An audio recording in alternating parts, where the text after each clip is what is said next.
Open this public hearing of the Senate, Legal and Constitutional Affairs Legislation Committee inquiry for the Supplementary Budget Estimates 2025-26. I'd like to begin by acknowledging the traditional custodians of the lands on which we meet today, and I pay my respects to their ancestors and elders past and present. I extend this respect to all Aboriginal and Torres Strait Islander peoples and their cultural and spiritual connections to Australia's lands and waters. On behalf of the committee, I welcome any traditional owners that are here today. The Senate has referred to the committee the particulars of proposed expenditure for 2025-26 for the portfolios of Home Affairs and the Attorney-General and other related documents.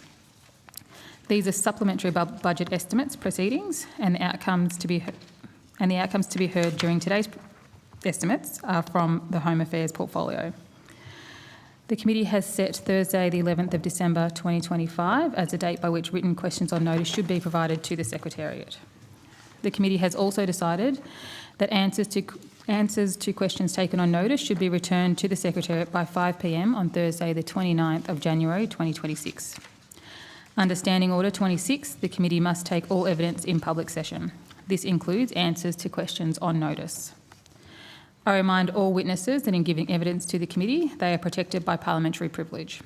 It is unlawful for anyone to threaten or disadvantage a witness on account of evidence given to a committee, and such action may be treated by the Senate as a contempt. It is also a contempt to give false or misleading evidence to a committee. Officers and senators are familiar with the rules of the Senate governing estimates hearings. If you need assistance, the Secretariat has copies of the rules. The Senate has endorsed the following test of relevance of questions at estimates hearings. Any questions going to the operations or financial positions of the departments and agencies which are seeking funds in their estimates are relevant questions for the purpose of estimates hearings. I remind officers that the Senate has resolved that there are no areas in connection with the expenditure of public funds where any person has the discretion to withhold details or explanations from the Parliament or its committees unless the Parliament has expressly provided otherwise. The Senate has also resolved that an officer of a department of the Commonwealth shall not be asked to give opinions on matters of policy and shall be given reasonable opportunity to refer questions asked of the officer to superior officers or a minister. This resolution prohibits only questions asking for opinions on matters of policy and does not preclude questions asking for explanations of policies or factual questions about when and how policies were adopted. I particularly draw the attention of witnesses to an order of the Senate of 13th of May 2009 specifying the process by which a claim of public interest immunity should be raised. Witnesses are specifically reminded that a statement that information or a document is confidential or consists of advice to government is not a statement that meets the requirements of the 2009 order. Instead, witnesses are required to provide some specific indication of the harm to the public interest that could result from the disclosure of information or the document. I remind senators of their obligations under the Behaviour Code for Australian parliamentarians to treat witnesses with dignity, courtesy, fairness and respect. As Chair, I'll be particularly vigilant in ensuring cultural safety for First Nations people and culturally and racially marginalised groups. Officers called upon for the first time to answer a question should state their full name and their position for the Hansard record, and witnesses should speak clearly into microphones. The committee's proceedings today will begin with the National Emergency Management Agency. I welcome Senator the Honourable Jenny McAllister, representing the Minister for Emergency Management, and I also call officers from the National Emergency Management Agency. Minister, would you like to make an opening statement? Yes, please, Chair. Please proceed. So thank you, Chair, and thank you to the committee for the chance to make a brief statement today. And I'm honoured to represent the Minister for Emergency Management, the Honourable Kristy McBain. Minister McBain has been working diligently in collaboration with her agencies to ensure that the country is prepared when emergencies strike.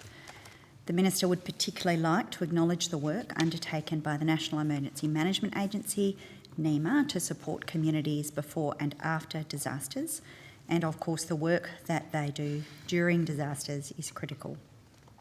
Australia is now well into the higher risk weather season, And we have seen Tropical Cyclone Fina tracking through the Van Diemen Gulf, past Darwin and the Tiwi Islands recently as a Category 3 system.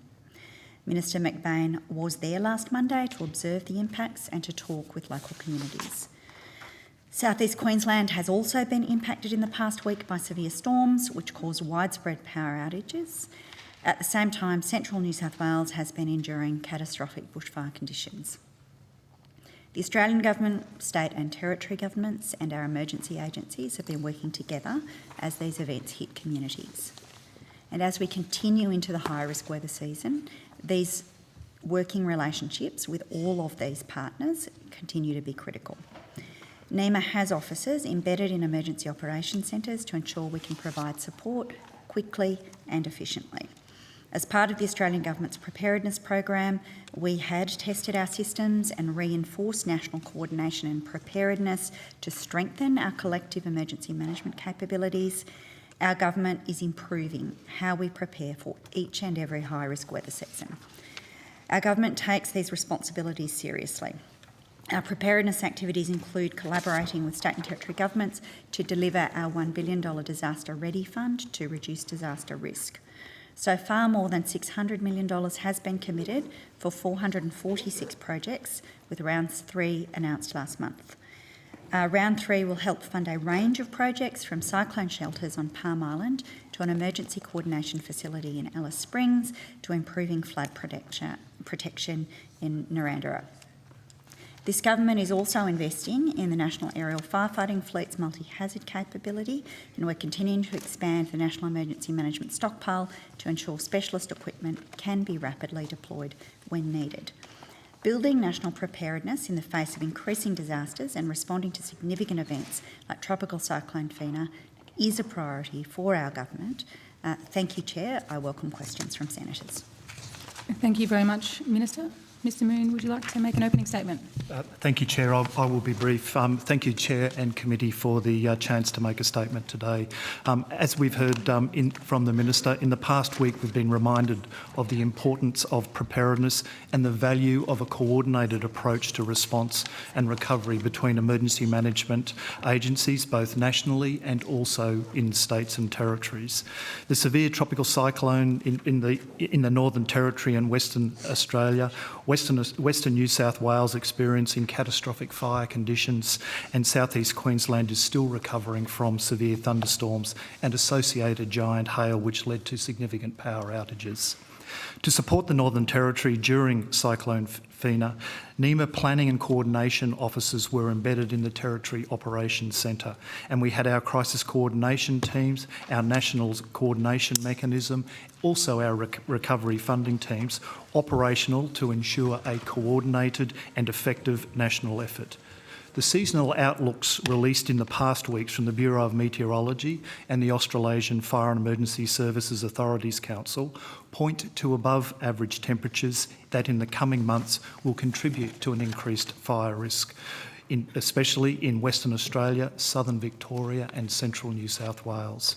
Meanwhile, high sea surface temperatures persist around much of the Australian coastline, providing increased moisture and energy that may enhance the severity of storm systems. These events reinforce our priority areas: investing in resilience and risk reduction, improving operational readiness across all levels of the emergency management continuum, streamlining relief and recovery support for impacted communities. We know we cannot stop disasters from occurring, and even with our best efforts, people will continue to be impacted. We also know that quick access to relief and recovery can make all the difference to people during tough times.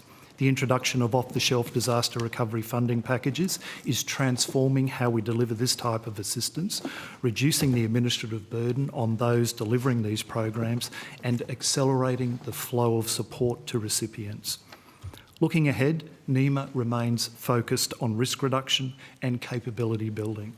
We will keep working with our partners from governments, industries, telecommunications companies and the community sector to ensure we are collectively prepared for whatever this season brings. Thank you, Senator. Thank you, Mr Moon, for that opening statement. We'll proceed to questions and we'll start with Senator Cadell. Thank you, Chair. Senate Estimates question on notice SC 25-0002, NEMA told the committee there was only one staff member ever underpaid and that reviews have not identified any evidence of systematic underpayments. Can you confirm that statement remains true? I'd thank the Senator for their questions. At any period in time, it is accurate to say, Senator, that there are queries from staff across the agency in relation to pay matters, and we've been looking at this for a number of months now. I might ask the Chief People Officer to walk you through the status of those of the queries that we have in relation to our payroll system. Cindy McGee, Chief People Officer. Thanks, Senator, for the question. I'd open by saying we work closely with staff on HR queries from time to time, and those queries are in relation to a number of matters.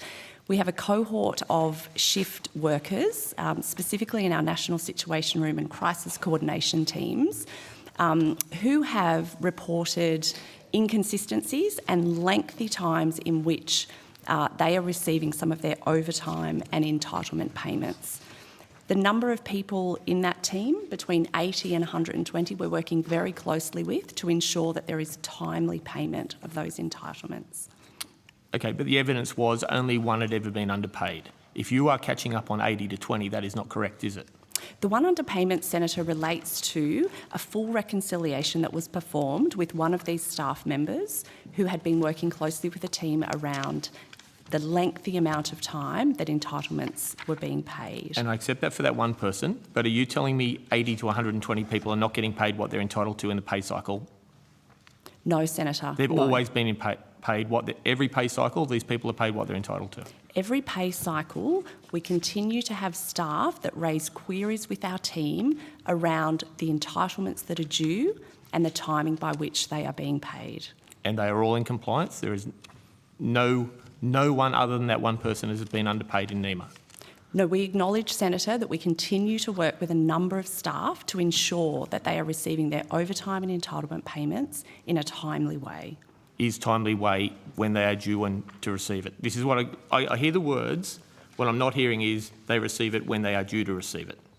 So, Senator, we utilise shared services arrangements. So working with the Department of Home Affairs and all of our shift workers who have entitlements per the enterprise agreement, we have noted there is a lengthy period of time, and that can be over a fortnightly period, in which manual processes are utilised to ensure that the payments are aligned with the entitlements under the enterprise agreement.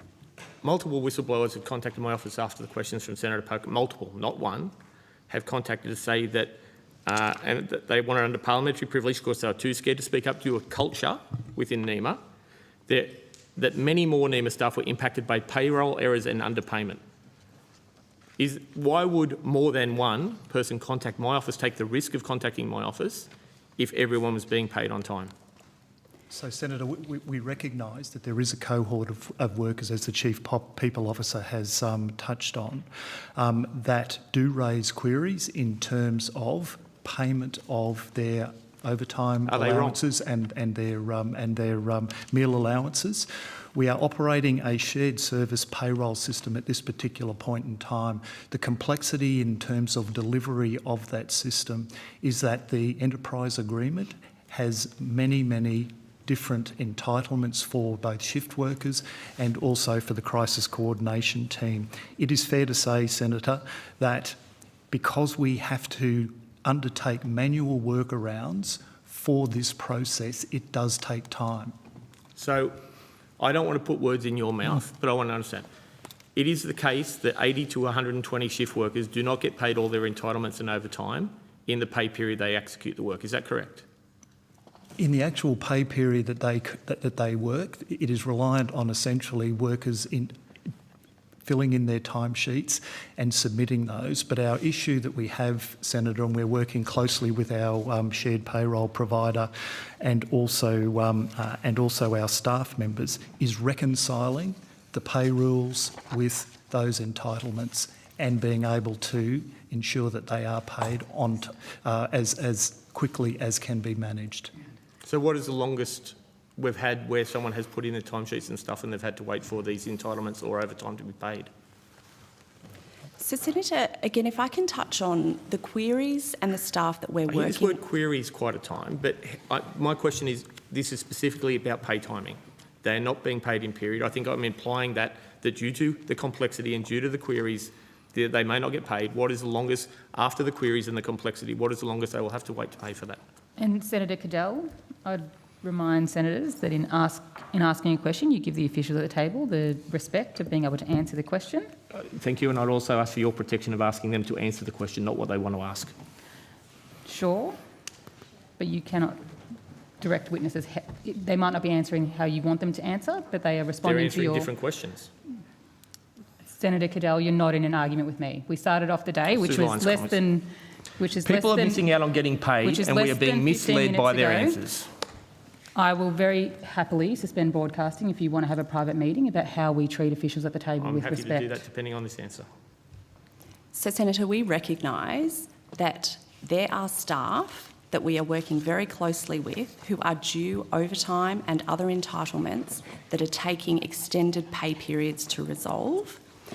What I would like to note is that some of the staff that we are working with and some of the queries that we continue to navigate do not always result in what is considered an underpayment.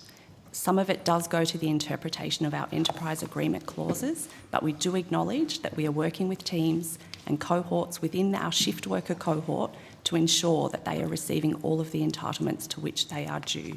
So I go back to my actual question. What is the longest someone has had to be paid for an you use the term extended period. What is an extended period? An extended period, we noticed that we had an escalation in the number of queries back in March. And Senator, if I may add here, given the complexity of the enterprise agreement, the limitations of the payroll system, and that we had received early advice or that advice back in March. That is why we engaged as part of our internal audit system, KPMG, to undertake a review here. Now, KPMG currently working through the data sets and the timesheets and the pay rules that inform our payment system. They were due originally to report to us at the end of October, but given the size and the complexity of this challenge that we have, they will be delivering that, essentially that report in February of next year. But we, as I say, we still work to manually reconcile those pays as quickly as we can. Okay, thank you. I'll come to the KPMG report. The calls from the staff opened up a whole other window. I went through your NEMA's own staff censuses for the last couple of years. In 2024, almost 1 in 4 NEMA staff report being bullied or harassed in the prior year, 13% above APS average. In 25, it's still 15%, 5% above average. Why is bullying at NEMA so much higher than the rest of the public service? Thank you, Senator. We've certainly recognised, given the tempo of the organisation and the relative newness of the organisation, bringing together 2 different agencies, culture has been, and building culture within that agency in a high operational tempo has been at times challenging. I would reflect on this year's census results though, and in all 48 indicators, we had a lift in terms of what we'd actually achieved versus last year. So the trajectory is obviously in the right direction. But we certainly do recognise that bullying and harassment and discrimination has been an issue over the past 3 years. But I'd also recognise in the most recent census survey that approximately 38% less staff that they had said that they had been subjected to bullying or harassment. And I might just get the Chief People Officer to talk on some of the programs that we've implemented as part of our Census Action Plan in response to those survey results. Thanks, Cindy. Thank you. Senator, off the back of census results each year, we formulate what is called a Census Action Plan. Over the last 3 years, we've continued to really build and shape what is a positive and inclusive culture, which is free of bullying, discrimination and unacceptable behaviour. I do note, to the Coordinator General's point, we have made improvements year on year. So whilst the number is still not zero. We continue to build on actions that really shape a safe and inclusive workplace. And bullying and harassment has appeared as a feature in each of our census action plans. I do note that whilst there are percentages of bullying and harassment, we have picked up the figure around people reporting. So a real focus for us has been ensuring that we open up channels and ways for our staff to feel safe in reporting unacceptable behaviour. That is a really big part of addressing the concerns that staff have shared through feedback. That was going to be my last question, but something to just follow up. But what you're saying about reporting, in 2024, 29% of staff said they reported it. In 25, that's come down to 25% of staff who experience. So we aren't seeing an uplift. There's not confidence in the reporting process. The number of reports of bullying of people who say they experience in census is dropping. The number I'm referring to, Senator, are those that have witnessed unacceptable behaviour. Not experienced it. Or experienced it. Right. Those that have experienced it are saying that they had not reported it. Thank you, Senator Cadell. I'm sure we will come back to that. I'm pretty sure too. Senator Pocock. Thank you, Chair. Thank you for your time this morning. I wanted to pick up from questions being asked by Senator Cadell and go to some of the things I was asking about at the last Senate estimates. You responded to two of my questions on notice, which I'll come to shortly, but not a third. And that question was, and I'll read from Hansard, I said, so will you confirm that no other employees have raised concerns? And Ms Jana, then NEMA's COO, said, I will take that on notice. And so I'd like that question answered, please. Firstly, why wasn't it answered? And have other employees raised concerns about underpayments? So, Senator, if I may, the Chief People Officer has provided evidence just prior to your arrival that we are aware and have been aware of since March queries in relation to payment of entitlements. So why didn't you answer that on notice then? I'd have to take that on notice, Senator. Okay, so you're taking on notice why you didn't answer a question on notice. I've answered it now, is that we've been aware since March that people have been querying the payment of entitlements and also meal allowances within the National Situation Room, Senator. I mean, I'm concerned that you also knew at the last Senate estimates that was the case. And yet I was fobbed off and it was taken on notice. And it takes another Senate estimates to actually get it out of you. In response to a question you took on notice during the last estimates, SE 250002, you said, and I'll quote, NEMO proactively undertakes manual reviews to minimise any impact on affected staff and remove/reduce these delayed payments. What are the delayed payments you're referring to here? Are they the payments you spoke to Senator Cadell about? And again, why weren't you more open about this at the last Senate estimates? This is not a new issue. Thanks, Senator. The entitlements go to the nature of overtime, reasonable travel, shift penalties, and meal allowance. We continue to work really closely with staff because since the introduction of our enterprise agreement in March 2024, we are working with a payroll that is configured and continues to be configured to align with those enterprise agreement clauses. Those that are not aligned are the payments that continue to be problematic, that we work really closely with staff and the Department of Home Affairs on in ensuring that we have processes in place to make sure the payments are made in a timely way. And they do go to many manual processes. And so just to confirm, you knew about these issues, the overtime, the travel, etc., essentially underpayments at the last Senate estimates? We have been working with staff since early this year on a number of pay queries, many of which go to the payment of overtime and entitlements. So why at the last Senate estimates did you tell me that it was just one staff member at NEMA who was affected by underpayments? So, Senator, in relation to that last estimates, your question at last estimates and the response, that was at a point in time. It involved an individual who'd left the agency and there had been a full reconciliation of all their timesheets, all of the pay rules that were associated with that individual's employment at the agency, and we were able to manually reconcile the entitlements that were owed to that individual. At that point in time, that was the one we knew about. But I think it's fair to say, Senator, that there were other queries in the system in relation to the timeliness of those payments, and we have to do a manual reconciliation of that, and that's why we've brought KPMG in as part of that solution to really understand what the situation is. But Mr Moon, you were at the last Senate estimates, and at the last Senate estimates I asked, have any other concerns been raised?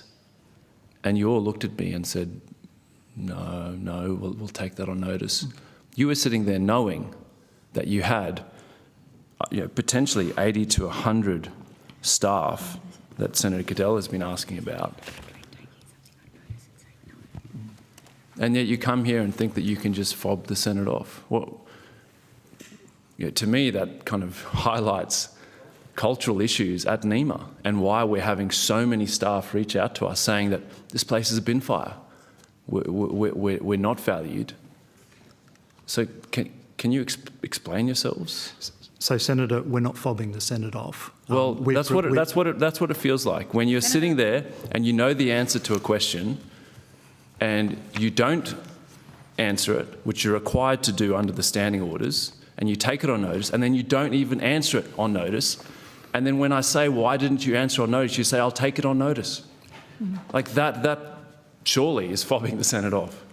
Senator, we will give officials at the table time to respond to the questions that you asked without interruption. Sure. Mr. Moon. Senator, as I said, we have been working through that one individual case to identify there was an underpayment at that particular point in time. Sure. I do accept and do recognise that there were other issues in relation to the payment system that we've been utilising at NEMA, and where we were aware of those since March, but we hadn't had the opportunity to actually go back and reconcile the issues that had been raised by staff members there. We were unable to say whether there were underpayments associated with individuals nor whether there were overpayments. We have to go through the process. This is why KPMG have been engaged by the agency to determine what the situation is. So how many delayed payments have there been? How many staff have been impacted? Senator Cadell was asking about 80 to 100 staff. Is that correct? 120? Well, there are 120 individuals or members of the team from both the crisis coordination team and also the National Situation Room that we are looking at. And Senator, so 120 have been impacted? That is a possibility. Okay. They are the staff that are subject to overtime and entitlements to which the review goes to. And your language here, you're talking about delayed payments. What's the difference between a delayed payment and an underpayment? Are they not the same thing?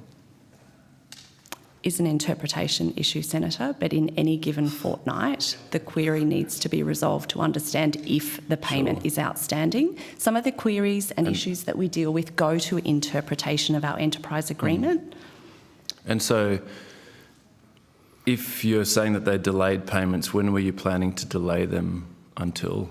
How long were they delayed for? We're not planning to delay any payments, Senator. What we are trying to do is pay our staff in a timely and consistent way and work very closely with our shared services provider who provide our payroll service to ensure that happens. Sure. So if you're not delaying payments, why not just call them what they are? They're underpayments.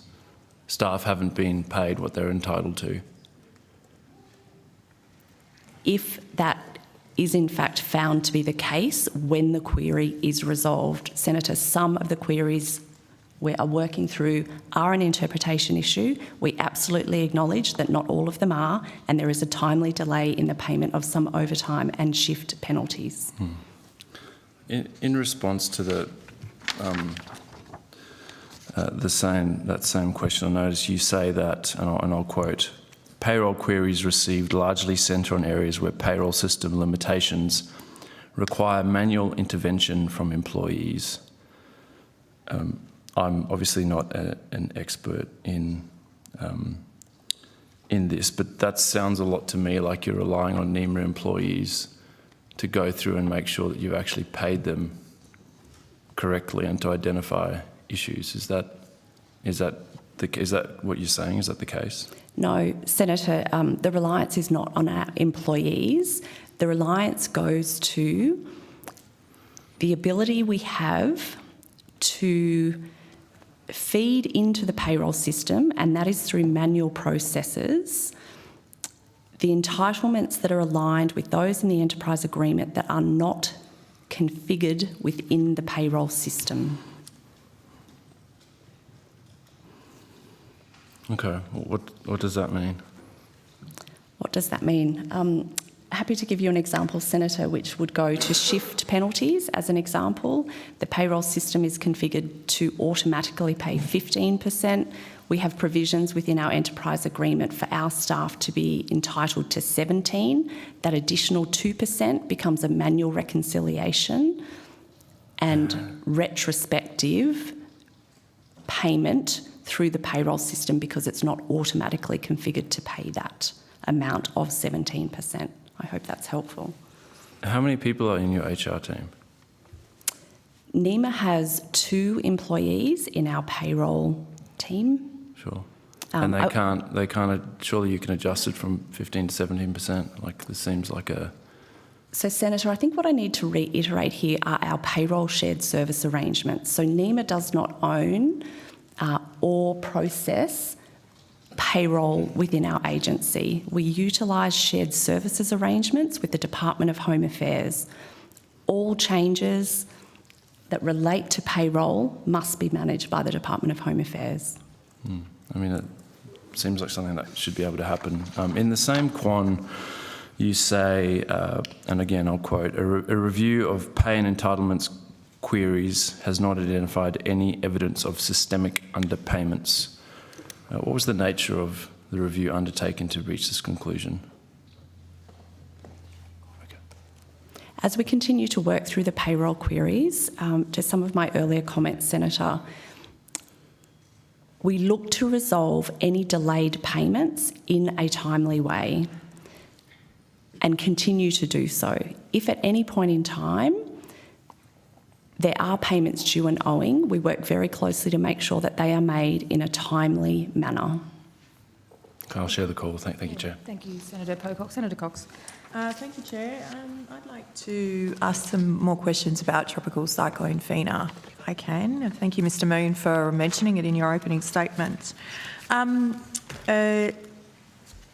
you just outline what type of support NEMA's provided to the Northern Territory in preparation and after the Tropical Cyclone Fina? Thank the Senator for your question. I might hand to the Acting Deputy Coordinator General for Emergency Management and Response Group, who led the response and provided staff and capability to the Northern Territory officials. Thank you, Senator. Katarina Carroll, Deputy Coordinator General. I just thought I'd start with a general overview of the preparedness that we undertake at NEMA, which obviously Northern Territory is a part of, as well as the specific assistance that we have given to Northern Territory prior and during Cyclone Fina. So in preparation of the high-risk weather season, we deliver an annual national preparedness program to inform planning and preparedness. The program contributes to community preparedness through the National Preparedness Summit and Exercise, which was held over 2 days in September in Canberra. There was over 300 crisis management experts from all levels of government, including 8 representatives from Northern Territory who attended. We met with key leadership from different jurisdictions, again, Northern Territory included in that, and a national preparedness briefing program targeting stakeholders, including government, Australian government agencies, cabinet, critical industries, etc. NEMA also has a national crisis exercising and lessons capability that we run annually. There was 2 of them this year. and there was strong involvement from Northern Territory, not only this year, but since we commenced this in 2023, 93 representatives have attended from Northern Territory. We have a network of coordination planning officers throughout the entire country, and we have one embedded in the Northern Territory, and through FINA, he was accompanied by another CPO that came over from Western Australia. Through FINA, we embedded our LOs into the Northern Territory Emergency Ops Centre for a period of 9 days. This was to support response and early recovery planning, including post-impact cleanup activities. We coordinated requests for non-financial assistance under our ComDis plan, such as personnel or resource deployments. We participated in scheduled coordination meetings, obviously with the Northern Territory Emergency Committee, maintained situational awareness, and obviously coordinated that seamless information that goes between the Territory and our office. Through 2023 and 24 and 25 high-risk weather season, the Northern Territory requested Australian Government support for strategic planning for fires burning in the Barkly district. They also sought non-financial assistance to develop a seasonal outlook that would forecast and anticipate resource demands for the remainder of the season. Our CASP team, which is the Crisis Appreciation and Strategic Planning team, supplemented by staff from DRA, worked alongside bushfires NT cohort to strengthen planning capability. The CAS team also has a methodology which is structured, systemic methodology, and uses strategic and critical thinking to conceptualise the big picture in crisis planning. And we supplied this training to Northern Territory, 29 people, to train them in this methodology. So, Senator, you will see that we have prepared Northern Territory prior to the event, assisted them during the event, and I will also pass on to my colleague, Jill Charker, to speak further to this. Thank you. Thanks, Senator. Jill Charker, Deputy Coordinator General, Disaster Resilience and Recovery. The other aspect that my colleagues just alluded to is actually the recovery funding arrangements for Northern Territory as well. So we administer the Disaster Recovery Funding Arrangements, or DRFA scheme, which is the primary recovery funding vehicle to support communities in recovery. The scheme offers a range of funding support cost shared with states and territories, and I can advise that in relation to this particular event, Tropical Cyclone Fina, this event was notified and is activated for that scheme. 11 local government areas, or technically 10 local government areas plus the unincorporated Northern Territory area, have been activated for recovery funding support in two main domains. One is individual support or individual hardship and distress payments. So they include direct payments for people who've experienced hardship because of the cyclone, include personal and financial counselling, clean-up, removal of debris, and funding to support extraordinary disaster operations that the Territory or local governments incur, and secondly, funding to support reconstruction of essential public assets, so things like roads, public assets, as well as counter-disaster operations, as well as, importantly, freight subsidies for primary producers and grants for not-for-profits. So those measures also have been activated, and we continue to work really closely with the Territory on recovery funding support. Thanks, Senator. Yeah, thank you very much. And given that the Northern Territory was most impacted by Tropical Cyclone Fina, but also in the far northwest of my home state of Western Australia, they were on alert as well, which is a good segue into my next question, which was about First Nations projects under the Disaster Ready Fund Round 3. I'm keen to understand, or if you could outline for me, how many projects are being led by First Nations bodies under the DRF Round 3, and could you also outline what some of those projects are for us? Yeah, happy to, Senator. Thanks for the question. In fact, as you'll be aware, round 3 is the third of the DRF rounds over 3 years now.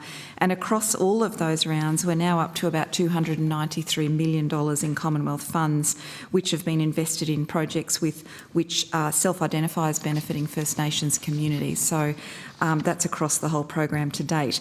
In relation to your question specifically, though, on round 3, there were projects that self-identified as benefiting First Nations communities, and there were also projects which are being led by First Nations bodies, to your question. Of those which are led by First Nations bodies, there are 9 of those in total. That's across the nation. They received $13.1 million. That breakdown of the 9 is comprised of 3 infrastructure projects with a Commonwealth investment of $3.8 million, and another 6 other types of projects with a total Commonwealth investment of just over $9 million. To give you a few examples of the sorts of projects that we're talking about, for example, one of those relates to, I'm just getting my just get my correct page up for you, Senator. One of them relates to, for example, increasing the Karajari Ranger capacity to mitigate extreme wildfire risks. This relates to building capacity in the ranges, in the Karajari Indigenous ranges, to reduce the extreme risk of mega fires on significant environmental, cultural, community and economic assets. That received $895,114 in Commonwealth funding. A second relates to a levy in the Waitalaba and Walmaringal levies enhancement and pumping infrastructure project. This relates to replacing compromised levy with a new levy structure with crest heights of the levy suitable for protection against a 1 in 100 year flood level. And that was funded with Commonwealth funding to the tune of about $8.3 million. Thanks, Senator. Thank you, Dr. Charker. And, you know, the amazing First Nations-led bodies that are out in communities preparing for disaster and doing the work based on some of these projects that have been funded. Your example is a great one, and I've got a couple of others in front of me from Queensland and New South Wales. It really go to the heart of ensuring that we reduce those disaster risks, particularly for vulnerable First Nations communities, whether it be in far north Queensland or far north of the Kimberley Coast in Western Australia. So thanks to the department for their assistance, and NEMA in particular. That's it from me, Chair. Thank you. Thank you for your efficiency there, Senator Cox. Senator Cadell. Thank you. We won't go back to culture stuff.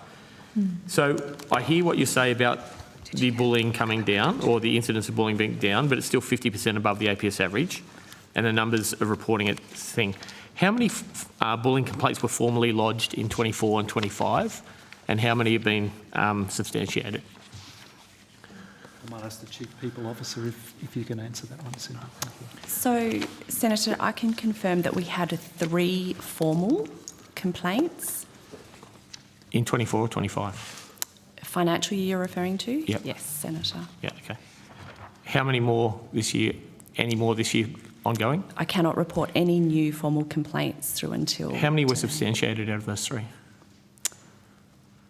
The 3 are in the very final stages. 2 are alleged bullying. 1 is alleged harassment, noting that the final outcomes have not been determined. Yeah, I'd prefer not to talk to the sensitivity of those, Senator. In the 25 census, this was the most scary thing I saw. 11 NEMA staff said they had observed conduct they would consider to be corruption. 11 of your staff in the 25 census, they observed conduct they would consider to be corruption. Yet not a single one, not one, reported that to your agency's processes.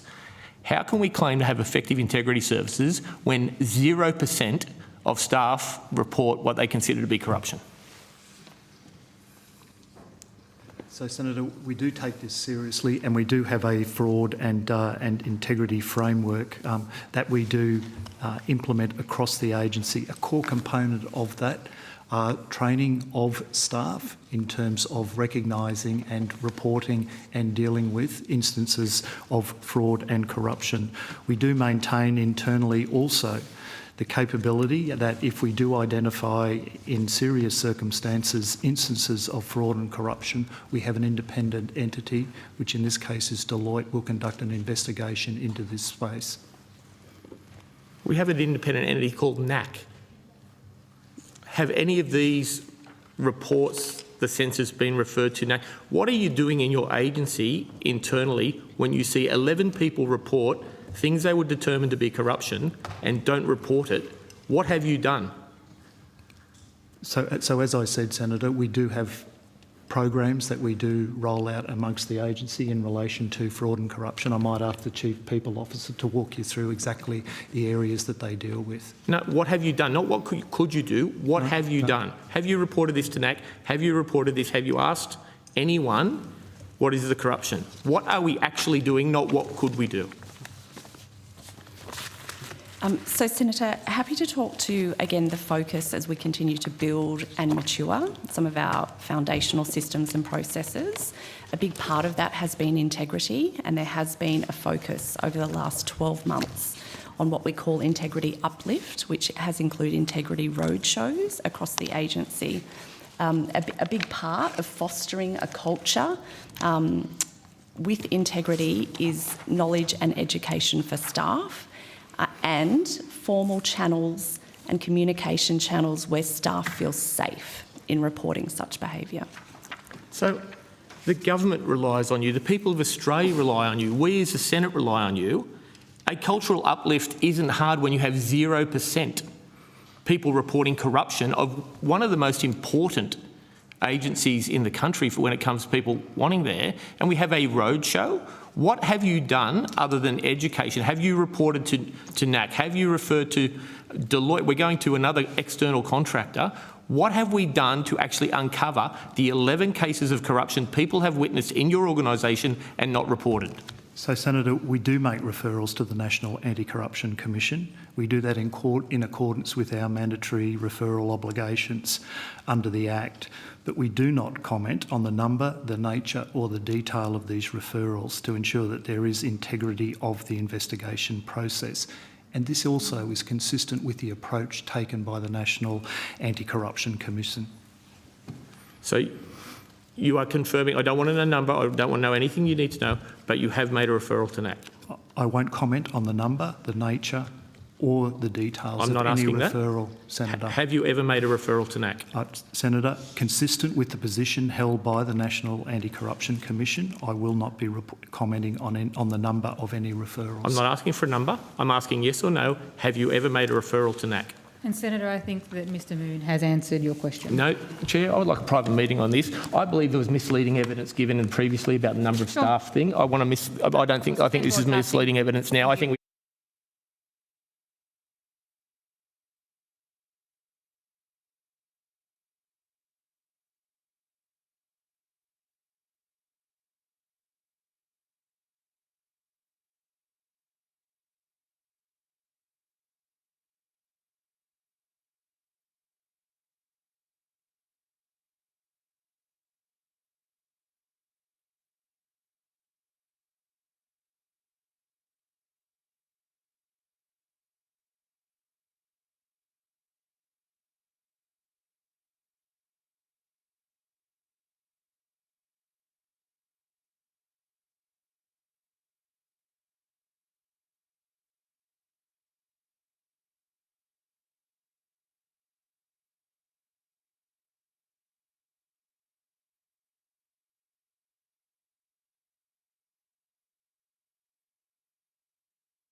We are seeking some further advice from the clerk, and while we are doing that, I'm going to rotate the call and come back to Senator Cadell once we've got that advice. I'm now going to Senator Pocock. Thank you, Chair. I wanted to come back to that Quan where you said a review of pay and entitlements queries has not identified any evidence of systemic underpayments, and interested who did that review? Was it done internally or externally? So, Senator, the review into payroll assurance is ongoing.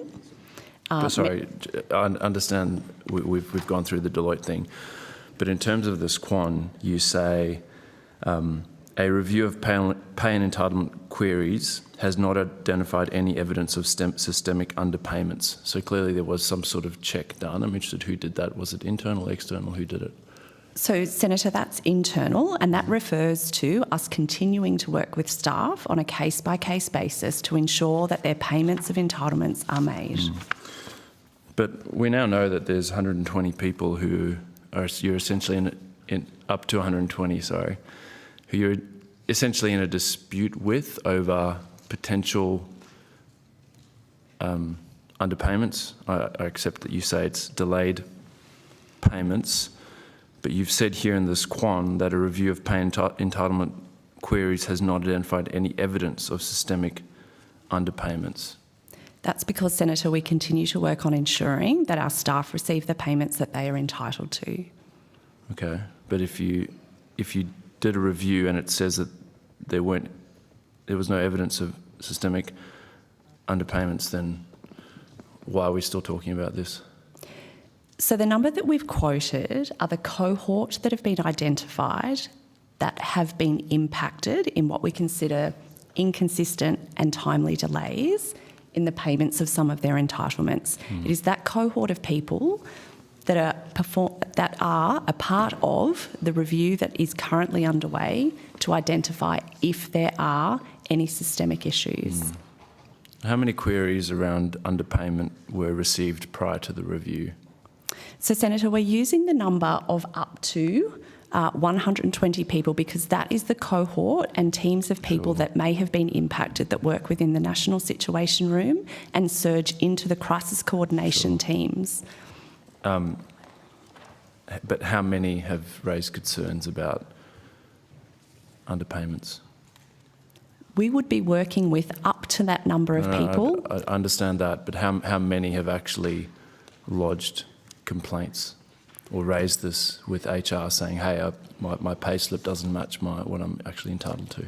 So, Senator, we have staff raise a number of pay queries, which could be every fortnight. How many? I can't give you a number, Senator. The number of staff that reach into HR payroll, it could be the same staff member referring a number of different matters. I would also like to add that our staff can contact and do contact our shared service provider as well through Support Connect. So our staff have a number of channels in which they are raising queries. Sure. I mean, this whole thing just, you're saying that you did a review, but you can't tell me how many people raised concerns that led to the review. Like, it seems like you do a review when you think, oh, there might be something here, we should probably look at this. And yet you're kind of just saying, oh, well, we're up to 120, but we can't actually give you a number. Do you not log these complaints? You don't know how many emails were received, calls?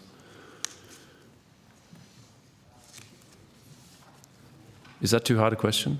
It's not too hard a question. The channels by which our staff raise queries, both through NEMA and through Support Connect at the Department of Home Affairs, the number each fortnight may change, Senator. All of our staff raise a number of different queries, what could be each fortnight in relation to their pay. But surely you know how many queries you have before you launch a review, an internal review. Like, you don't just do that willy-nilly. Like, that's clearly, there's sort of a pattern emerges and you go, oh, there might be something here, but was it a dozen? Was it 2 dozen? Was it 50? Was it... So referred to earlier, there was an escalation in the number of queries on or around March earlier this year for our shift workers in terms of the timeliness of the payment of their entitlements. The number was such that we determined, it was a management determination, that we wanted independent assurance around the payments to this shift worker cohort. Sure. So if the number was of such, like ballpark, what do you? So, Senator, that's why we're using the up to what could be 120 people. No, I understand that, but this is just bizarre. Like you're Mr. Moon, you're paid over $500,000 to run this, and it just doesn't sound like you have clearly don't have the systems in place. What's going on here? So, Senator, we will take on notice exactly how many staff queries we have in relation to those pay issues. You did that last estimates. We need to. We need to. And then you took it on notice earlier again. Point of order, Chair. If there's a question that's being posed to the witness, can we allow the witness to complete his answer?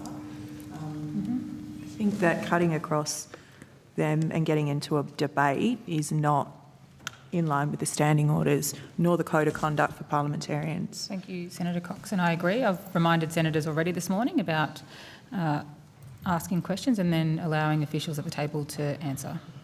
Thank you, Chair. Senator, if I may finish, we will obviously approach our shared service provider and get an understanding of how many requests they have, and we'll also internally with our HR team ensure that we get an understanding of how many individuals have submitted requests around their pay, recognising, and this is why we did ask KPMG to look at this particular issue, in that we do have to go back to essentially, given the nature of the payroll system we've been using and its inability to capture all of the pay rules that are captured within the NEMA enterprise agreement, and recalibrating that system.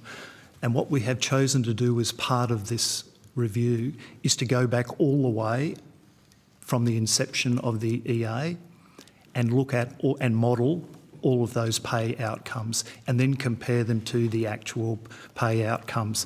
That will then allow us to actually, in answer to your question, identify how many individuals are actually caught in this situation, Senator. Okay, thank you. During the last estimates, you told me that KPMG audit would be done, I think, in late October. Has that been completed?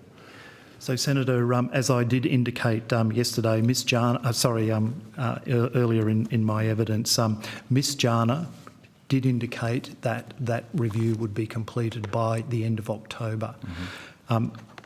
Given the size and the nature and the complexity of this, our independent internal reviewers have given us a renewed forecast that will be ready, that report will be ready in February of next year, given the actual size and the complexity of this, and given that we are backcasting back until when the EA was actually implemented last year, Senator. Well, so that backcasting wasn't part of the initial scope when you were told that it would be late October? Senator, I can confirm that the scope of the review has not changed. It is the timeline for delivery that has changed. So is there additional costs having that five-month blowout, or is it the same cost? It is the same cost that was agreed to on scope. Okay.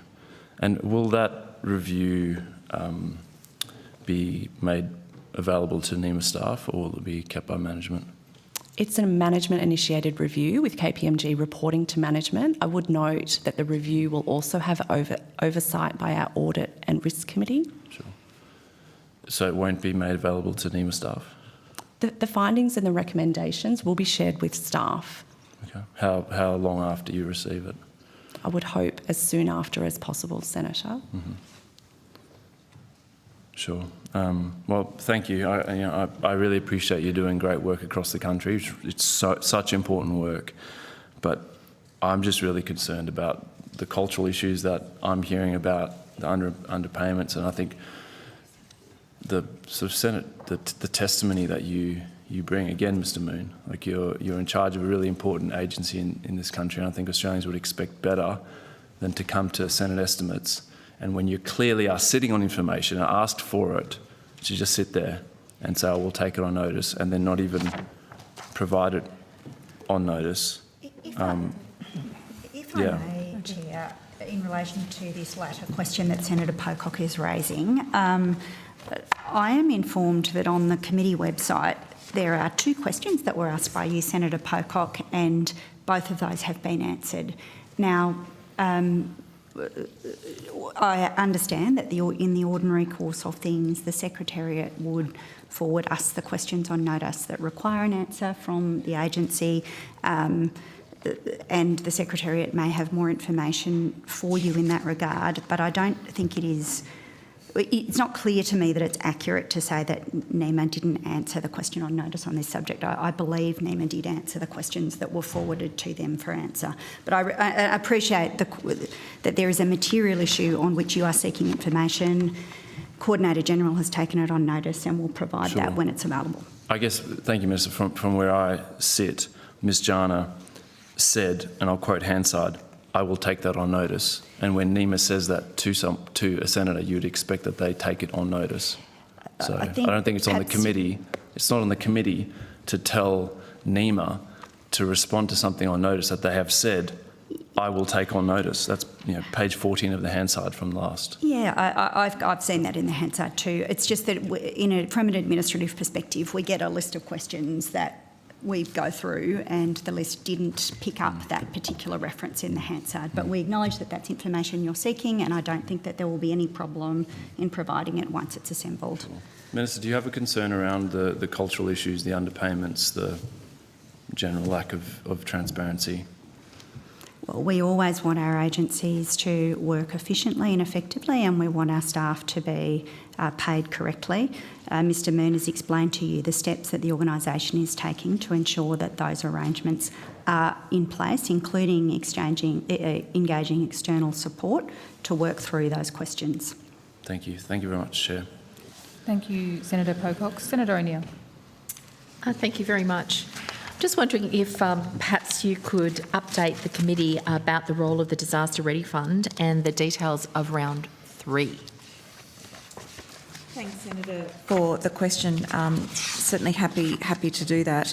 The Disaster Ready Fund is the Australian Government's flagship disaster resilience and risk reduction initiative.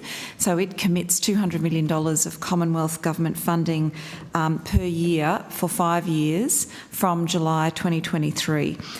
So we've just, as your question has alluded to, we've just launched or announced rather a couple of weeks ago the outcomes of the round 3 process, and that has seen a number of projects, 96 in fact, funded across the country to the tune of $197 approximately $1 million of Commonwealth funding awarded. I note that importantly, in addition to the Commonwealth funding, there is usually a significant co-contribution of funding from states and territories or other organisations as part of the scheme as well, which means that in total, the total funding allocated is significantly more than that. Of the approximately $200 million Commonwealth contribution for round 3, we have seen $138.5 million allocated to 41 infrastructure-related projects, about $58.5 million for 55 other projects, so non-infrastructure related projects, and the balance of approximately $3 million allocated to support lead agencies with the administration of that DRF program in their respective state or territory. I note that, again, of the funding allocated, $57.49 million has gone to 19 of those 96 projects which have self-identified as benefiting First Nations peoples.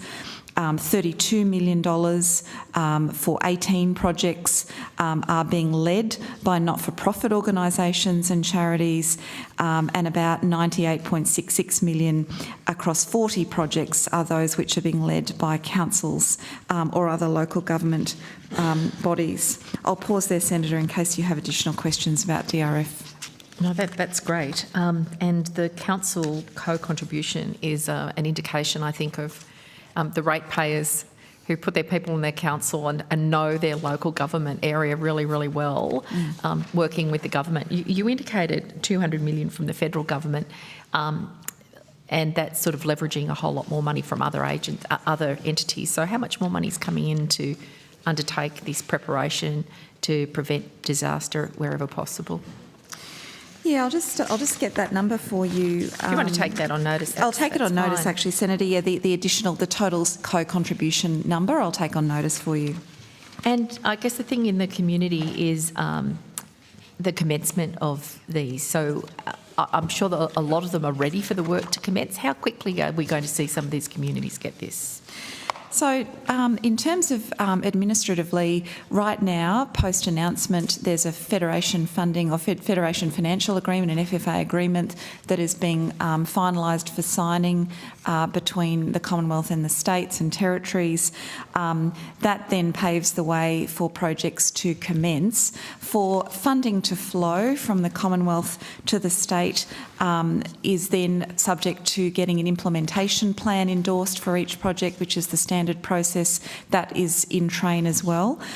So we would expect projects should be in a position to start early 2026, noting that there will be differences between states and territories in some of those administrative processes I touched on.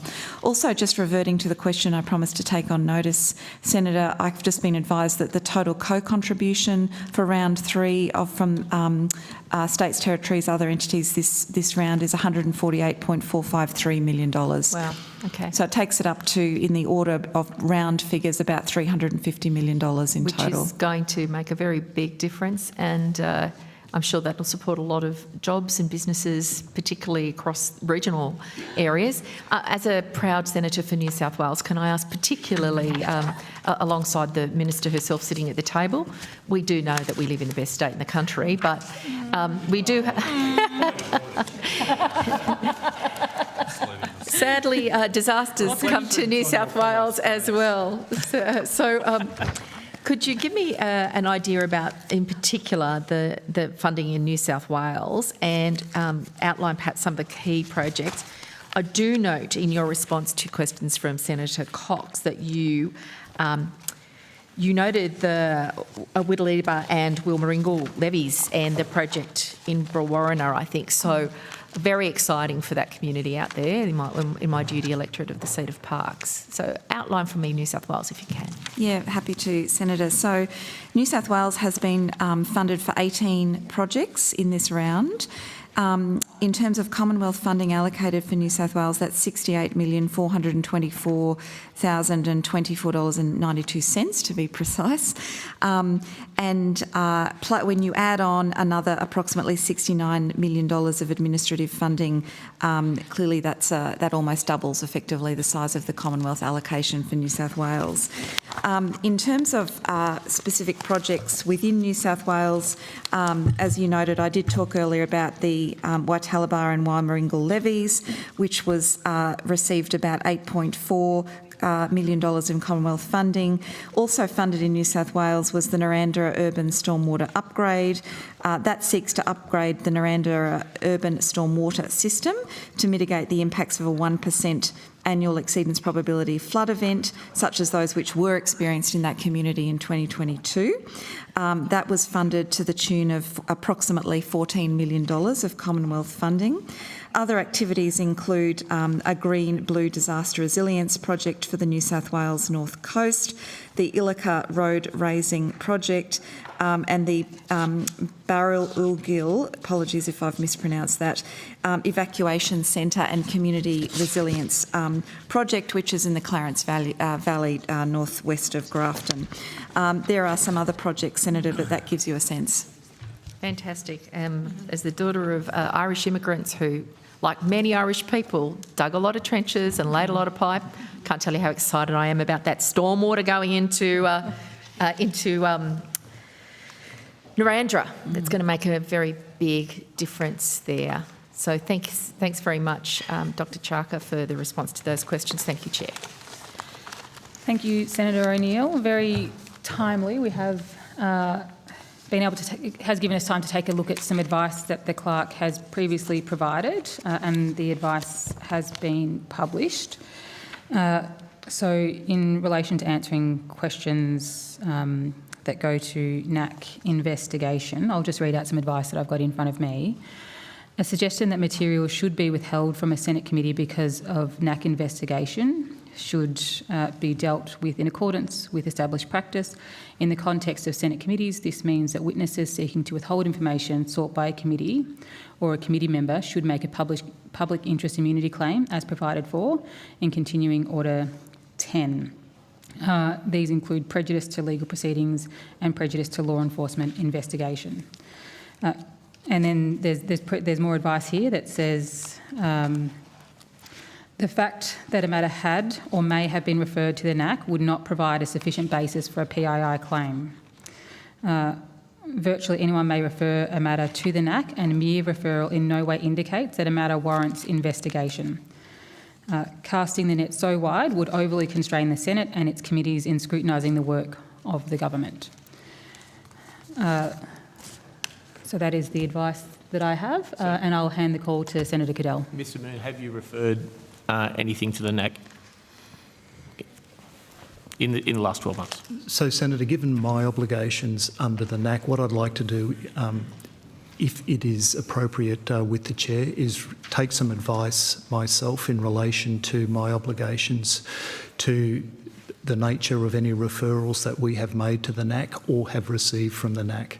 And I'd like to take that on notice, if I may, Chair, So, to get that advice. So, Mr Senator. Moon, just for clarity, you are going to get some advice for yourself on whether you need to seek a public interest immunity claim? That's correct. Chair, I don't believe that's relevant. We have a ruling in front of us that say whether one exists or not is not subject to a PII claim. That is the clerk's ruling that is already published. It should be answered now. Have you made a referral? I'm not asking, have you received one? There is a clear ruling already. Point of order, Chair. Chair, if I may, the witnesses may take a question on notice so as to seek advice. Mr Moon has done so. He doesn't need to, as you know, he doesn't need to provide a reason for that, although he has offered you one, which is to take advice himself on his own obligations. I would agree with that, Minister. There have been officials previously in estimates that I've certainly participated in and in my time in this chair where officials have taken questions on notice to consider whether a public interest immunity claim is in order. And I hear what you've said, Senator, that on the advice that we've got, but it is within the standing orders for officials to take questions on notice. If they don't know the answer, Chair, if they don't have the answer with them, that is the reason they can take a question on notice. I don't believe a reason needs to be specified, Senator Kendall. If the person possesses an answer and can answer it, and it is not subject to a PII claim, it should be answered in the estimates. That is the previous ruling, and we have a ruling from the clerk specifically on this now. We have a question where 11 people have seen corruption, where we have a culture of bullying that's there, where we have people scared to come forward, payroll issues, and we can't even find out whether these 11 claims have been referred, not even one. I don't want the number. We can't even find if one of the most important bodies in the nation has referred corruption claims to the NAC.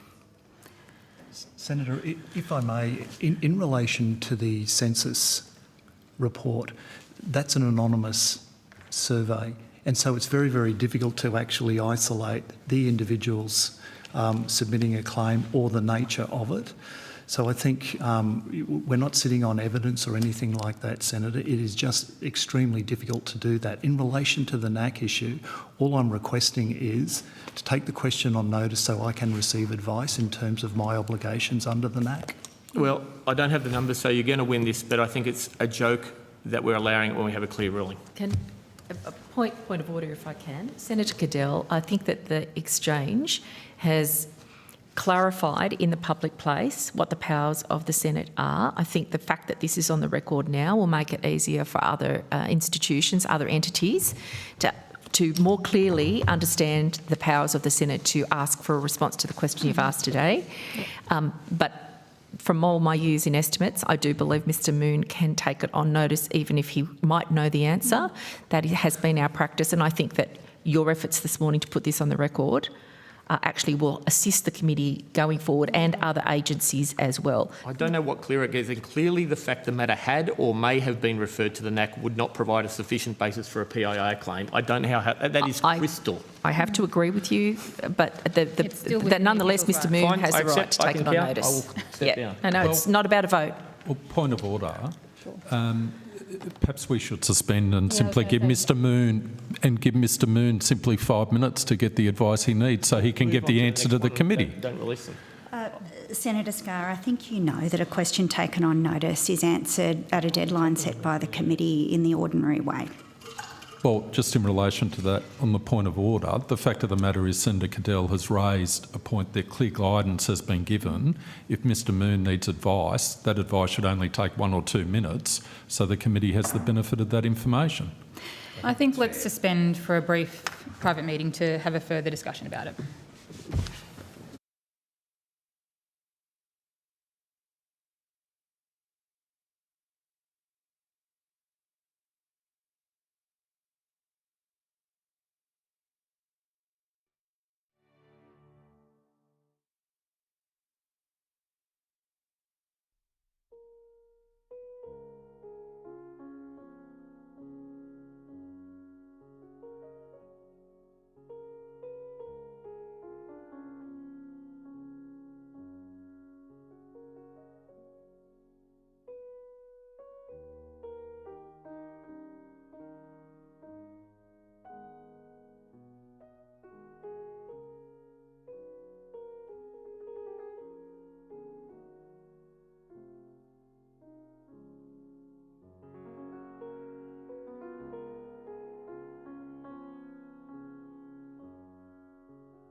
resume broadcasting. So the committee has received advice. It is completely within the rules for Mr Moon to take the question on notice as to whether a public interest immunity claim is required and or to consider your obligations as well in your role. And I'm sure I speak on behalf of other committee members when I say it would be appreciated if you could get that advice as soon as practicable, but appreciate as well that it is not inconsequential and you need to take the time to consider the advice that you receive as well.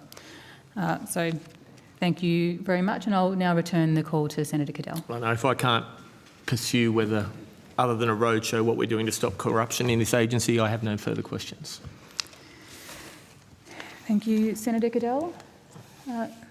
Seeing if anybody else has got any further questions, I think that means that we're in a position to release the National Emergency Management Agency. Thank you very much for your time this morning.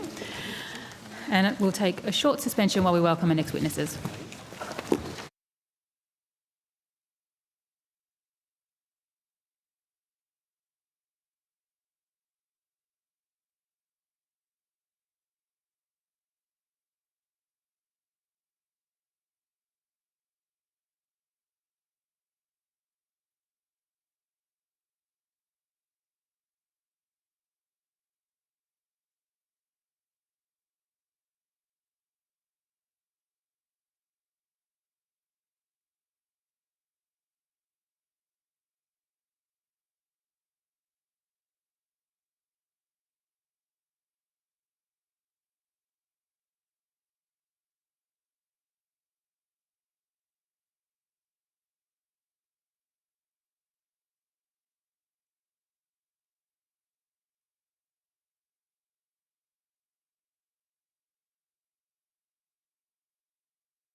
We will resume broadcasting. I now welcome Senator the Honourable Murray Watt, representing the Minister for Home Affairs. I also call officers from the Department of Home Affairs in relation to cross-portfolio, corporate and general matters. Minister, would you like to make an opening statement? No, thanks, but it's absolutely terrific to be here with you. From the beginning. I appreciate the enthusiasm. Ms Foster, would you like to make an opening statement? Yes, please, Chair. Please proceed. As we approach the end of 2025, I want to begin by recognising the sustained effort and dedication of the staff and officers within the Department of Home Affairs, including the ABF, throughout the year. At our last hearing about 8 weeks ago, I outlined a range of achievements and critical work, all of which contributed to strong outcomes for the Australian community. Since we last appeared, we've progressed a number of additional initiatives. We've published the Community Support Hub to tackle foreign interference and raise awareness in communities, and next year we will roll this out in 23 languages. We've listed the Islamic Revolutionary Guard Corps as a state sponsor of terrorism. It's the first listing of a state sponsor of terrorism under a new framework. We've issued Protective Security Policy Framework Direction 4 of 25 on 22 October. The direction responds to unacceptable foreign espionage and security risks to Australian government networks. We've completed delivery of all 60 initiatives under Horizon 1 of the 2023-2030 Australian Cybersecurity Strategy, and we've passed legislation through Parliament including extending the sunsetting of Australian Security Intelligence Organisation's compulsory questioning powers by 18 months to 7 March 2027, making technical amendments to ensure critical electronic surveillance legislation operates as intended, providing legislative certainty to the Australian Federal Police regarding the threshold for issuing controlled operations authorities, and establishing a Commonwealth Workplace Protection Order scheme to protect staff from violence and aggression from the public. This financial year alone, we have supported the passage of 8 bills through Parliament, which have received or are in the process of receiving royal assent, and a further 4 portfolio bills remain before the Parliament. This makes up approximately 16% of the total bills considered or to be considered by Parliament so far in 25-26. We continued implementing the third country reception arrangement with Nauru. We finalised more than 58,000 citizenship applications and reduced the on-hand caseload by nearly 24,000. We opened 8 multicultural grants rounds. We seized more than 1,000 firearms and parts and arrested 184 individuals as part of a week of action involving Border Force, law enforcement and intelligence agencies. We seized 36 kilograms of methamphetamine found in 2 New Zealand citizens' luggage at the Melbourne airport. We foiled a livestock carrier's plot to import more than 525 kilograms of cocaine into Australia, resulting in 4 men being charged. And we seized over 600,000 illegal vapes at the Australian border from a referral of 70 suspicious cargo consignments. We've also tabled our 2024-25 annual report. Most of the performance targets and measures were met or substantially met. It highlights areas we need to improve, how we report on our performance and how we collect our data, and it highlights some areas where we need to do better, something I and my leadership team are focused on. We are participants of an ANAO audit on our performance statements, a journey we've been on for 2 years, and I want to thank the ANAO and the Auditor-General for the collaborative way in which they approach this audit and their ongoing commitment to working with us to improve how we report our key activities. It's been a challenging, very useful exercise for the department and has given us some clear areas to focus on. And finally, our 2025 staff census results demonstrate that the work we are doing with our people and across our leadership are paying off, with more work still to do. Highlights include 72% of staff now saying they would recommend Home Affairs as a good place to work, up 12 percentage points, and similarly 78% reporting pride in working here, up 8 percentage points. We've also seen large increases in recognition that failure is a part of innovation, up 14 percentage points. In staff who agree that our culture supports people to act with integrity, up 10 percentage points, and people feeling inspired to do their best, up 11 percentage points. There are areas for improvement, but we are on the right trajectory. I'm confident we will build on these successes in 2026. Thank you, Secretary. We will proceed directly to questions. Senator Duniam. Thanks, Chair, and thanks, Ms Foster, for that.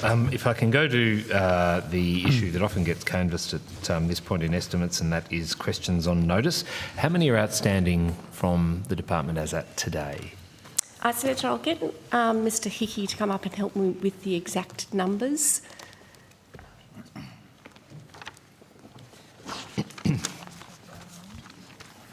We have had, as you know, a relatively short time between committee hearings, and so we have been working apace to get as many submitted as possible.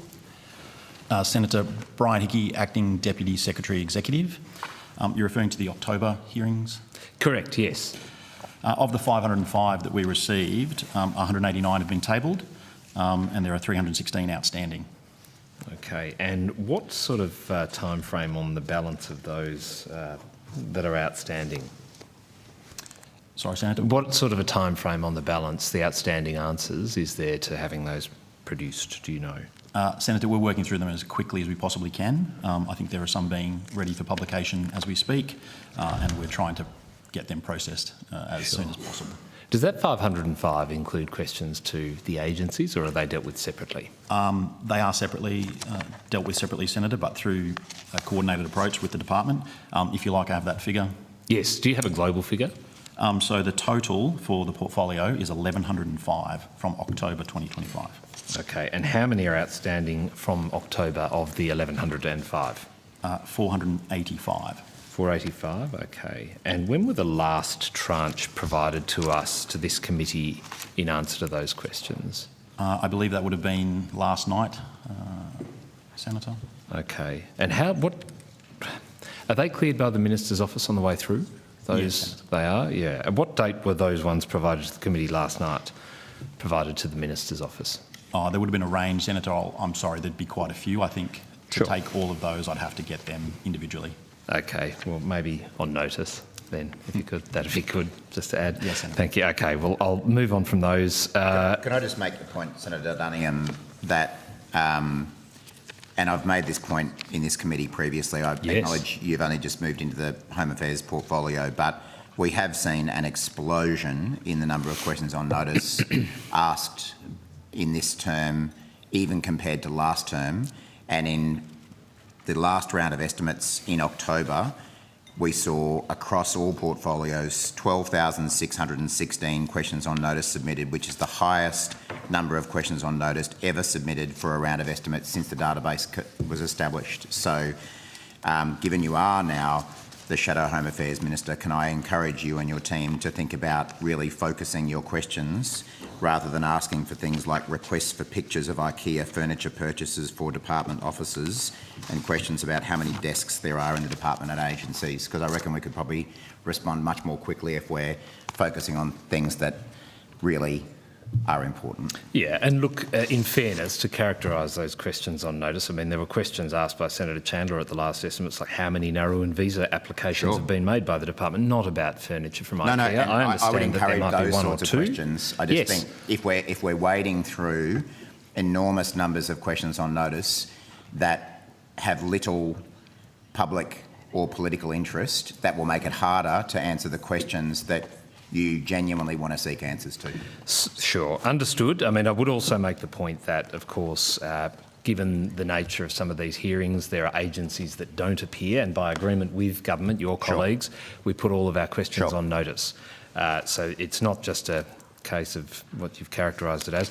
If I can go then to the machinery of government changes, just those changes that occurred in the first term of this government, where agencies were taken out of Home Affairs into Attorney General's Department. I think it was the AFP, Australian Criminal Intelligence Commission, and AUSTRAC. Is that correct? Were they moved out of Home Affairs into AGD? So, Senator, there were two tranches of movement. Yes. And the first tranche, I think, involved those three, and the second tranche involved ASIO. And ASIO across to AGD. Did we ever quantify the total costs of bringing those agencies back into Home Affairs? So, Senator, I'll ask the Chief Operating Officer to come and assist me if she has a figure,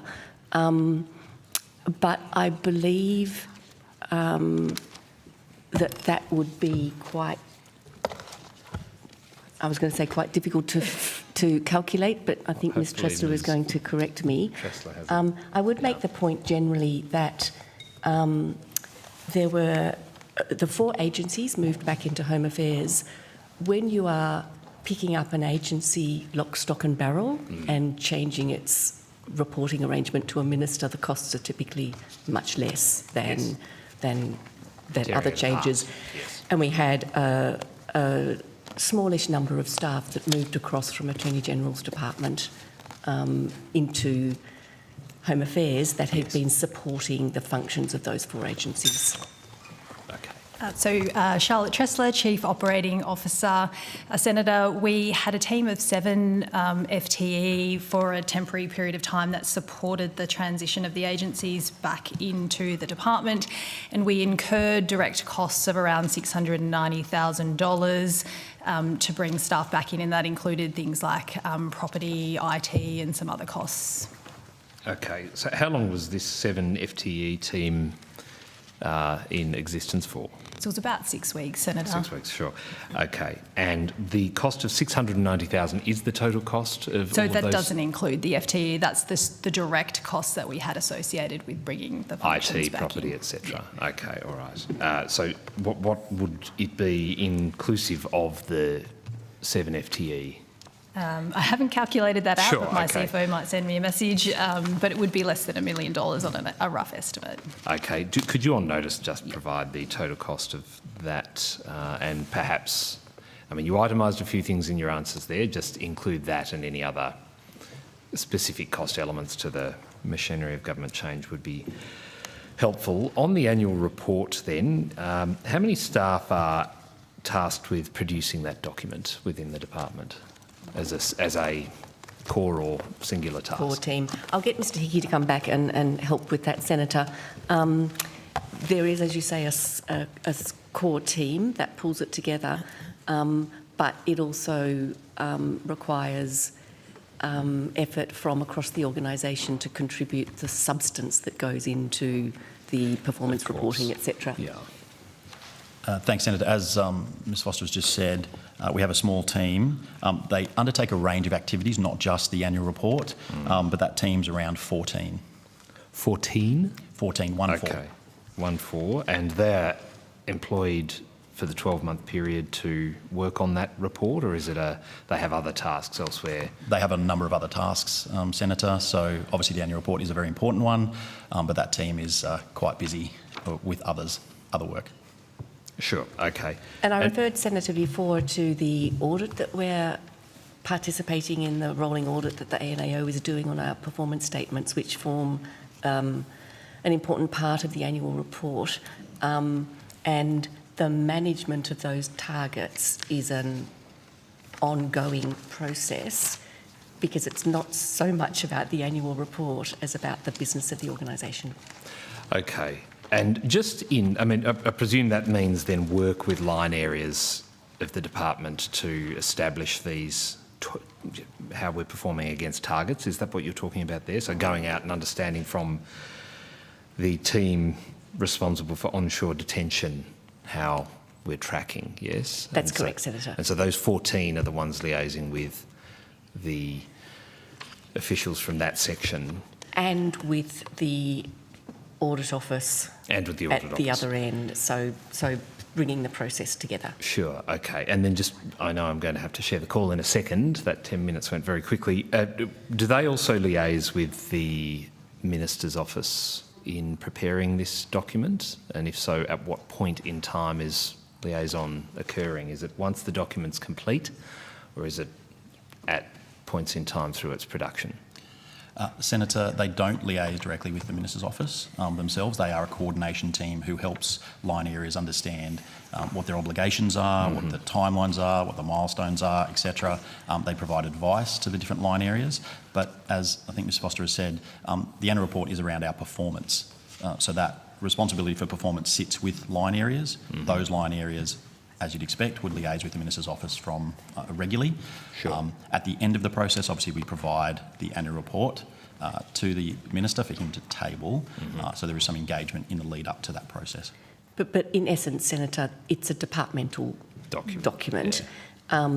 Some of it, most of it is obviously backward-looking. It's reporting on the past, but our forward-looking targets are set in our corporate plan, and we will have interaction with the Minister or his office on the setting of those targets, because obviously that's a matter for government to involve themselves in. Understood. Thank you. Thank you, Senator Dunningham. Senator Roberts. Thank you, Chair. Thank you for appearing. My questions are to the Illicit Tobacco and E-Cigarette Commissioner. I'm sorry, Senator, but we're in cross-portfolio at the moment, and I believe that the Commissioner for Illicit Tobacco and E-Cigarettes is appearing with outcome 3, and so we can cover questions with that. So are there questions that the Senator can ask you in this patch that relate to cross-portfolio, or just, I'm just trying to be helpful for Senator Indeed. Roberts. So, Senator, if they're sort of organisational questions, we can try and handle them here, but the officers who are the experts in that field won't be here until outcome. Until what time? Because this section is actually headed under the schedule for the committee, headed Department of Home Affairs, including Australian Border Force and Illicit Tobacco and E-Cigarette Commissioner. Yeah, I think that's the entire program. And Senator, that is for cross-portfolio corporate and general matters. And then if you look... outcome 3. The outcome 3 is currently scheduled for 3:45. Okay, thank you. Thanks, Chair.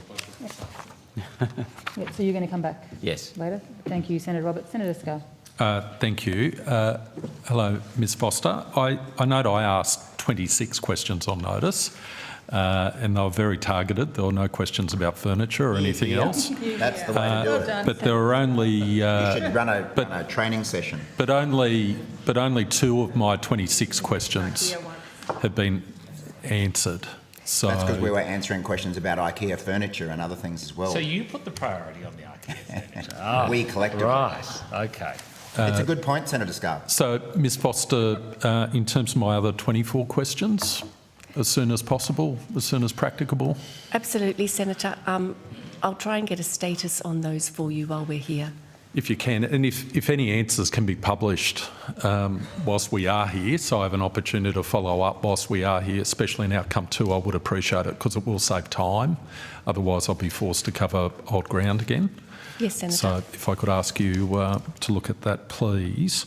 I want to go to the annual report, which I've read, so congratulations to your team members who put that together. It's a huge task. I want to go to performance target 1. And performance target 1 is that 80% of stakeholders who assessed policy advice provided to government were satisfied the advice was of high quality. And that target was not met. Why was that target not met, Ms Foster? So, Senator, that's a really good example of a target where the result is not reflective, I don't believe, of poor performance, but it highlights where we need to do more work in how we report on the target. So there are 3 elements to meeting that target: impactful, influential and informed.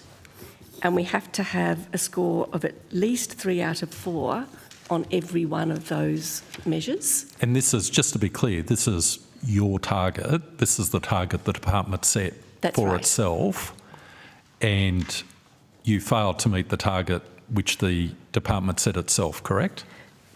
So, Senator, I'm just explaining what makes up that rating. I've actually read it, so I understand it's got to be, it's assessed on basis of informed, influential and impactful, and it seems to me the particular attribute which you substantially underperformed in accordance with your own target was in relation to impactful.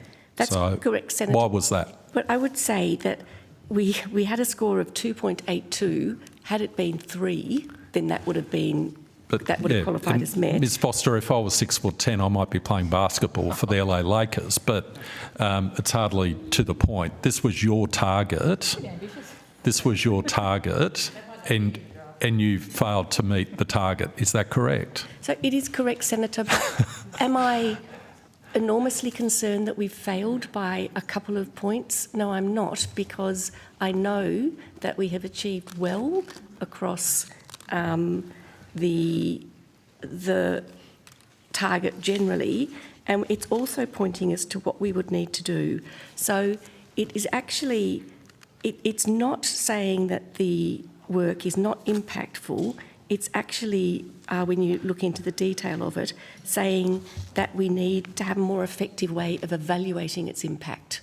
And so we are now putting that in place. I said earlier... So I've looked... Sorry, I've only got short time. You say you missed it by a few points. You missed it by 27.06 percentage points. That's correct, isn't it? So, Senator, that's because of the way the target was constructed. Which was constructed by your department for assessment of your own performance. So if the target was ill-constructed, isn't that the responsibility of the department? So, Senator, we are, as I said earlier, working with ANAO to really understand how to best set targets and measure them so that it's reflective of our performance. We're 2 years into that process and we're learning with each process, and we will continue to do so. So next year we will make sure that we are able to meet the evaluation component of that. As I said, it's not telling us that it's not impactful, it's just telling us that we're not able to measure that effectively at the moment. Well, just to be clear, and I admire your gallant defence, and from my perspective, it maybe raised some question as to how you came up with this target in the first place that's causing such discomfort. But the problem is, to quote from the annual report, the target was 80% of stakeholders who assessed policy advice provided to government was satisfied the advice was of high quality, and the result was the target was not met as 52.94% of surveyed policy advice to the Minister's office. So this is the most important advice your department provides, because it's informing the Minister with respect to incredibly important policy areas. Only 52.94% of surveyed policy advice was assessed of high quality. This missed the 80% benchmark by 27.06 percentage points. So do you accept the proposition that you failed to meet the target on a material basis? This wasn't substantially met. 27.06 percentage points is a material failure to meet your own target. Is that correct? So, Senator, on the numbers, technically you are correct. Okay. What I'm trying to say is when I dig underneath that and look at what the advice actually was doing, I can see where we need to improve our evaluation capability, and we'll do that. Okay, so 2 further follow-up questions just on this. So looking forward, it's the past, let's look forward. The report states the panel's independent assessment and supporting qualitative feedback will be used to support future uplift of policy capabilities across the department. Future uplift of policy capabilities. So what does that mean in practice? What are you doing in practice to address this? Thanks, Senator. There's probably a range of measures that we're doing. So one, in direct response to this target, we've set up a small impact and evaluation unit. Okay. They are providing, if you like, guidance, support. They engage regularly with different areas to try and build the understanding of and a process for building in an evaluation into their programs. We also have a strategic policy area that is looking to do something similar, which is to provide advice, guidance, support directly to line areas to build their capability, build their skills, build their knowledge of policy advice and what's involved. The annual report provides some really good feedback for us to work on and where we need to improve. And as I say, there's a range of activities, but those 2 areas are probably the main areas that are seeking to build that capability across the department. Okay, and my last question, Ms Foster, and if you've got anything else to add, you could perhaps do it in this answer. Are you going to use the same independent panel of stakeholders to assess improvements year on year? So from my perspective, there would certainly be considerable merit in terms of using the same panel of stakeholders to assess whether or not there's been year-on-year improvement, as opposed to using a different panel of stakeholders. So, Senator, that's a really sensible suggestion. We've not made that decision yet. What I've agreed with Mr Hickey and his team is that we'll sit down in January while we still have time to influence the shape of the corporate plan and learn the lessons from this year's report and then set our program for the coming financial year. Okay, thank you. Thank you, Senator Scarr. Senator Shoebridge. Well, thanks, Chair. Secretary, nice to see you. And you, Senator. Minister, you may or may not remember at the last estimates, I asked you and the Secretary about the failure of your government to provide answers on notice to a series of questions, one of which was, all of which dated back to October of last year, and about the number of people of military age leaving to fight for Israel or Russia. Do you remember that series of questions? Broadly speaking, Yep. I'm not sure if you were here, Senator Shoebridge, when we were just having a discussion about the sheer volume of questions on notice that are now coming through, but I realise you're probably making a separate point about some specific questions. Yeah, indeed. And I think we had that kind of exchange where I was then asking you why the minister took on notice the failure to provide an answer on notice about the failure to answer questions. And there were like layers of questions on notice, being taken on notice, being taken on notice. Do you remember that? Yep, I vaguely remember that, yeah. Yes. The department said in relation to one of those questions on notice that dated back to October, I think it was ended up becoming question 23, they said that they'd provided draft answers to the minister in June.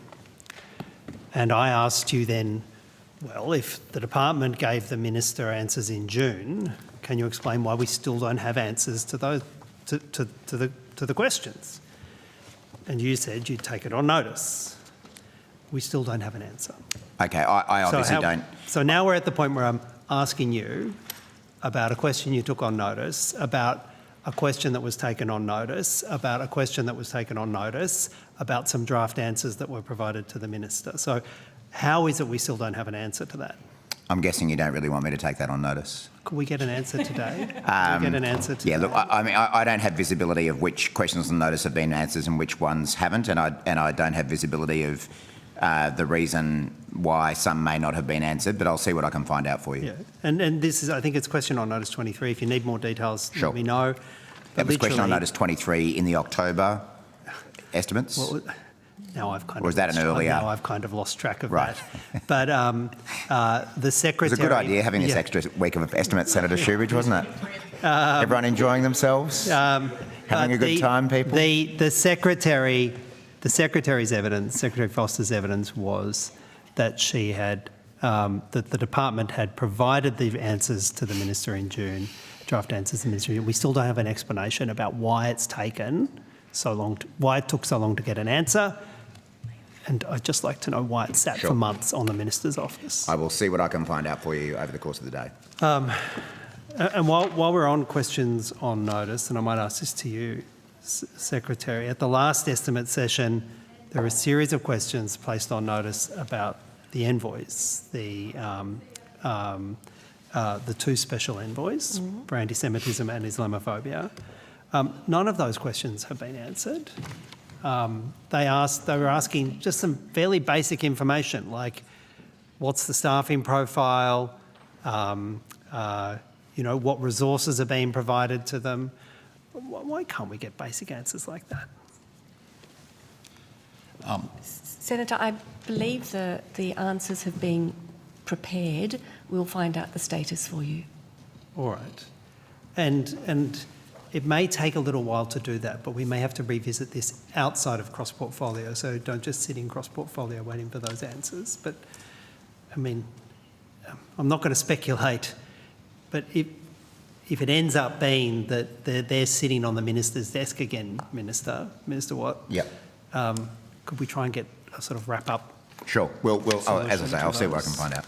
Cool. Thank you. And I would make the point, Senator, that the Minister's office has been processing an enormous number of questions on notice in the past few weeks, and we've been trying to assist with that process by grouping like questions together to make this process as efficient as possible. And just to back that in, Senator Shoebridge, again, I don't know if you were here earlier, but there were around 1,000 to 1,100 questions on notice asked in the October session, which is only a few weeks ago. So that is an extraordinary number to answer. I didn't hear that, but I accept there's a bunch of questions there, but like some of these are quite straightforward, asking basic resourcing information, and I think they should be able to be answered. I'm going to go on to another matter. It's about your involvement, Secretary, in what became Operation Kingscliff, which was an investigation into the corruption of your former Chief of Staff. Are you familiar with that? I am, Senator. Yes. We've put an FOI in to NAC for all exchanges back and forth between the National Anti-Corruption Commission and you and your office, and the NAC has responded and provided the information. We put the same FOI into your department and we've got nothing in breach of the timetables. We've engaged with your department by narrowing the scope so that it mirrors what we have for the NAC. Still no documents. Why won't you produce the documents we've requested? So, Senator, I'm told it was due yesterday, and I believe it is very... Sorry, Senator. It's currently out for consultation and we'll finalise that as soon as we can. Well, you see, due yesterday was important for us because due yesterday meant we would have the documents available to question you about them in Senate estimates. Obviously, that would have been important and useful for us to have the documents under our FOI so we could question you on these matters if relevant issues arose in the documents. Again, can you explain why you've breached the statutory timeline? Yeah. So, Senator, I was just checking with Ms Tressler. I wasn't aware of that FOI request until last night when we were working through the issues and we watched your questioning of Attorney General's, of the NAC last night. And as Ms Tressler said, we will expedite the consultation on that and submit it as soon as we can. Well, one of the information gaps in the FOI documents we have from the NAC is when and in what circumstances either you or someone else from Home Affairs requested expedition of the corruption investigation into your Chief of Staff. Did you request expedition? So, Senator, I think there were two parallel processes. So, our Assistant Secretary in our integrity area spoke with her counterpart, and I'll see if I can have a date on that for you, requesting that the matter be progressed as quickly as possible to the point where we were able to remove the Chief of Staff from her office. And so, customarily, Senator, the NAC will request that we or any agency take no action that could prejudice their investigation. For example, to give someone who has been referred to them an indication of a referral or an investigation so that they can make sure that evidence, etc., is preserved. Sometimes that means we work with the NAC for quite a long period while they gather sufficient evidence to commence their inquiry. That was unacceptable to me in this circumstance, to have an officer in that role for an extended period of time. But equally, I was conscious that I could take no action that would prejudice the NAC inquiry. And so I spoke with my team and they passed on my request to the NAC office for the process to be advanced to a stage where we were able to remove the officer from office. Sorry, so you talked about two parallel processes. One is an assistant secretary doing something, you said, with her counterpart. And that was on the 13th of January, Senator. That was on the 13th. And when you say, I say counterpart, I can't remember the term you used. Who did the assistant secretary in Home Affairs speak to or communicate with? Sorry, Senator? Who did the assistant secretary in your department communicate with? The note I have simply says her counterpart in the NAC. They have obviously reasonably regular contact. And Senator, looking at that date... Well, you say they obviously have regular contact.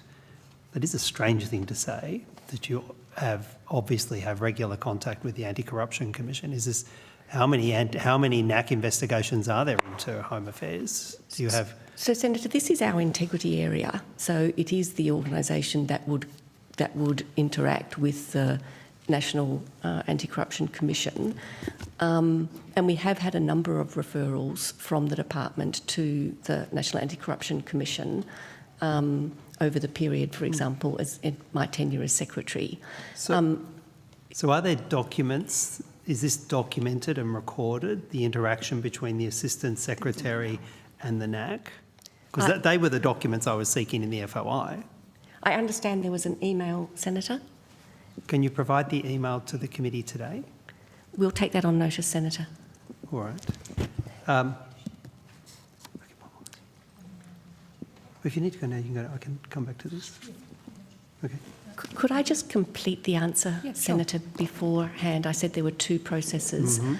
I also recall speaking with the NAC Commissioner. I don't have a record of exactly which day, to indicate my concern about the officer remaining in place for any length of time. And he understood that concern. He also understood that I would do nothing to prejudice his investigation. Did you, obviously if you're having a conversation about a corruption matter involving your own Chief of Staff with the NAC Commissioner, you would carefully document and file note that conversation. Can you provide the file note and the documentation you have about the conversation you had with the NAC Commissioner about the corruption of your own Chief of Staff? I'll take that on notice, Senator. Did you file note it? I don't know, Senator. I don't believe so.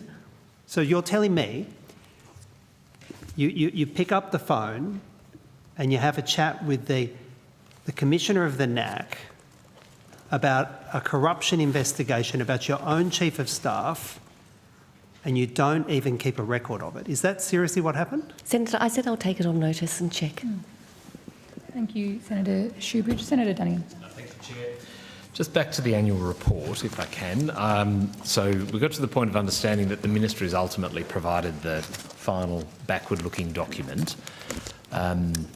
Firstly, I just would like to know on what date the Minister is provided a copy of that document.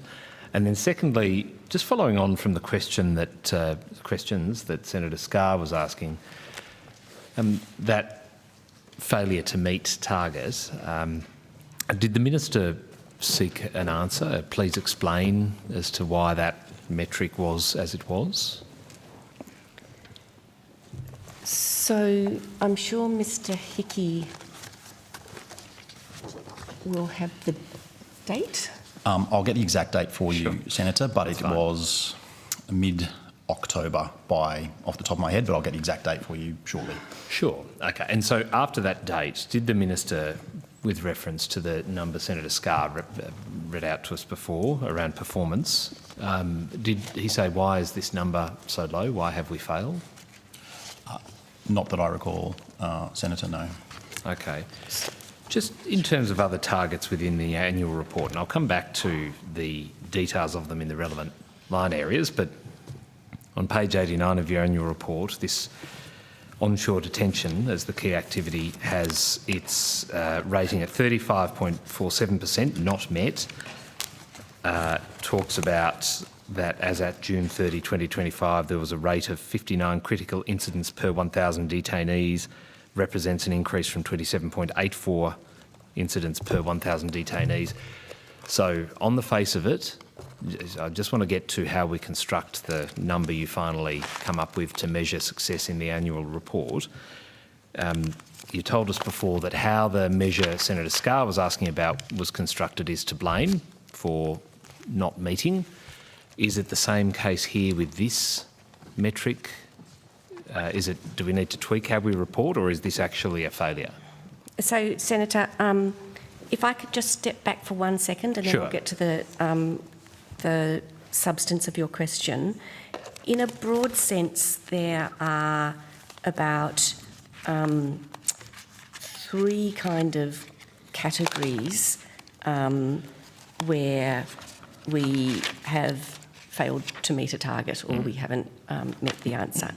One is when we set unrealistic benchmarks, and we have a few of those. One example is we set a target giving ourselves a short period to assess registered migration agents' application processing. We didn't count for the fact when we set that intent to do so has to be published for 30 days, and so we cut our time down by half. The second issue is a technical issue where we need to be more specific or purposeful in the way we set the targets. So if I give you an example of this, the timely delivery of grants, we delivered 98% within budget and in a timely manner, but it was categorised as unable to be determined because we hadn't documented the milestones that the Audit Office wanted to see along the way. And so even though we achieved, there was a technical reporting error. And then finally, where there's a genuine challenge to delivery, and the one you've just highlighted for me is an example of that. The other example I would give you is Target 82, where we talk about planned activities to support irregular migration. We have to set the targets at the start of the financial year, but if the irregular migration profile changes over the course of the year, then we have to change our activities to respond to that. So if I return to Target 57, and obviously we can discuss this in more detail in Outcome 3, the number of incidents is too many. And we need to keep working as we are to reduce that number. And there are a range of things that we have done over the past few months and a range of things that we will continue to do that will help ameliorate that, and we can go through that in Outcome 3. Okay, so with regard to the third of those issues that you talk about when it comes to reporting and reporting issues, the genuine challenges in delivery, so there are problems. These numbers actually bear out some significant issues. It's not a case of reporting not being quite accurate, as was the case with, I think, your unrealistic benchmarks or inappropriate reporting. So you do accept that? I do, Senator. Yes. Okay, then did the Minister seek some explanation as to this number when the report was provided to him? So, Senator, this is an issue that we have been working very, very closely with the Minister on, because we were concerned about the number of incidents. And so the Minister didn't need to question us on the annual report target because we were in regular discussion with him. And I will advise him, as does the ABF Commissioner, when I'm concerned, and I will also advise him when I think we are taking the measures we need to take and have turned the corner, which is the case for this one. Okay, and when we come to the relevant area, I'll dive into the substance with you on that. On the annual report, there's now, as a contrast to the 23-24 annual report, a slogan on the front of the annual report that used to just be referred to as annual report and relevant financial year. We now have building our nation, securing our future. Was that a departmental initiative? Is that? It is, Senator. Okay. Who came up with that? It was a combination, I think, Senator. It was an internal process of trying to articulate our purpose, and it really sprang from the capability review that was done by the Public Service Commission, which was initiated around the time that I started acting, so at the end of 2023. And one of the findings in that capability review, and I'm sure someone has got more detailed memory than I of this, was that there was a need to have for staff a greater sense of clarity of purpose, of unity of purpose. And across the functions that we do, we have both building and securing functions, and that was the narrative we came up with to pull those together. Okay, so it was initiated by, you've mentioned the review, but initiated by the leadership within the department to give effect to what the review suggested around clarity of purpose. So was there any external input provided? Was there an agency, a consultant that assisted with the development of this? So around about that time, Senator, I was also working with the National Security College, with whom we have a strong partnership, on the sort of development of a broader narrative. And so I had quite a lot of discussion with Professor Metcalf, who's the head of that college, about effective ways to pull together our mission. So no external service provider engaged to assist with the development or creation of that? No, Senator. I'm just hesitating as I say this, but in terms of the work we've done to respond to the capability review, both at a policy level and organisational level, we have tended to do that in-house with our own resources. Okay. We have on occasion used former senior public servants to look at specific aspects, Sure. but I have resisted the urge to go to external consultancies. Okay. Perhaps just on notice then, to be absolutely sure, I note the hesitancy to sort of completely say yay or nay on that, whether there was an external service provider engaged with regard to the creation of this narrative and any branding associated with it. Would be great. So, Senator, there was no one involved in developing the words here. As I said, Professor Metcalf helped us in writing a much longer piece, and my memory is that that was done on a fee-for-service through the ANU, where the school is. Right. So perhaps on notice then, as part of the question that I've just asked, on notice that might pick up that detail around any of the fees related to that, if that went into it. And of course I added in just any branding around that. But very clearly, no, we had no okay, branding excellent. work done. Okay, and was the Minister's Office invited to provide input into this set of wording? So at the time that we were doing the work, Senator, so this would have been early 2024, Minister O'Neill? Yeah, Minister O'Neill was our minister, and I was working closely with her on the way in which we provided that clarity about the organisation's role. And so, for example, both the Minister and I spoke at the National Security College from memory, drawing on some of the work that Professor Metcalf had done for us. Okay. The reason I asked is because, of course, the government's election platform is entitled Securing Australia's Place in the World, and there's some similarities in terms of the visual representation to the annual report. So I'll perhaps have further questions on notice related to that. I just have a couple of questions on tenders. I wonder if I can ask about a particular one, and if I need to be redirected, let me know. CN 39135553A3, which relates to health services for supporting persons in Nauru. Is that something we do here or later? So typically we deal with all of the regional processing issues in outcome 3, Sure, Senator. I'll deal with it then. Thank you. Sorry, Senator, Chair, can I just clarify my comments on when the annual report was provided to the Minister? Yes. It said mid-October. It's actually the 10th of October. 10th of October, excellent. Thank you.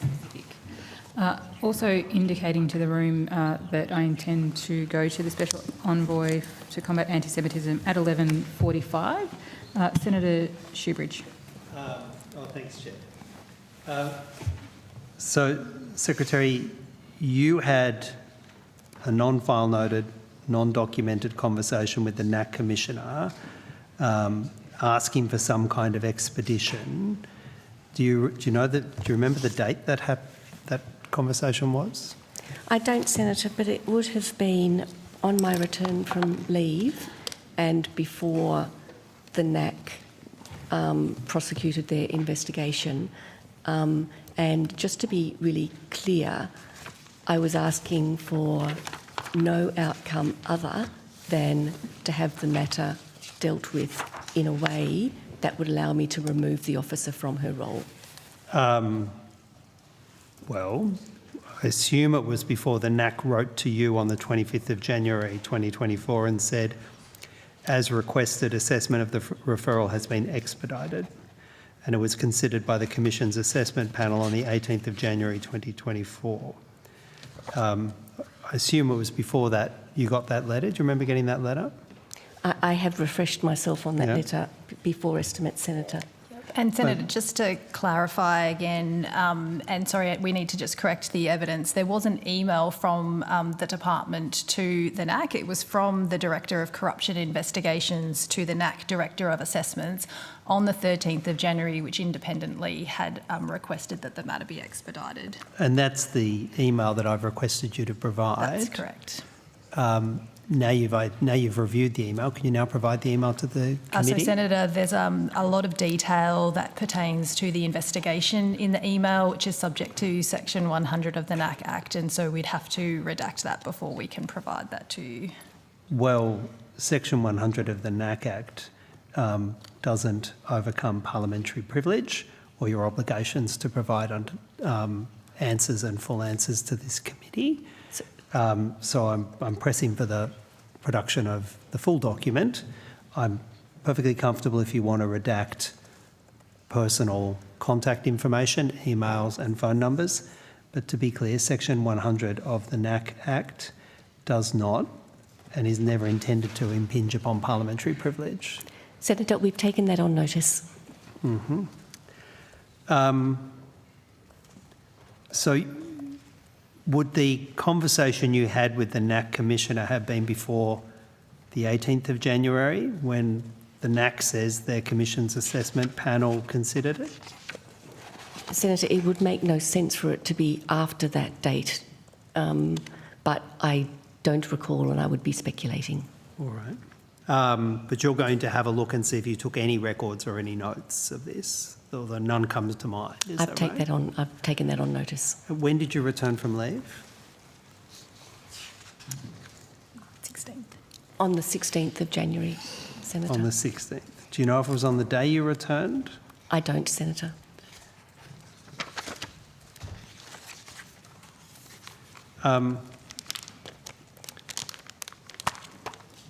You were given a draft copy of the findings and the report.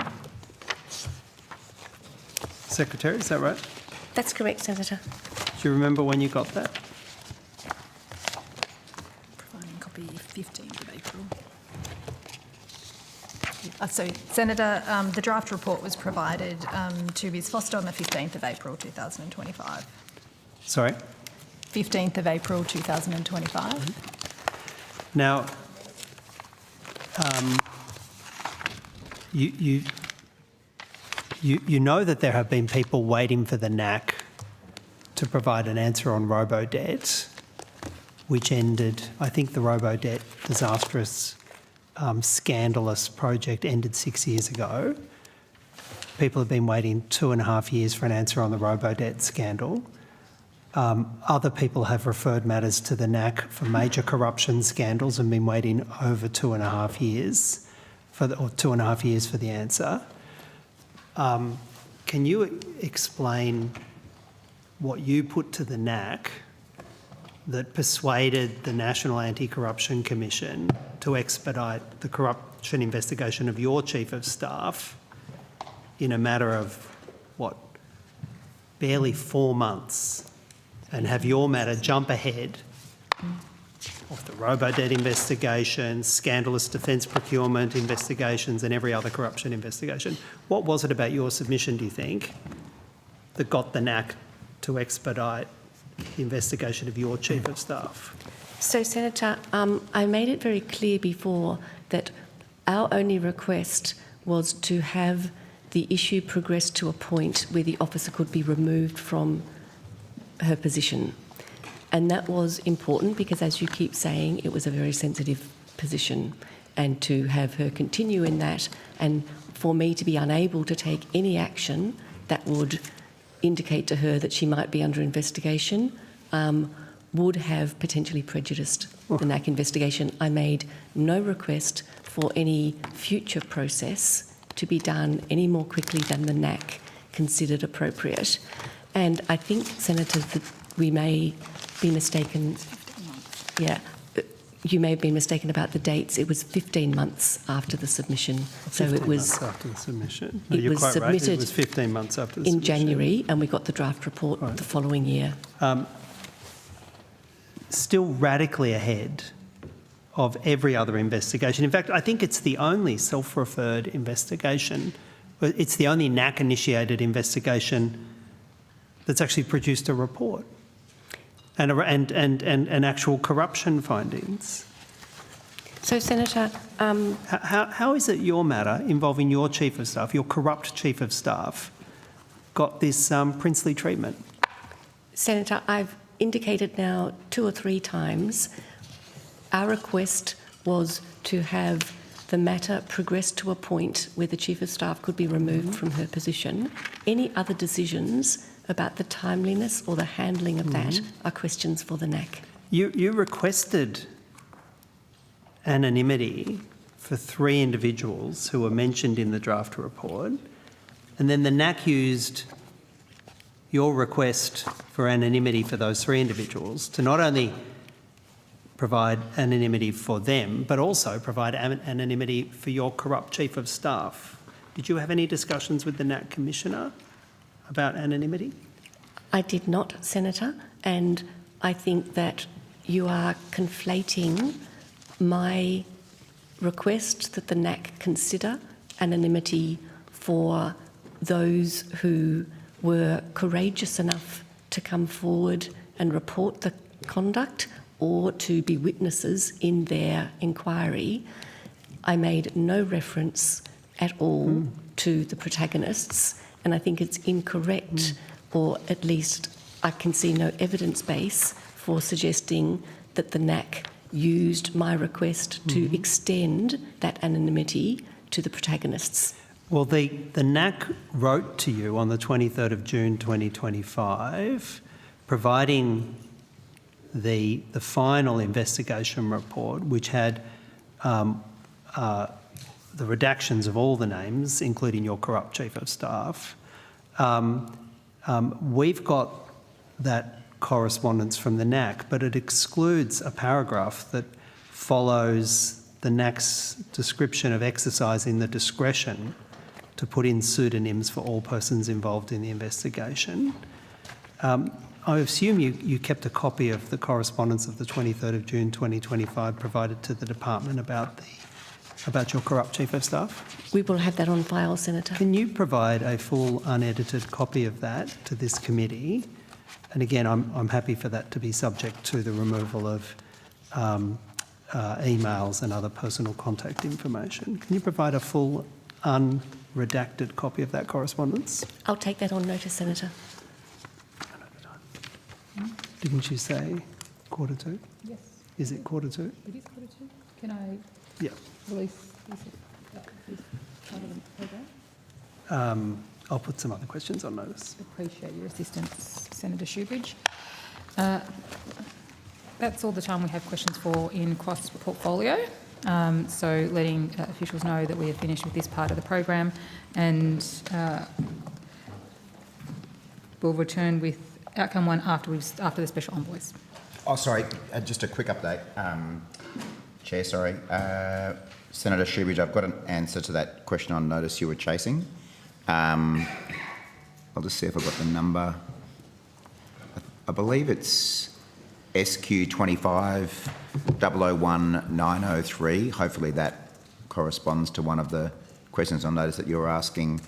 It actually has been cleared by the office, just hadn't been tabled yet.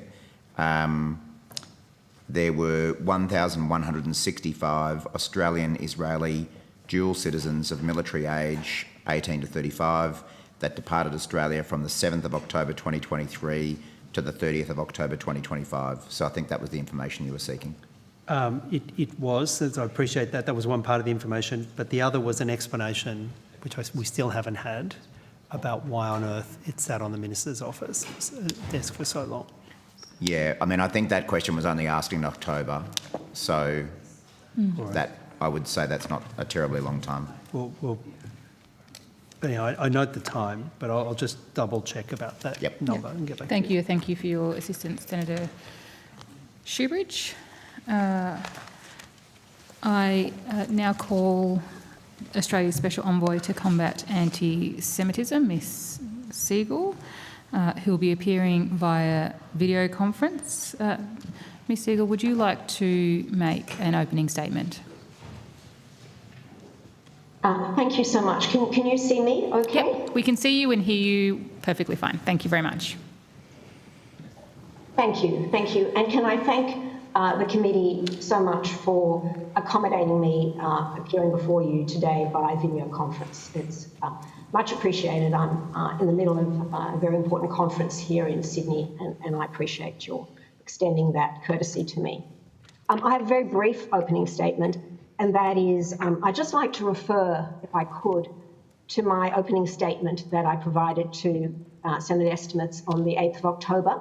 I was not called before the committee at the last minute. I think time had the better of all of us.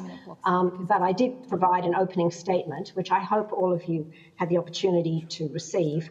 But I just want to quote from the end of that opening statement about my role and where we sit today.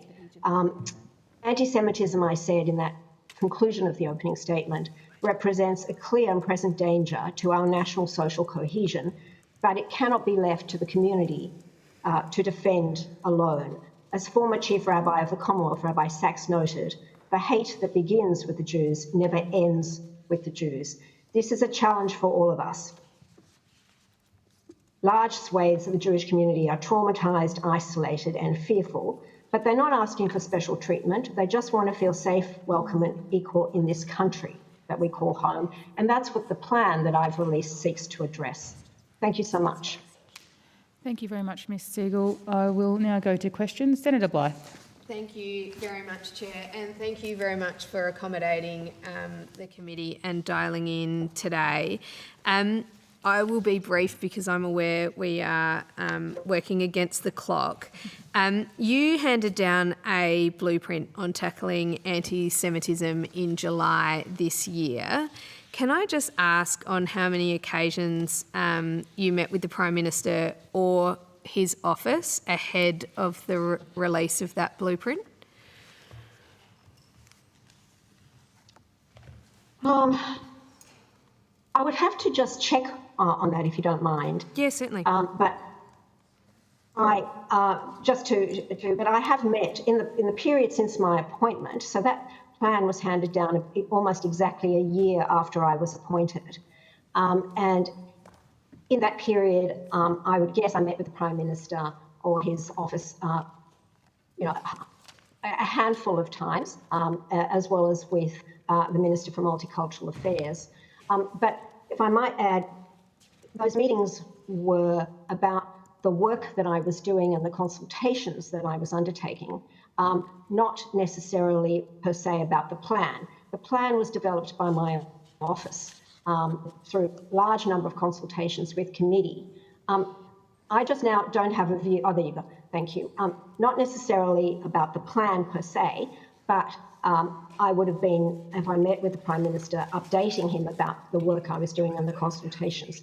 You might recall that the first thing I did when I was appointed was I was asked to go to Buenos Aires to sign the global guidelines on behalf of Australia. And these are global guidelines that have been adopted by many nations, I think over 50, as a blueprint, a guideline for combating anti-Semitism. And my plan is sort of based on a lot of those global guidelines. And I know that I met with the Prime Minister after that visit to brief him about the global guidelines and, you know, just to confirm, as he'd asked me to do, that I'd signed them or I participated in endorsing them. They're actually signed by our ambassador to Argentina. But I'll take it on notice exactly how many visits. I'm just not exactly sure, and I don't want to give you a wrong figure, but not that many, just a number of occasions. Okay, thank you. And I think just in relation to that as well, if you're happy to also take on notice, I guess, how often you do meet with the Prime Minister in his office and in what forms, and also with the Minister for Home Affairs and their office, that would be helpful as well. Sure. Thank you. Can I also ask whether the government received any draft versions of your plan? No, they didn't. Okay, so it was. I mean, when you say draft, you send a draft to somebody for their input. Yes. As a thing, they certainly received a courtesy a copy of the plan before the official release. Okay. But it wasn't as if I sent drafts around to different organisations and to the Prime Minister seeking further input on the plan. I used the opportunity of in-person consultations in order to refine what we had as our thinking, and that's formed the plan. There was a copy sent to the Prime Minister's office as a courtesy before the actual release, because I think that would be, I'm sure you would agree, an appropriate way to behave in terms of the Prime Minister if he was joining me in the actual release of the document. Absolutely. And have you had any indication from the government on the anticipated timeframe for the full response and implementation? Well, I wonder if I can talk to that, because that is a question a lot of people ask me. And I view it a little differently. I see the plan as the envoy's plan. And if you read it, in most cases, it talks about the work of the office with the support of government, with the support of state government, with the support of other stakeholders. So I have continued to work in delivering the plan. And in delivering the plan in a particular area, for example, universities or education, I have had support from the government, whether it's the relevant minister and the Minister of Education, whether it's the department. So it's not as if I am waiting for some holistic response. The government, in one sense, is responding as the plan envisaged, issue by issue, activity by activity. In terms of more general comments, as you refer to, I don't have any idea of a more general comment, but I'm not expecting and I'm not waiting for some overarching reply. I'm just continuing to work on aspects of the plan with support as requested and as necessary from different parts of government, including state government. Excellent. Thank you very much. Thank you, Senator Blythe. Senator Shoebridge. Thanks very much, Chair. Commissioner, there have been very real concerns about the growth of neo-Nazis in Australia and neo-Nazi movement in Australia. Do you share the concerns that I hold, and I know millions of Australians hold, about the growth of neo-Nazis and a neo-Nazi political movement in this country? Senator, I don't necessarily comment on political aspects, but I certainly share concerns about the neo-Nazis and their behaviour and the far right. And it's quite despicable, and I have made comments to that extent that I really do not think that it is anything that we should, as a country, do anything other than condemn and seek to stop. We see one of the most high-profile, obscene, public outings of the neo-Nazi movement happened recently in my home state, happened out the front of the New South Wales Parliament House, an appalling neo-Nazi rally that was approved by New South Wales Police. I've been looking online to see at any point where you condemned that neo-Nazi rally outside the New South Wales Parliament, looking for a clear public statement from you condemning that neo-Nazi rally and questioning why the police permitted it. I can't find it. Do you condemn that neo-Nazi rally out the front of the New South Wales Parliament? Senator, I did convey to various news outlets who asked those who approached me a condemnation. I had a statement prepared. I did not put out a press statement, and I note that perhaps I should have to make it clear. But news outlets that did contact my office, I did convey that. I can't explain what if you could not find anything, but I have, as Special Envoy, very much condemned that gathering and that behaviour. And I note, and I'm sure you would think also, that the New South Wales government indeed was very quick to respond to that with some new legislation this last week. Well, Ms Siegel, I've seen you publicly put out proactive statements condemning pro-Palestinian protests.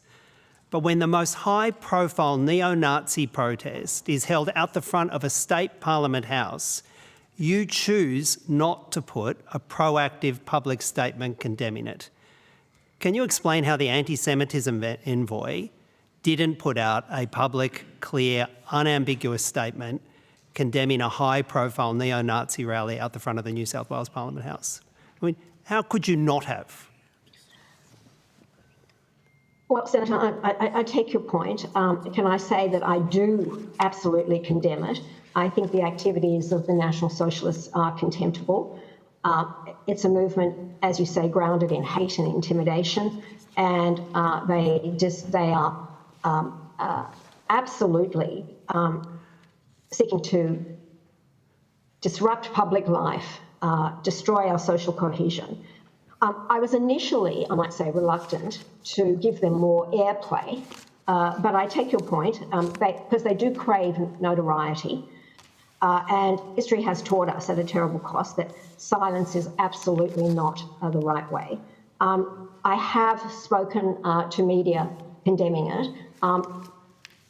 I take your point, and perhaps there should have been a broader statement, but I chose to do it through individual media responses. But be under no illusion, I do condemn them. Well, have you sought a meeting with New South Wales Police to work out how on earth they thought it was okay for a neo-Nazi rally to occur out the front of the New South Wales Parliament? You're the anti-Semitism envoy. The New South Wales Police signed off on a neo-Nazi rally. Have you sought to have a meeting with senior New South Wales Police to work out how on earth they signed off on a neo-Nazi rally? Senator, I haven't sought a specific meeting on that topic, but I do meet with them from time to time, and it's certainly on my agenda to next meet with them, when I next meet with them. Well, now I've raised it with you. But I am also meeting with a number. Now I've raised it with you. Sorry, Senator. Now I've raised it with you, you're going to put it on your meeting, your next agenda meeting with the New South Wales Police. Is that right? Well, I think it would have been on the agenda anyway, but I think it's helpful that you have raised it as well and reinforced the importance of it. I think it's obviously for the police to explain more than I why they thought it was appropriate, and maybe there were explanations. From time to time, I have wondered about.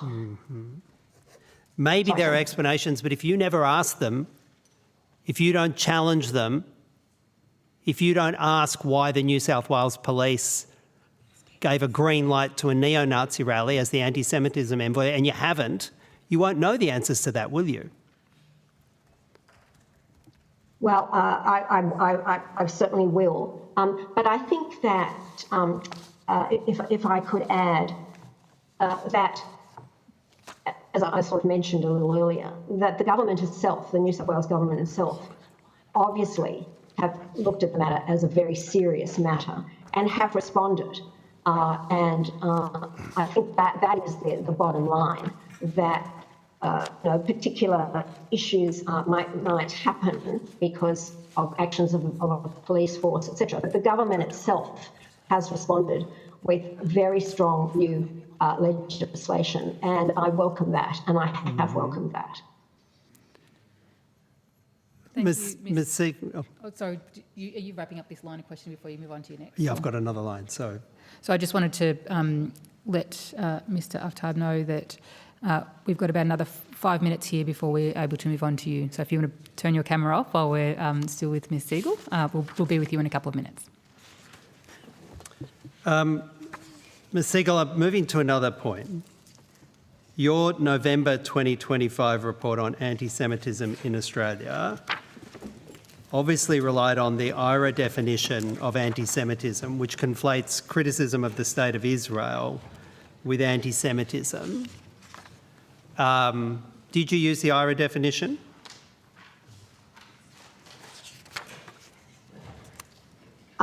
Senator, as you know, my plan has 13 different recommendations of 13 different issues that I dealt with. And the first one is IRA, because that is the definition, that is the working definition of anti-Semitism adopted by the federal government in 2021, well before our current circumstance.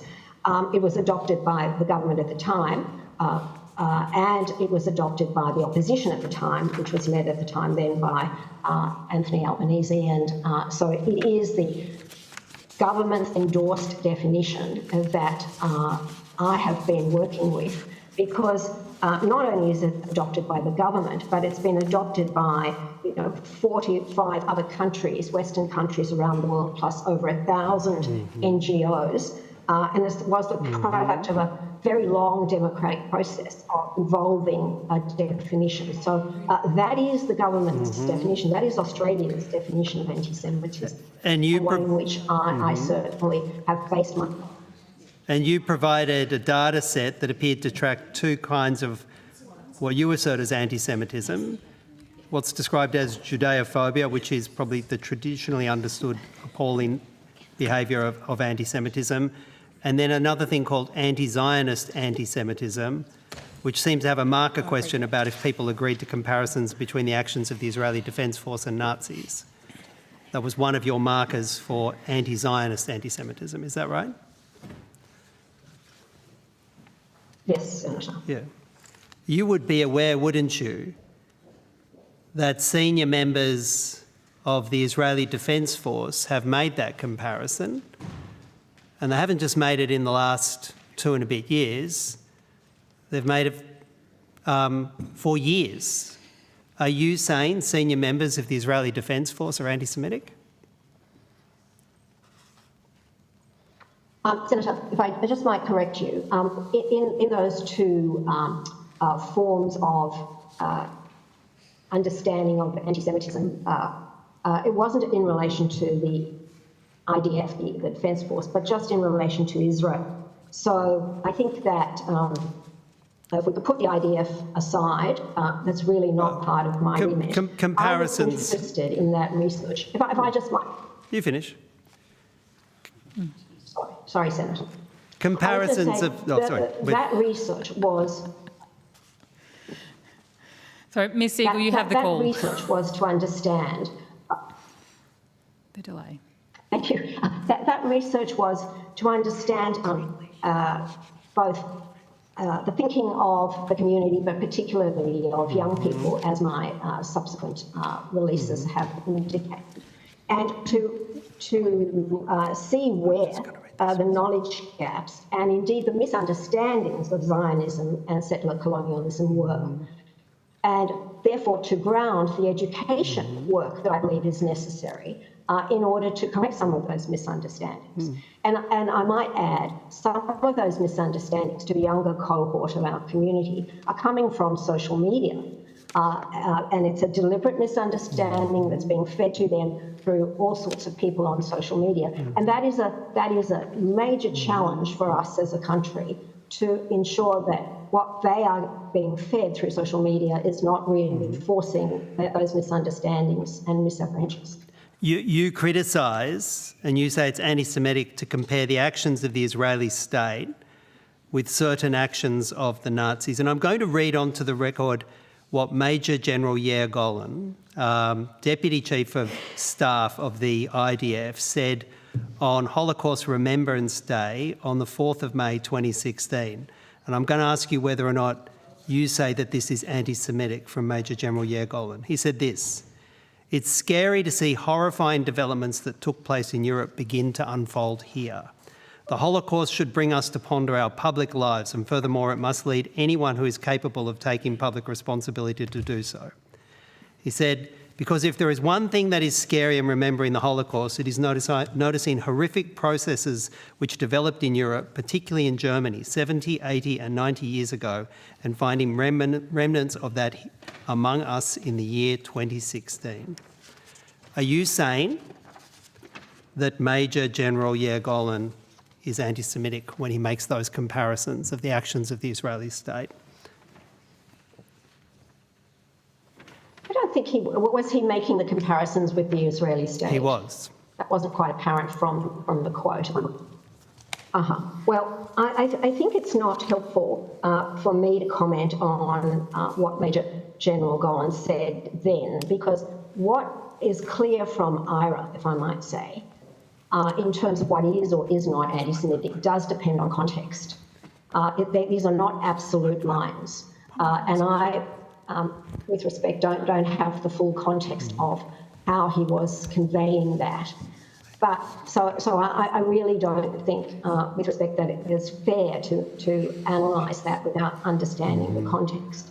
But anti-Semitism, as I said, is a particular scourge for our community as a whole, but particularly affects the Jewish community. And what my research was trying to do, just so I can be clear with you, is trying to understand how that understanding of anti-Semitism perverted or twisted through what I believe is coming through social media and affecting the minds of our young people, and what we need to do to correct that. Because it's classic anti-Semitism, and there is more modern anti-Semitism, which is a very strong form of anti-Zionism.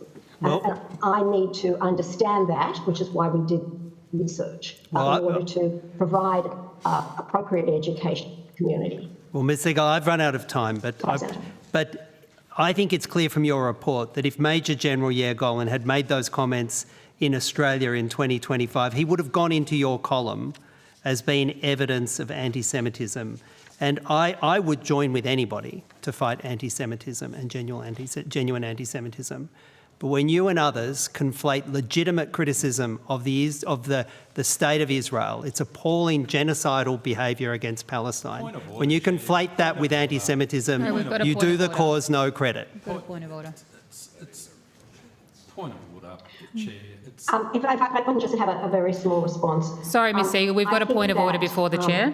The Irish... This is not intended to be, estimates is not intended to be an opportunity for Senator Shoebridge to give speeches. It's an opportunity to ask questions of witnesses, and especially where the Special Envoy had made the reasonable point about wanting to look at the context in which the particular quote, which has been referred to by Senator Shoebridge, hardly seems unreasonable for her to make that point. But I think if Senator Shoebridge can simply limit himself to asking questions rather than giving soliloquies. Thank you, Senator Scarr. And I think Ms Siegel was going to make a very short comment on Senator Shoebridge's statement, and then it'll allow us to rotate the call. A very clarifying. Thank you, and thank you so much.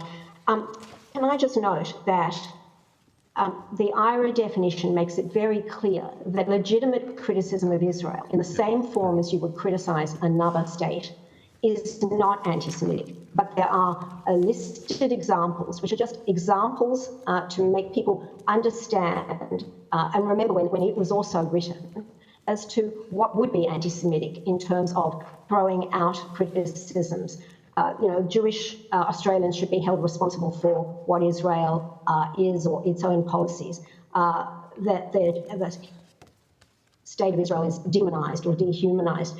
So legitimate criticism is fine, and I think that has been a misunderstanding generally by some people in relation to what is permitted by IRA, and hence has resulted in very unfair criticism of IRA. IRA is a very important tool for understanding what is anti-Semitism, where ancient tropes feed into anti-Semitism, and enabling one to use it as a tool for education.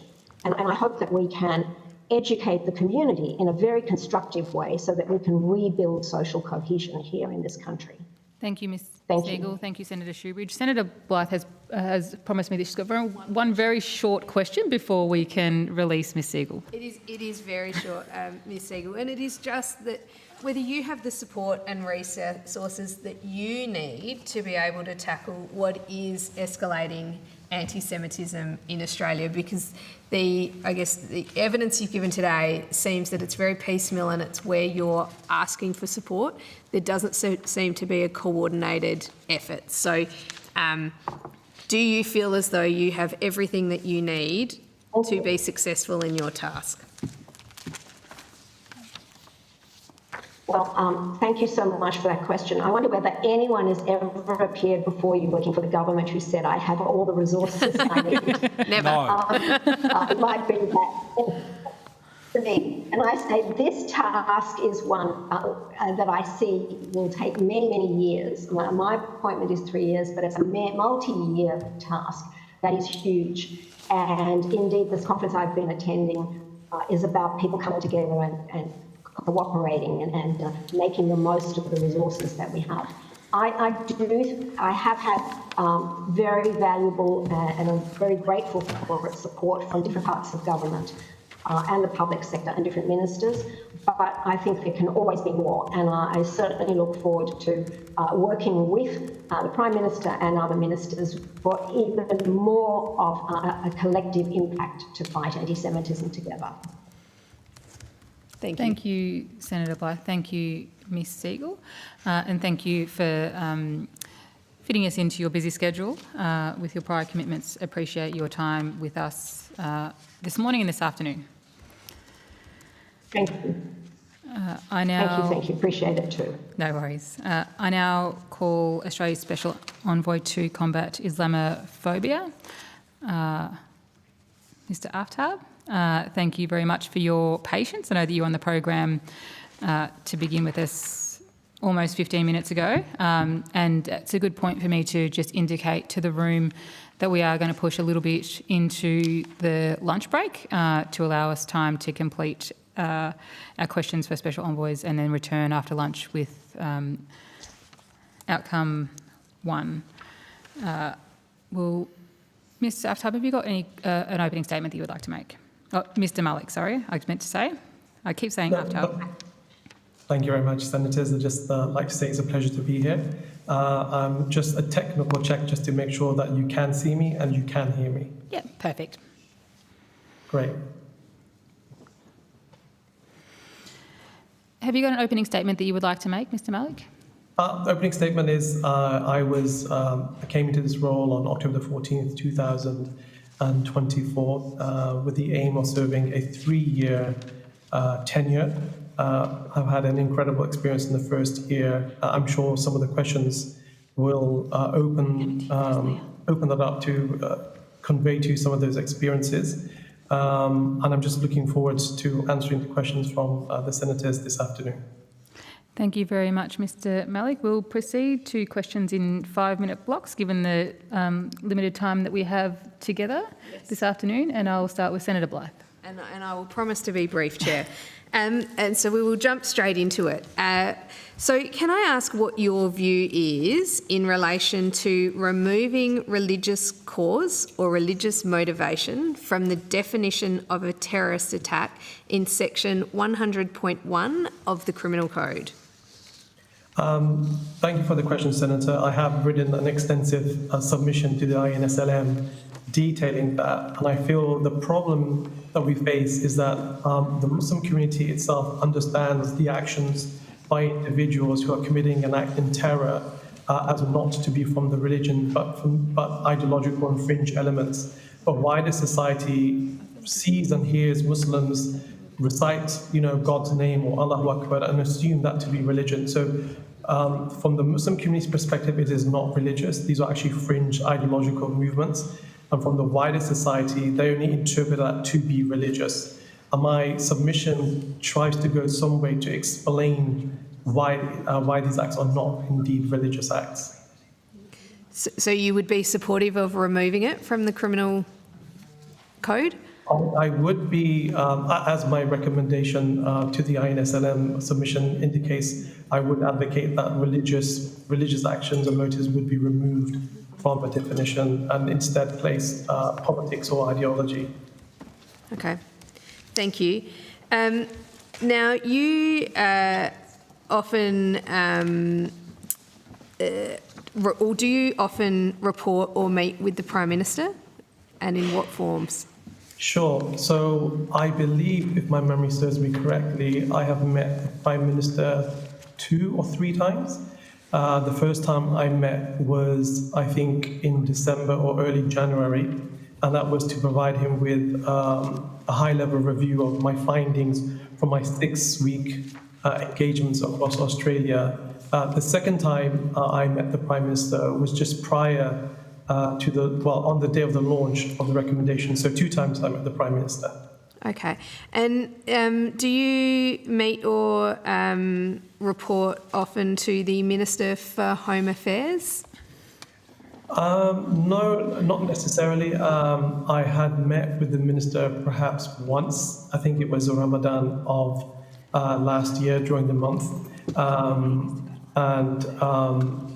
think that was the only one time in which we actually had a face-to-face meeting. Other than that, I may have spoken to him on the phone once or twice, and if there was anything that I needed, I would reach out to the Minister for assistance. Okay, so, and just to clarify, that was a meeting at Ramadan, so at an event, was it? Is that? No, it was during the month of Ramadan. Oh, in during his Ramadan. office. Okay, Yeah. thank you. It was again trying to catch up with the Minister just to share some insights that I've gleaned over the last few months in a row. Excellent, thank you. And you were appointed, as you said in your opening statement, on the 14th of October 2024 for a period of 3 years. What are your annual deliverables for each year in that period of your appointment? So I've just released my annual report, which I'm happy to share with the senators, which details the activities that I have done. My aims and ambition really is 4 areas. It really is continuously engaging with Muslim communities to build trust and transparency, which has been almost exclusively what I've done in the first year, raising public awareness about Islamophobia and the impacts of Islamophobia, was writing the recommendations, but also working on a strategy to combat Islamophobia and then establishing my office. Moving forward, some of those integrals will remain, but it would be really focused upon challenging misconceptions about Australian Muslims, clarifying those misconceptions, working with the government to ensure that the 54 recommendations are implemented. But also, there's a number of initiatives and projects in my office that I will be announcing around about the 15th of March that will see me out for the next 2 years. Okay, so are you largely setting that direction yourself? Yeah, so good question, Senator. So that strategy has arisen from a national listening tour that I undertook. And I made a commitment to all the different Muslim communities that I engaged that I would take on board their concerns and the challenges that they feel are paramount, the priorities. And so those concerns and challenges form the basis or form the heart of my recommendations. And I identified 3 areas in which my office will be continuing to work. So the first area will be looking at policy scrutiny and reform. The second will be education and awareness. And the third will be looking at media responsibility and accountability. So my office moving forward will work within those 3 areas, and that remit was given to me by the Muslim communities across Australia. Okay. Have you had any feedback or input from either the Minister of Home Affairs or the Prime Minister on where you're headed? No. The only opportunity I gave was really explaining my findings, and I made a representation to the Minister for Multiculturalism maybe a few weeks ago, outlining the strategy. The strategy also was made public. It's available on my Instagram account. And it was also a strategy that I revealed at the end of July at the Parliament House. So the ministers and the senators that were present on those 2 days, I explained to them what my focus will be. It's not a mystery or not a secret. No. It's actually quite very public. No, I just mean whether government has had any input into it, but it sounds like it's just really been driven by you.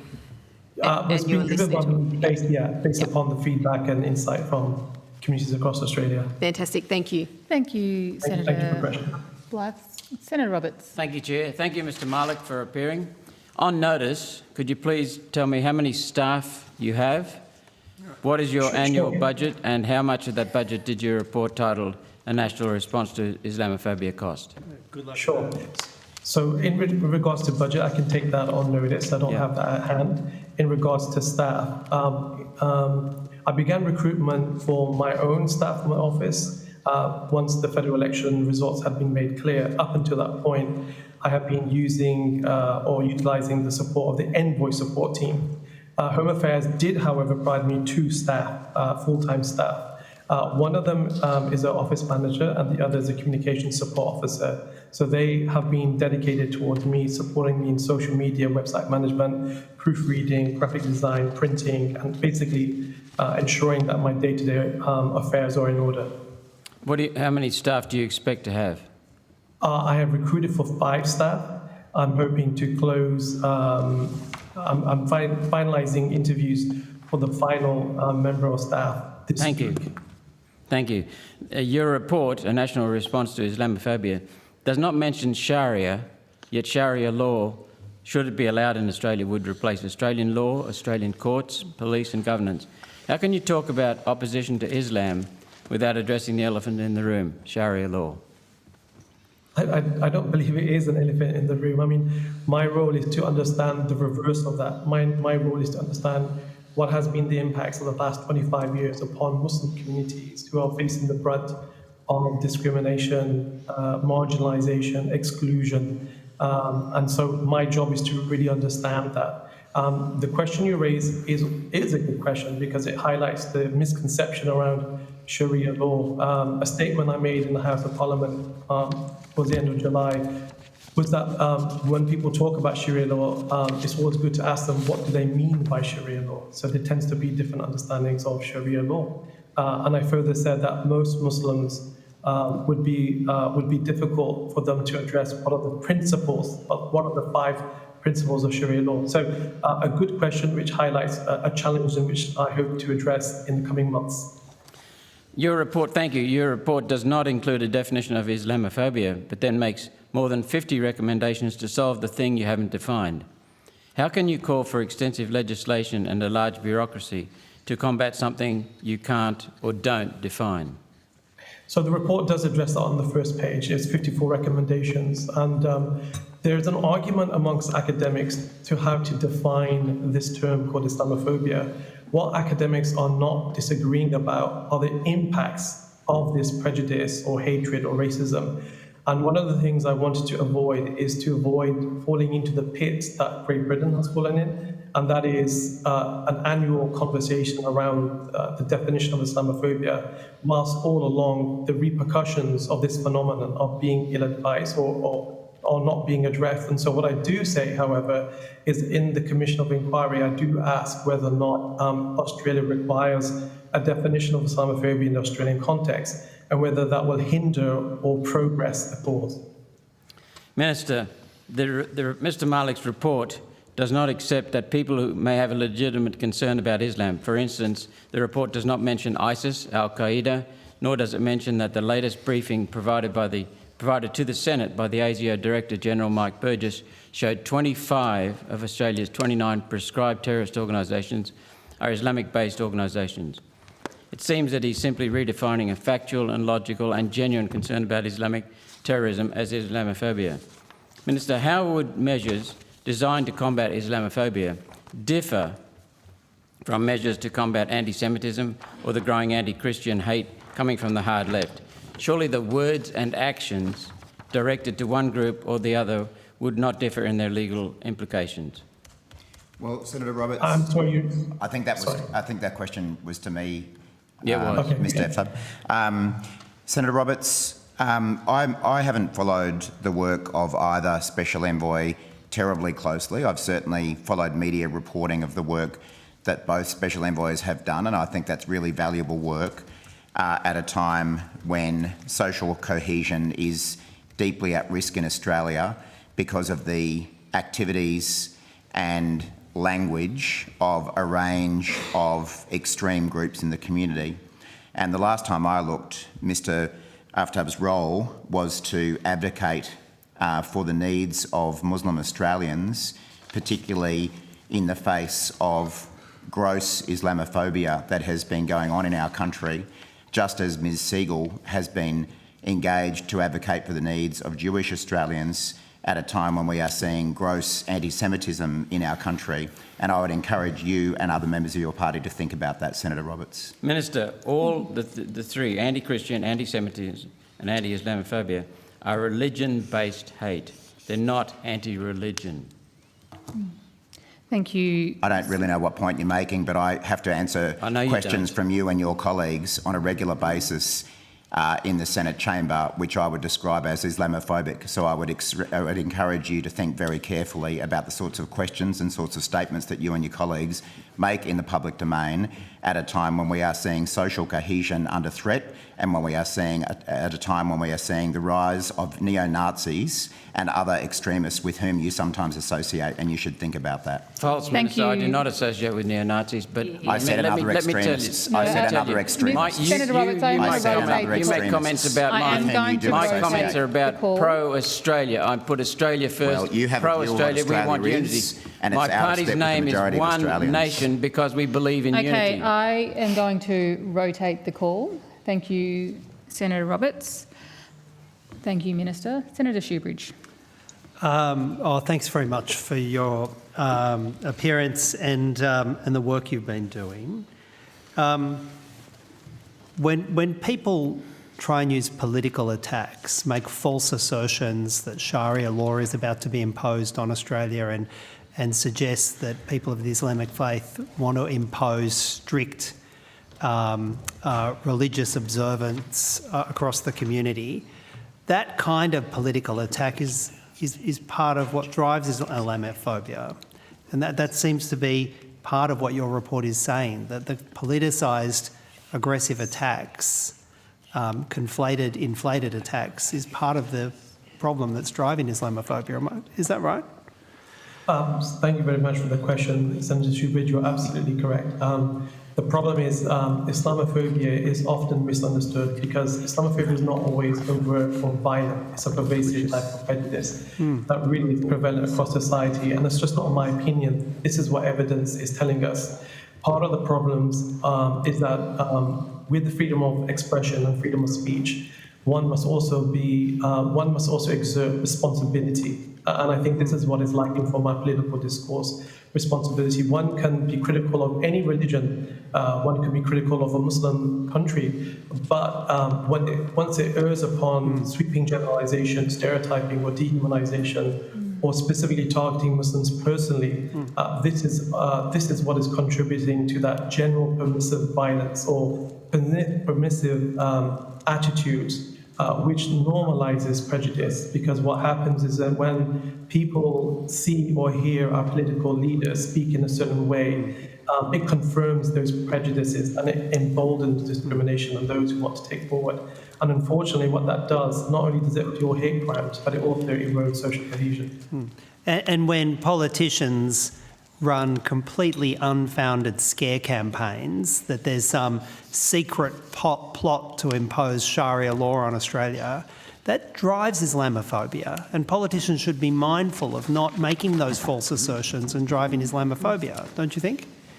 I would like to say, again, thank you for the question. I'll take this opportunity. If there's any parliamentarian who's got concerns about Sharia law, please give me a call. I'm more than happy to explain. I think you will be pleasantly surprised. But again, echoing your first statement, this really does consolidate the idea that there's a discourse within Australia in which everything and anything to do with Islam is wholly evil, such as, for example, in the past, that consuming halal foods lends itself to conversion to Islam, or that Islam in and of itself requires some sort of reformation, or that Muslim immigration requires the final solution. And we can go on and we can go on. And also, Senator, it's unfortunate that some of our parliamentarians refer to the experiences of many Muslims across this great nation of ours as fictitious. And unfortunately, this recklessness that we speak of really does normalise that prejudice, which I'm trying to address this afternoon. But there is also concern that when there's violence against the Islamic community, whether it's in Australia, whether it's in Palestine, or whether it's in Lebanon, that it doesn't get the same clear public condemnation as violence against other communities or the non-Muslim community. And in that regard, there was an appalling attack on an Islamic school bus at the end of last year, in December of last year. It was a firebomb attack.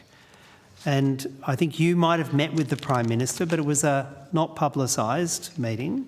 There was no public statement that came out from you and the Prime Minister about that.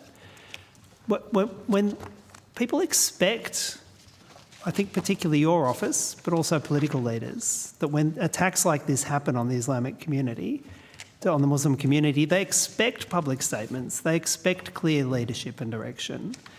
Why wasn't there a public statement that came from you? Or maybe I missed it following that. No, you're correct. I didn't put a statement for a very simple reason. Most oftentimes, a lot of these individuals who are victims of Islamophobia do not want additional publicity. And in regards to the case of the bus, that was the case there. That they didn't want it to become as public as it had become. As far as I understand, there were some political issues at play within that school, and the request I got was to please do not add any additional light to this incident. However, in most cases where possible, I have always issued a statement ensuring that when I release a statement, that I have an understanding of the facts on the ground. If there's some concern or if there's some area which I'm not clear on, I would wait until I have those facts.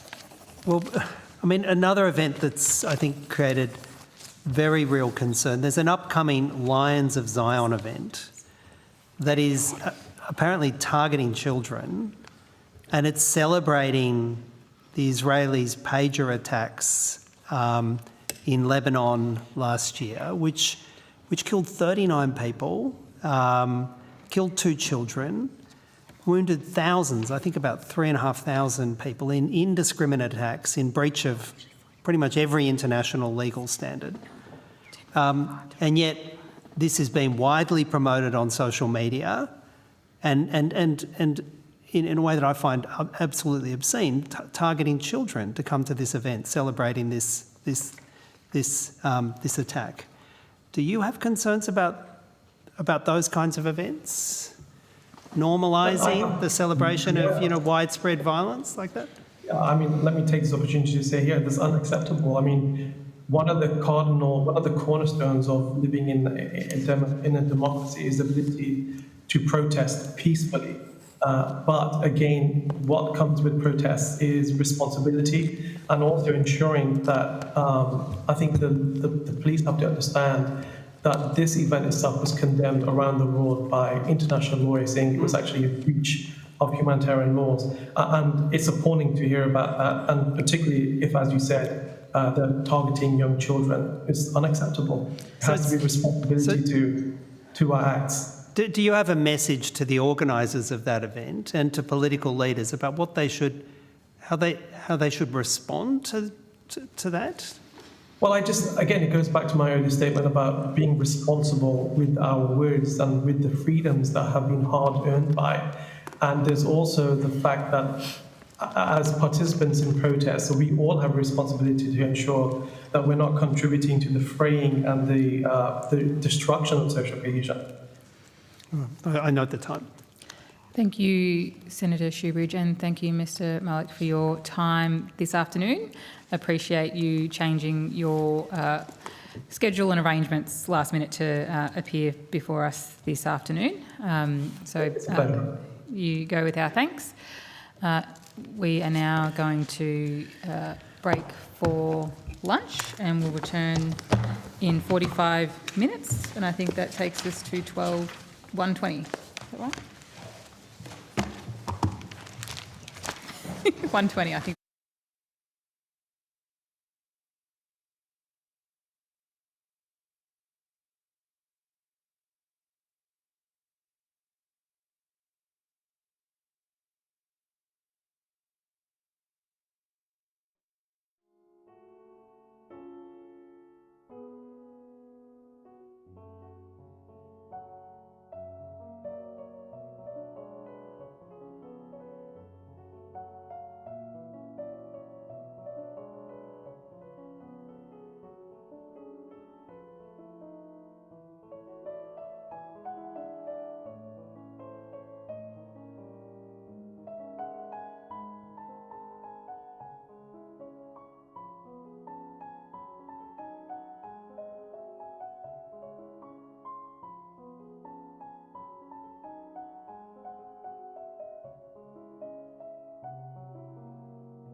Broadcasting.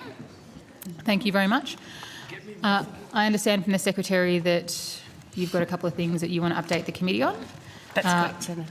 Please proceed.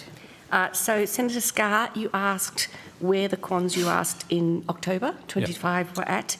So 2 have been published, as you indicated. 4 are with the department in final stages of clearance, about to be tabled. 20 are with the Minister's office. They were sent between 17 and 28 November, so relatively recently. Senator Duniam, you asked when all the quants tabled yesterday evening were sent to the Minister's office. There were 120 quants tabled yesterday. They were provided to the office between the 17th of November and the 1st of December.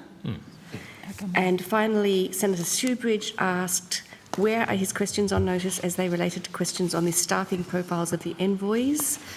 All 9 pertaining to questions relating to envoys are with Minister Ali's office, were provided between 19 and 27 November. And he also asked where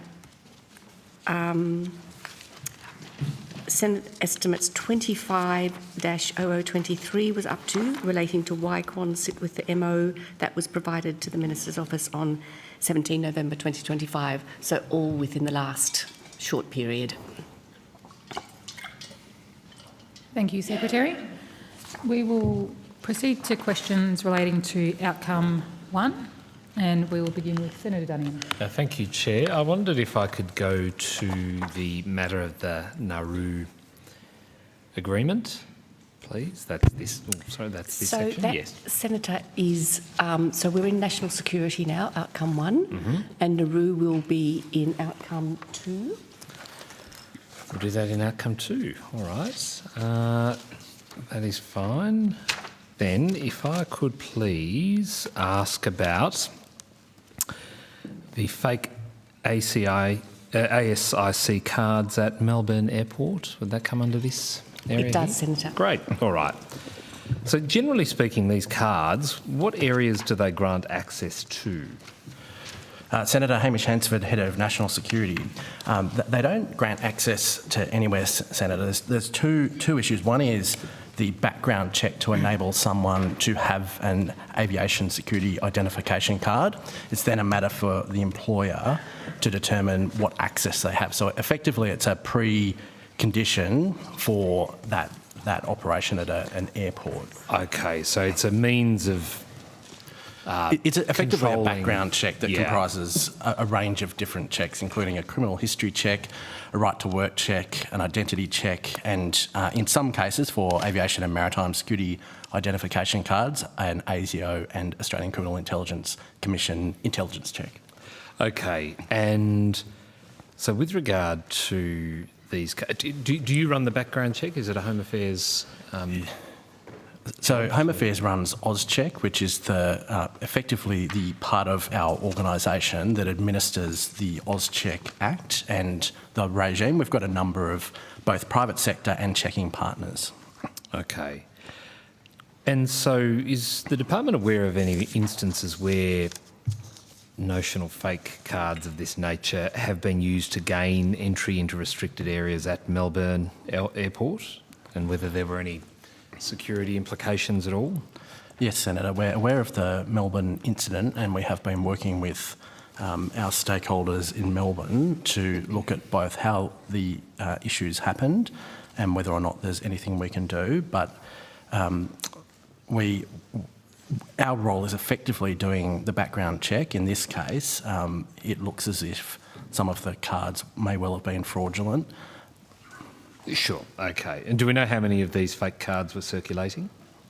I think this relates principally to one individual, Senator, but we are aware of the issue and we are working with the identified organisation. So one individual, therefore one fraudulent document? As I understand it, but we might just make sure that that's completely accurate, Senator, on notice. Okay. And do we know whether any charges have been laid as a result of the investigations thus far? No, Senator. We haven't been involved in any of those proceedings. That'd be a matter for a law enforcement agency.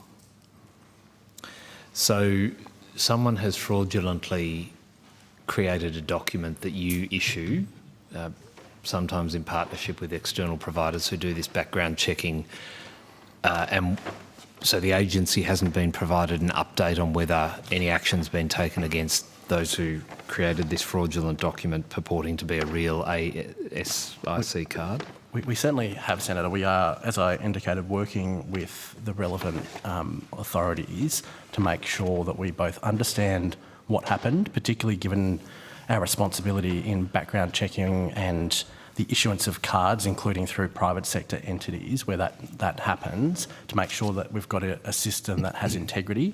In this scenario, there's obviously a range of flow-on investigations that we're not particularly privy to, given they may well relate to law enforcement operations, but we are looking at the integrity of the system and what more we might be able to do. Okay, and so, because this does go to the integrity of the document that is issued by you to employees in these sorts of aviation settings, so what changes have been made as a result of the discovery of the presence of this fraudulent document and its use? So the issuance of documents under the AusCheck regime, the documents themselves and the cards come with high levels of security embedded in the card. On this occasion, it appears that an individual has used a fake identity, and we have done a couple of things. First of all, worked with the airport authorities to make sure that they are alert to these types of issues occurring. One of the ways in which Mr Dowling's team undertakes compliance work is physical checks of people with aviation security identification cards. So we have a big compliance program where we focus on people displaying ASICs, and so that's another mechanism. And then working both with the airport and the issuing bodies, we are looking at what more, if anything, we can do, but we are confident that the integrity of the regime is secure in terms of the issuance of cards. On this occasion, it looks like an individual, and subject to further investigations, has been able to subvert that regime, but generally we have a high level of confidence based on the issuance of the cards, the checking we do of issuing bodies, and the compliance activity that we undertake. Okay. Do we know on what date this fraudulent document was being used from and for how long it was used? I don't have that level of detail, Senator, but Mr Dowling might. Brendan Dowling, Deputy Secretary of Critical Infrastructure and Protective Security. I don't have a date range with me, no, Senator. As in one hasn't been provided or one doesn't exist? Or? We will check and we might be able to get that information this afternoon, and if not, we can answer that on notice. I'd appreciate that, okay. And do you know when the department was first notified about this issue? Senator, I recall that I was alerted individually by the security manager of Melbourne Airport. As soon as it was identified, he reached out to both me personally and a number of people in our organisation to alert that something has happened, and that they were working through together with law enforcement what had happened, and outline the steps that they were undertaking to assure themselves that there wasn't a broader issue, and then subsequently my team took over that engagement. And what so date? I can give you the specific date. Yes, perfect. On which we were called. You can give me this? I can. I'll take it on notice to tell you that date. Notice. Okay, all right. That would be helpful. And in terms of, well, actually, before I go on, how was the card used? Have you got any insight into where this individual might have been able to gain access to that, say, someone like me couldn't get access to at Melbourne Airport? Yeah, not me specifically. Senator, I know that there are law enforcement investigations either underway or on that have completed, and I wouldn't want to prejudice anything about their investigation. So I think it's best to take that level of detail on notice, given it's about an individual. That's fine. If there's an investigation on foot, that makes absolute sense. There may be, Senator. And there may be, yes. Okay. Well, on notice, and my final question, the Chair giving me the eye. I just wonder, in terms of rectifying this and preventing it from happening again into the future, what are the actual tangible steps? Is it about a new card that has some sort of unreplicatable element to it, or? So at the moment, Senator, we are going through a reform process as directed by the Minister for Home Affairs around our process for issuing AusCheck through the AusCheck program, M6 and ASIC, so for airport and maritime security access. That will look at any process improvements to the issuance of the cards, any security improvements that can be made. But I would say the ASIC is but one piece of evidence for a personnel or staff member to have access. They are also, throughout the course of the day in most facilities, engaging with checks by fellow workers. As Mr Hansford said, we're working with airports on a challenge culture, so not assuming someone has the right of access to a particular place, knowing who that person is, having the culture of being willing to challenge people who are not in the right place at the right time, checking ASICs as they go through the airport. So getting the issuance of the ASIC is right, is important, the security features are important, but also a culture of security on site so that you don't just assume that if someone has a red card that they're good to go everywhere. Sure. But just with regard, sorry, Chair, to the, I'm very sorry, with regard to the issuance and the features of the card, are there any changes proposed to ensure that someone can't go and print one off at Officeworks or something and whip down to their local airport and gain access illegitimately? So I can assure you that the current card has more security features than an average printing machine at Officeworks. Sure. What I would suggest is that as we go through our current process with industry consultation with the security agencies, that we come back with a further update on any changes that will be made to security features. Thank you. Thank you, Senator Dame. Senator O'Neill. Thank you very much, Chair. And I have a few questions in the cyber policy space. Certainly, Senator. Thank you very much. So I'm really interested to understand the progress made during this period of government with cyber security strategy. I understand that the Horizon 1 of the strategy is advancing. How are you going with that? Thanks, Senator. And I might get the National Cybersecurity Coordinator to come up and add, but as the Secretary indicated in her opening statement, we're now in a position where the department has completed all of the department-led actions under Horizon 1 of the cyber strategy. So that was the first...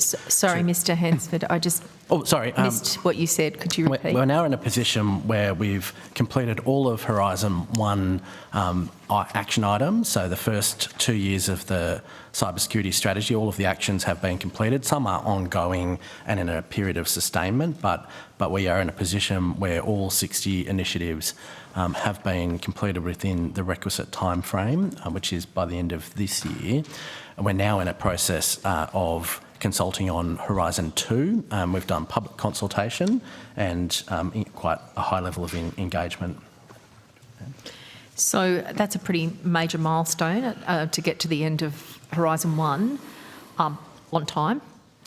It sure is. It's 60 initiatives, but when you look at each of the initiatives, they are truly whole of government in some areas, a lot of departmental-led initiatives, but when you dig down, industry engagement and involvement in a whole range of actions has been at the forefront of how we're trying to shape the cyber security environment. So it has been a mammoth effort to try and deliver those projects. And in completing all of them, the original intent was to make a tangible difference to the environment, and on balance, when you look at all of the initiatives as a collective, that they are substantially shaping the environment and making us much more cyber secure through their efforts. Of course, a long way to go given the threat that we face.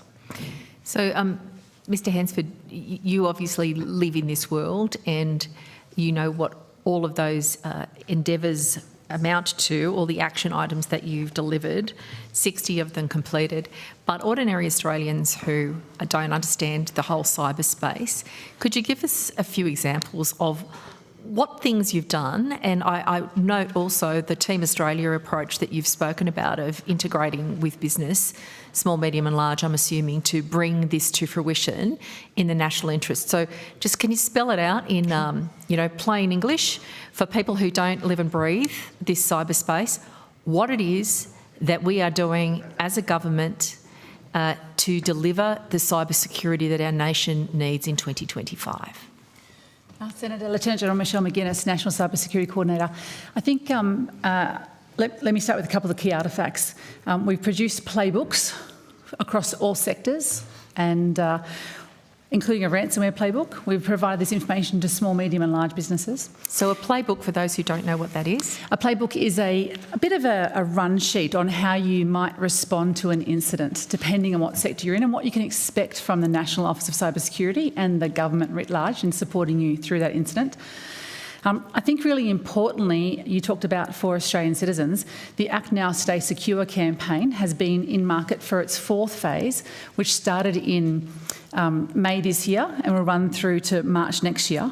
Whilst we haven't got the evidence because the campaign's still in market, anecdotally, the majority of people who are exposed to that campaign take action. And that campaign offers 3 key actions and about 8 below-the-line actions. It is in 32 different languages, and it does provide very simple actions on what every Australian can do to make themselves, their families, more secure at home, at school or in the workplace. I think another key artefact is the legislation. Well, just before you go off that, because this is in 32 languages, so I'm sure it's going to touch most people in the community, otherwise you wouldn't have put the information out in that many languages. You talked about 3 key things that people can do. What are the 3 things that you were referring to there? Yeah, Senator, the first is always accept multi-factor authentication when available. The second is have unique and complex passphrases, ideally of 15 characters or more, which provide significant security compared to an 8 or 9-digit password. And the third is always update your software whenever an update is available. We've seen threat actor time to exploit a vulnerability go from months to hours or days. So they're really important. We also are encouraging everyone with the support of the National Anti-Scam Centre to recognise scams and know what to do when you see them. So recognise that they'll ask you to take action, they'll pretend to be someone you trust and they'll have a sense of urgency, and we're asking everyone to stop and slow down before they respond in order to harden us against all those scams that are coming out.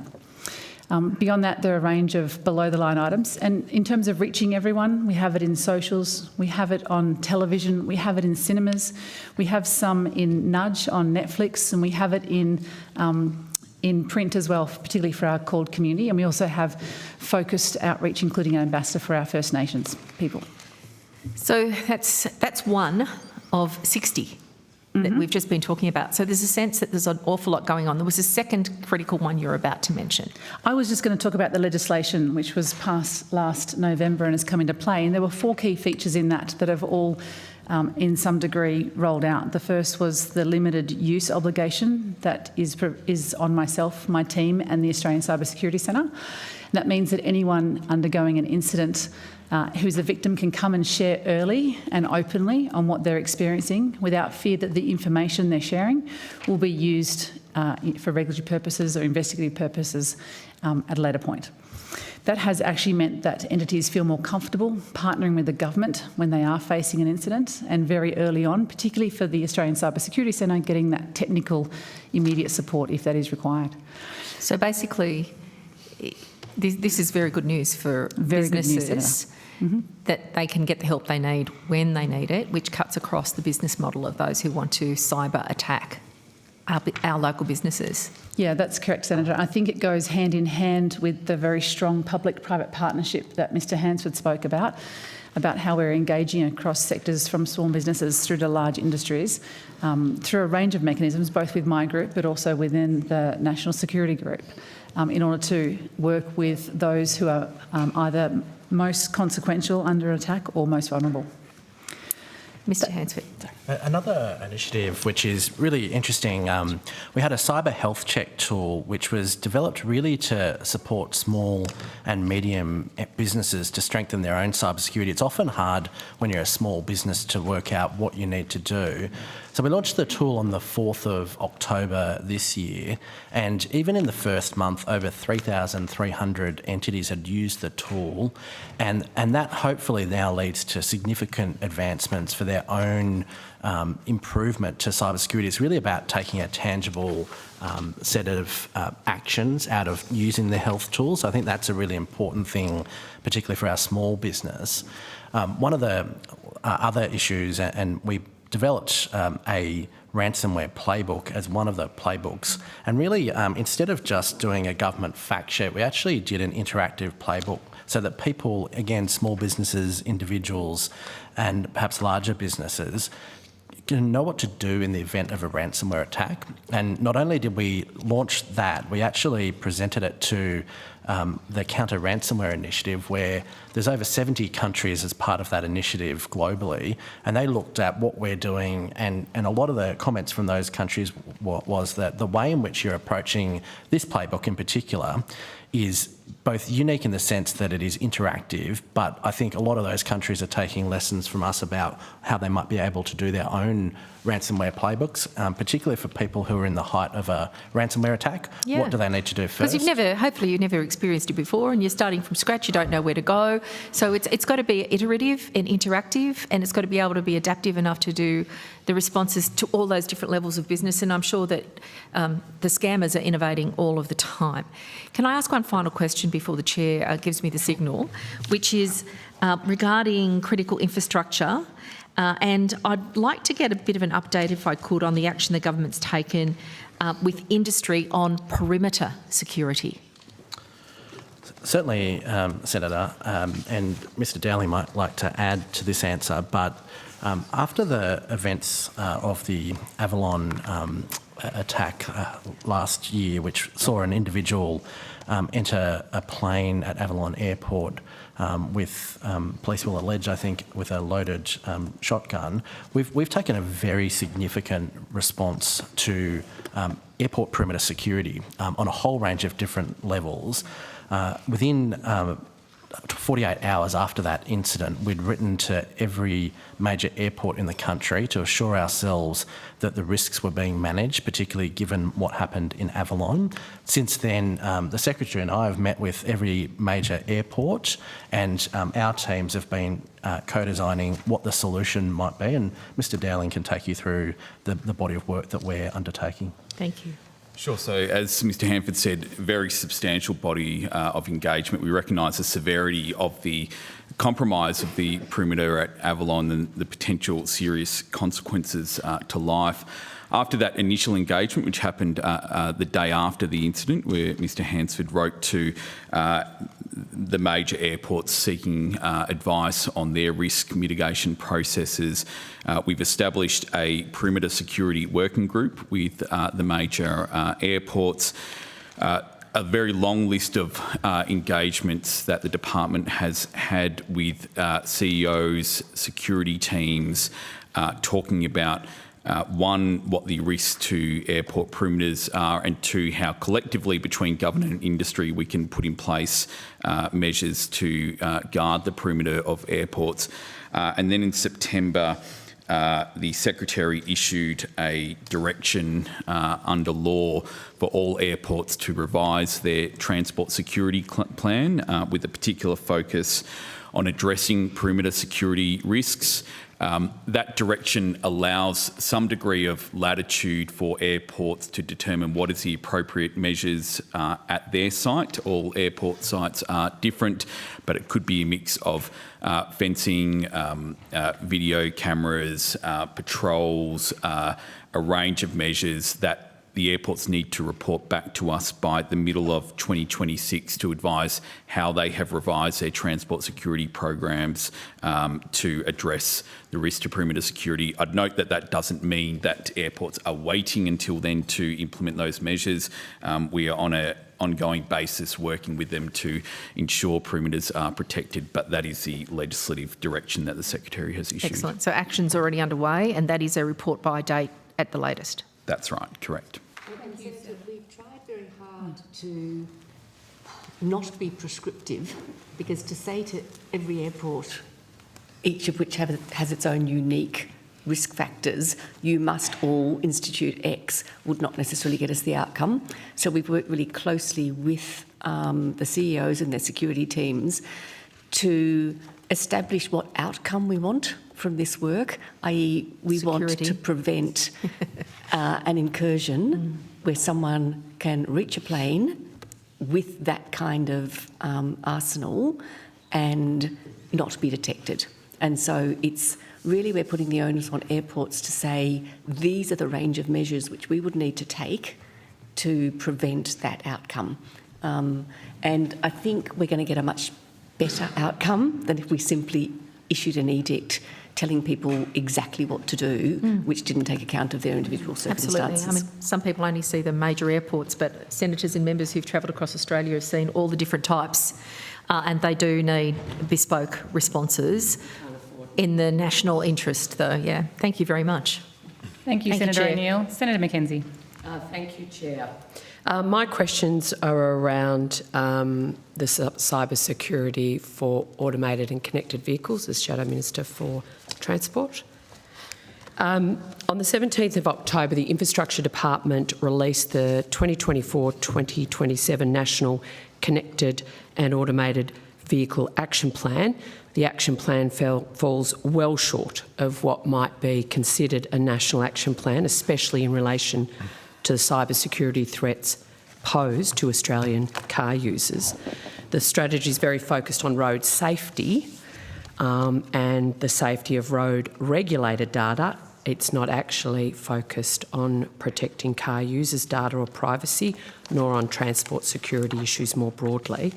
What engagements did the Home Affairs Department have with the Infrastructure Department in the development of the action plan?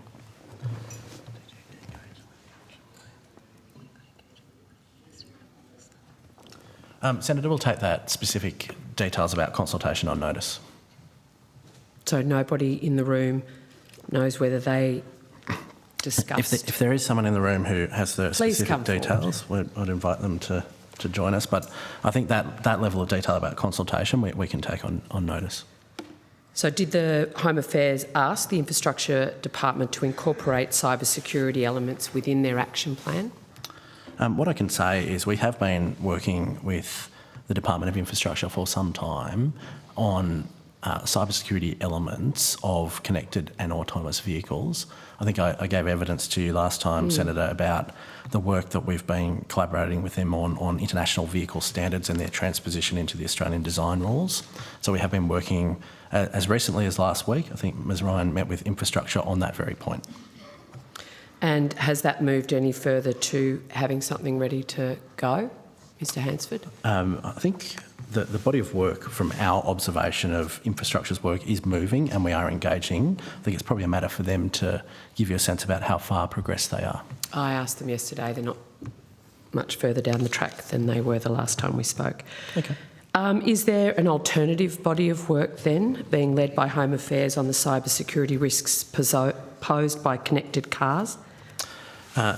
Senator, so a range of work underway that we have. We, at the Australian government level, have put out a policy explanatory note for the guidance around the use of connected and autonomous vehicles at the Australian government level, and that involves advice on issues such as the security elements of not connecting mobile devices to government-leased vehicles or government vehicles, not connecting government-issued devices to private vehicles, not entering security classified information into infotainment systems, such as classified meeting locations, not leaving mobile devices in connected and autonomous vehicles, as well as advice giving people who are buying connected and autonomous vehicles, resetting the data to factory settings if it's an older car,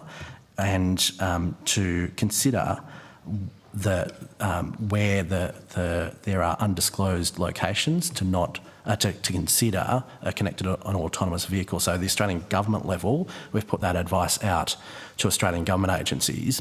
We then use that information and have briefed through the Trusted Information Sharing Network critical infrastructure owners and operators.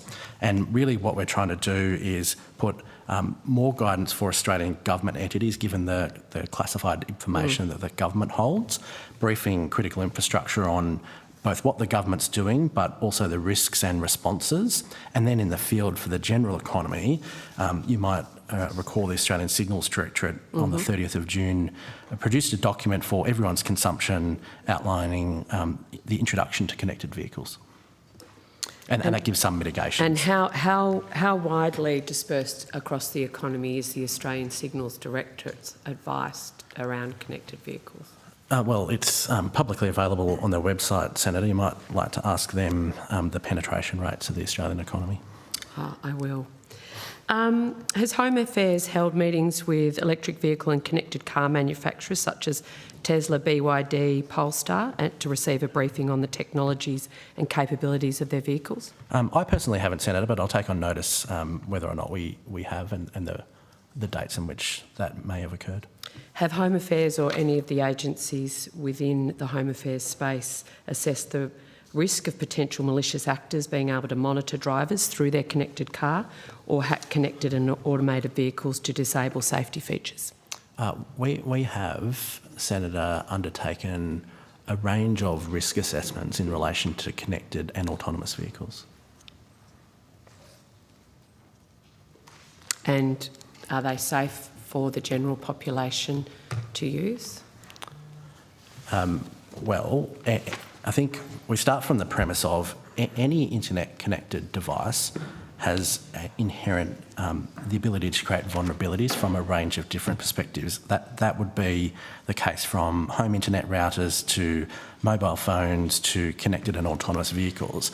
So any internet-connected device comes with a series of vulnerabilities. That's the modern world in which we live.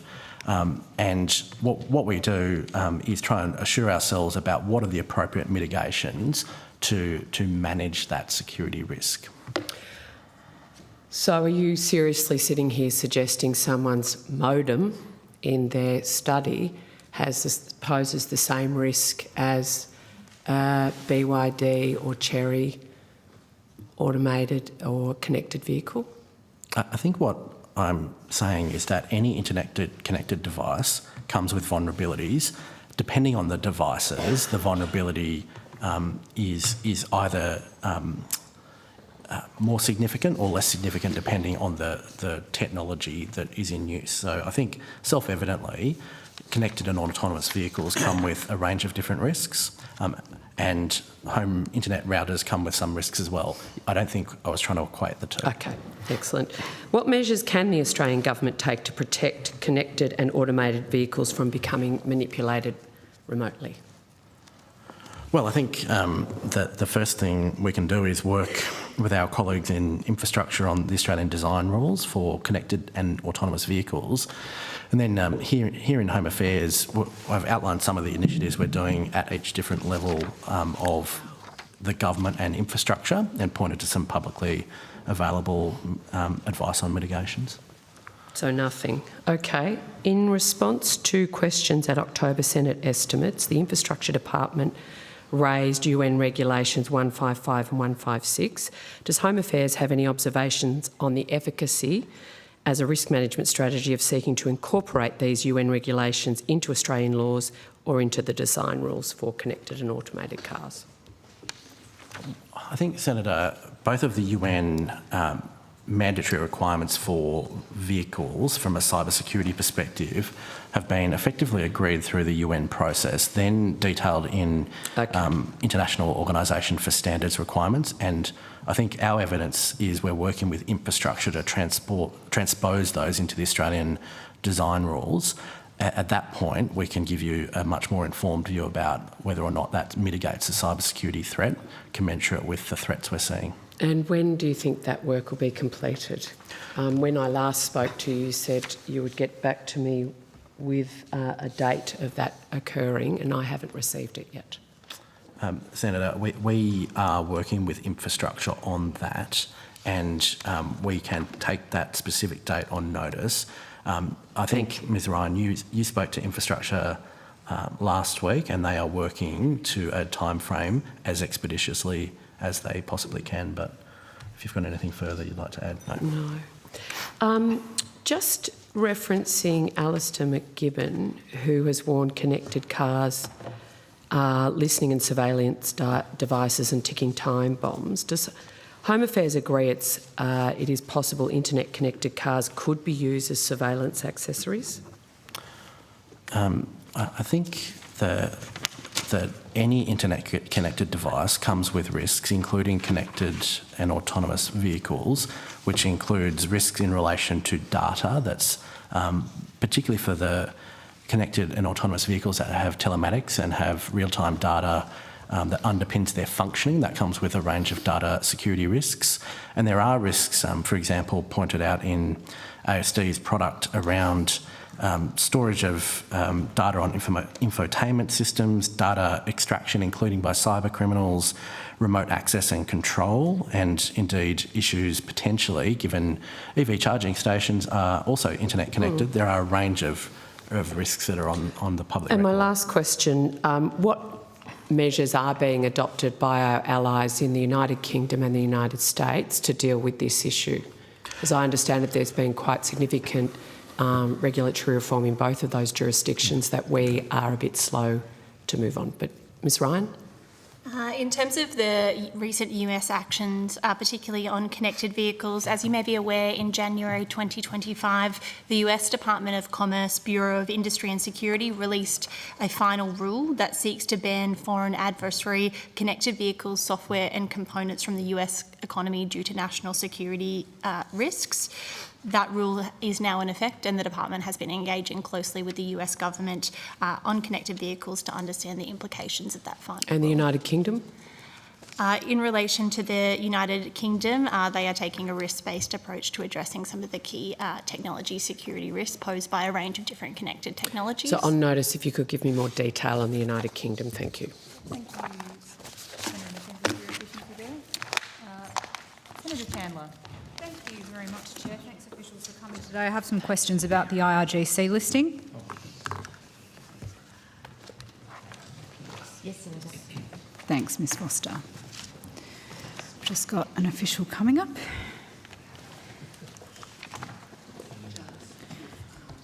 Could someone explain to me why I can't find the IRGC on the list of listed terrorist organisations at nationalsecurity.gov.au? Kira Spencer, Deputy Secretary, Law Enforcement and Domestic Security.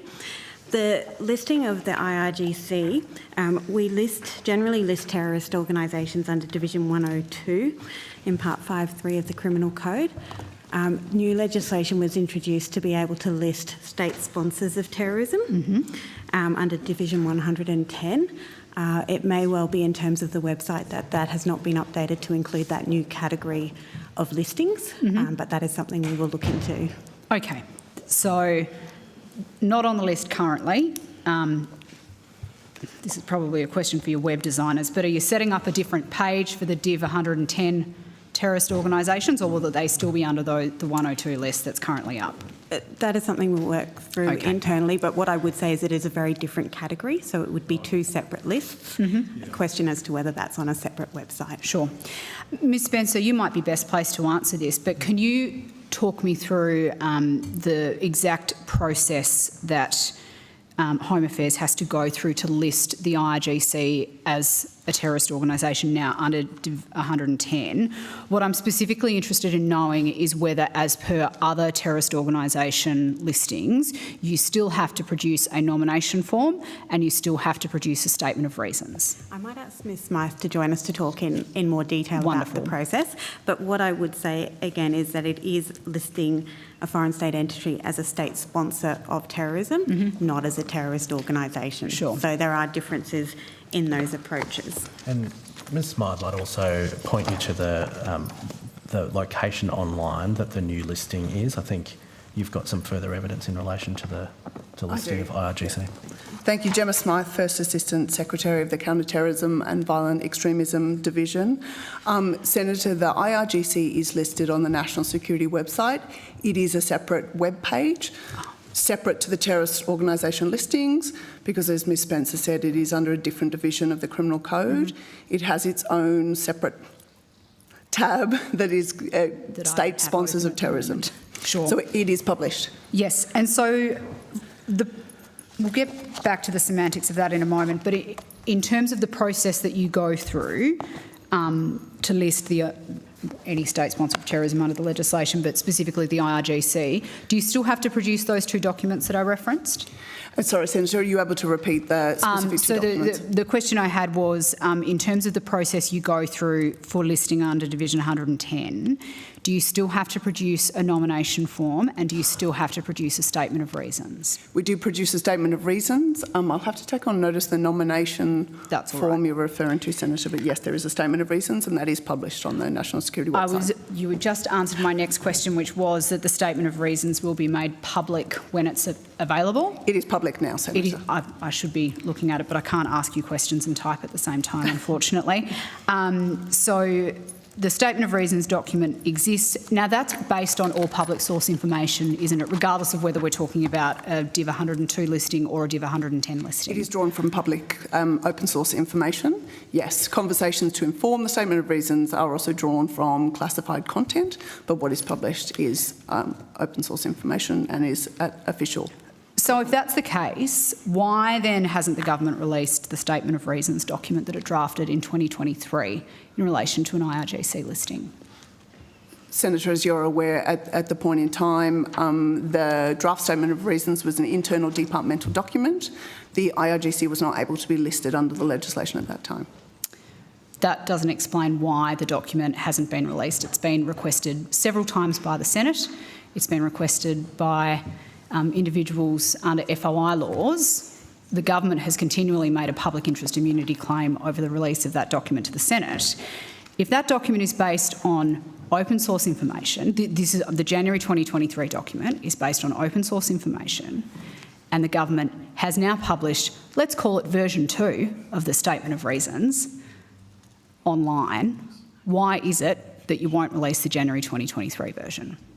Senator, questions about that earlier version and the motion around that? Sorry, what was that, Ms Spencer? Your microphone isn't on. Questions about that earlier document and the motion should be referred to the Attorney General's Department. It is not correct to compare them as two versions of the same document. The statement of reasons that has been done now has been done in response to, as part of the new legislative regime that has been put in place to enable listing of state sponsors of terrorism, as opposed to the previous regime for listing of terrorist organisations. Without having this document in front of me, though, there must be information in that document that predates the listing. There must be information in this document that you have published now that was in the January 2023 version. As I said, the questions about that earlier version need to be directed to the Attorney General's Department. Isn't it your document? Senator, I understand the previous attorney had claimed PII, and I understand the attorney. My microphone. Microphones are very bad today. And I understand the attorney is considering, the current attorney, a PII claim. Oh, he's not considering. Sorry, she is not considering. She's made the PII claim over the Senate's most recent request for the January 2023 form. But sorry, it's the Department of Home Affairs document. Why doesn't the Home Affairs Minister get to decide if there's a PII claim? Understand, Senator, I think at the time the attorney was the minister responsible for listings. Ms Foster, can you shed some light on this? I'm not sure if I'd call it light, but... That's promising. The process at the time had the attorney as the AFP minister, as the decision maker. And so whilst some of the documentation was prepared by Home Affairs, it was actually approved and managed through the Attorney General, which is why the control of the document is sitting with the Attorney-General, and that's where the PII claims are coming from. But the Attorney-General isn't the AFP Minister now, correct? But was at the time, Senator. Okay. So even though your department holds the document, and even though we're talking about a different minister in charge now who could make the decision to say, you know what, we've done the listing anyway, let's release the initial document that we had. I don't agree with, but I understand your rationale for making the government's broader rationale for making a PII claim over the document when you haven't made the decision. But you have made the decision now. You have listed the IRGC as a terrorist organisation. So I don't understand why there has to be this level of secrecy over a previous iteration of a document that you have now made public. And I think the point that Ms Spencer was making is that the listing now has been done under a separate element of the criminal code. So it is not, it's not correct to compare them as two similar documents. But Senator, we can certainly take on notice to review where this process is sitting and whether or not there's anything that we can do. Sure.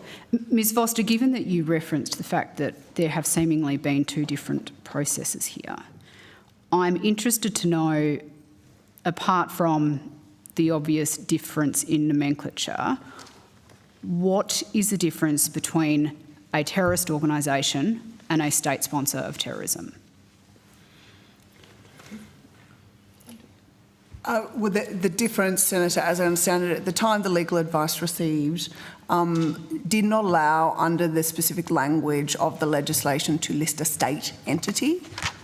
The definition was not sufficient to allow for that, hence they changed the legislation recently to carve out a new area of the criminal code to allow specifically for a state entity. Okay.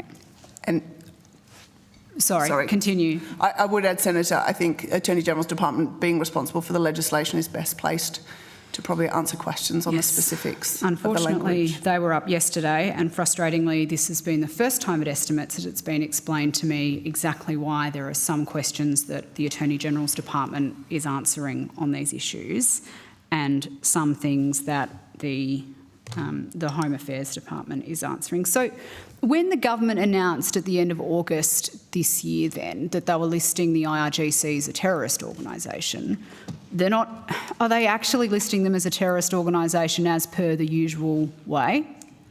No, I'm just trying to understand if we are talking about apples and oranges here, because obviously this has been an issue that a number of Australians feel incredibly passionate about, myself included, and I want to make sure that when we say we've listed the IRGC as a terrorist organisation, we actually have.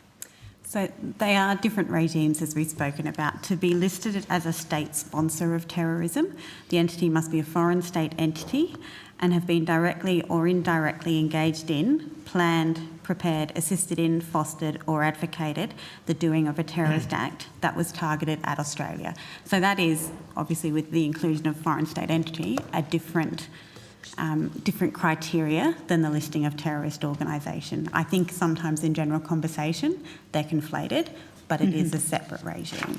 So does that mean that and again, I apologise, I haven't seen the Statement of Reasons document for the listing, but does that mean that the sole and exclusive reason that the IRGC has been listed as a terrorist organisation, listed as a state sponsor of terrorism by this government, is on the basis of the role that the IRGC played in orchestrating the attacks in Melbourne and Sydney on the synagogue and the cafe, respectively? That's correct. It requires that connection to Australia. Right. So it's not for any of the other heinous activities that the IRGC engages in? That's right. Okay. I might leave it there, Chair. Unless I'm the only person left asking questions, in which case I'll move to a different topic, or you can rotate the call. I was just going to flag that you're at the end of your first 10-minute block, so feel free to continue. You're the only one with questions. Sorry? You're the only person with questions. Great. Okay, let's move to a different topic then. Cyber security, please.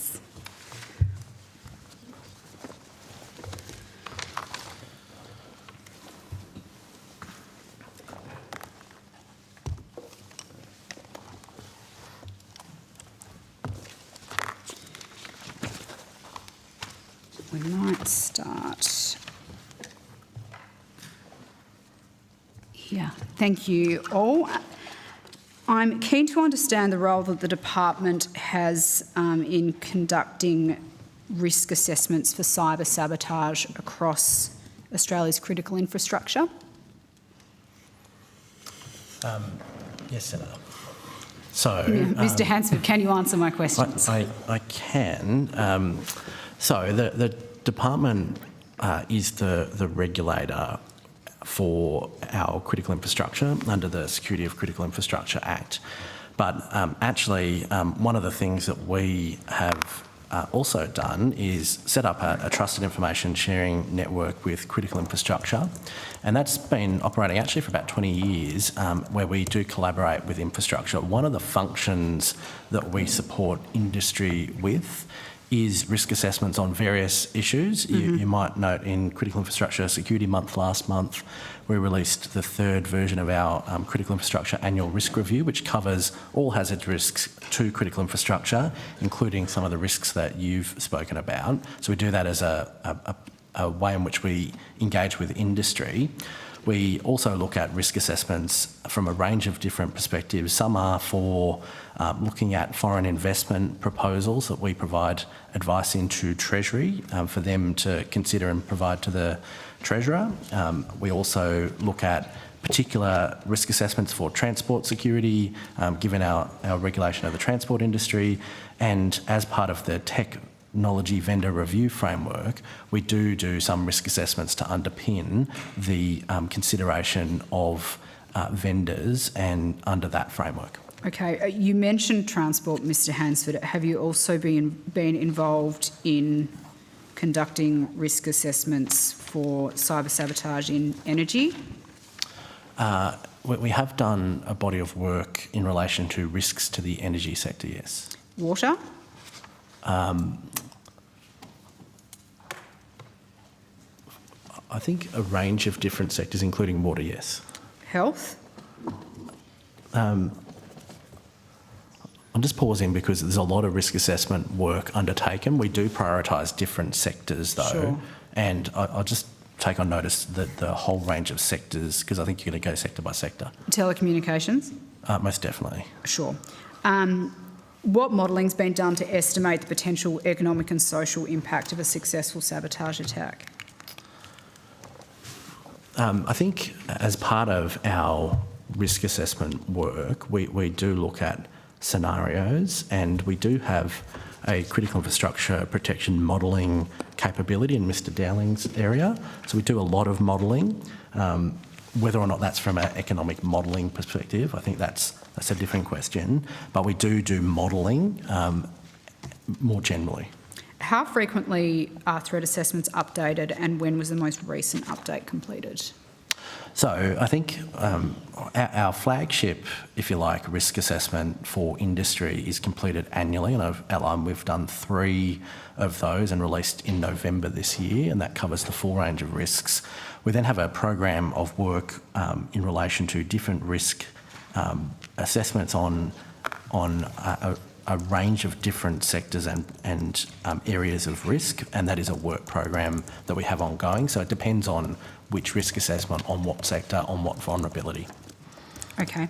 How many incidents of attempted or successful cyber sabotage against critical infrastructure have been reported in the last 12 months? I think the thing that we do is mandate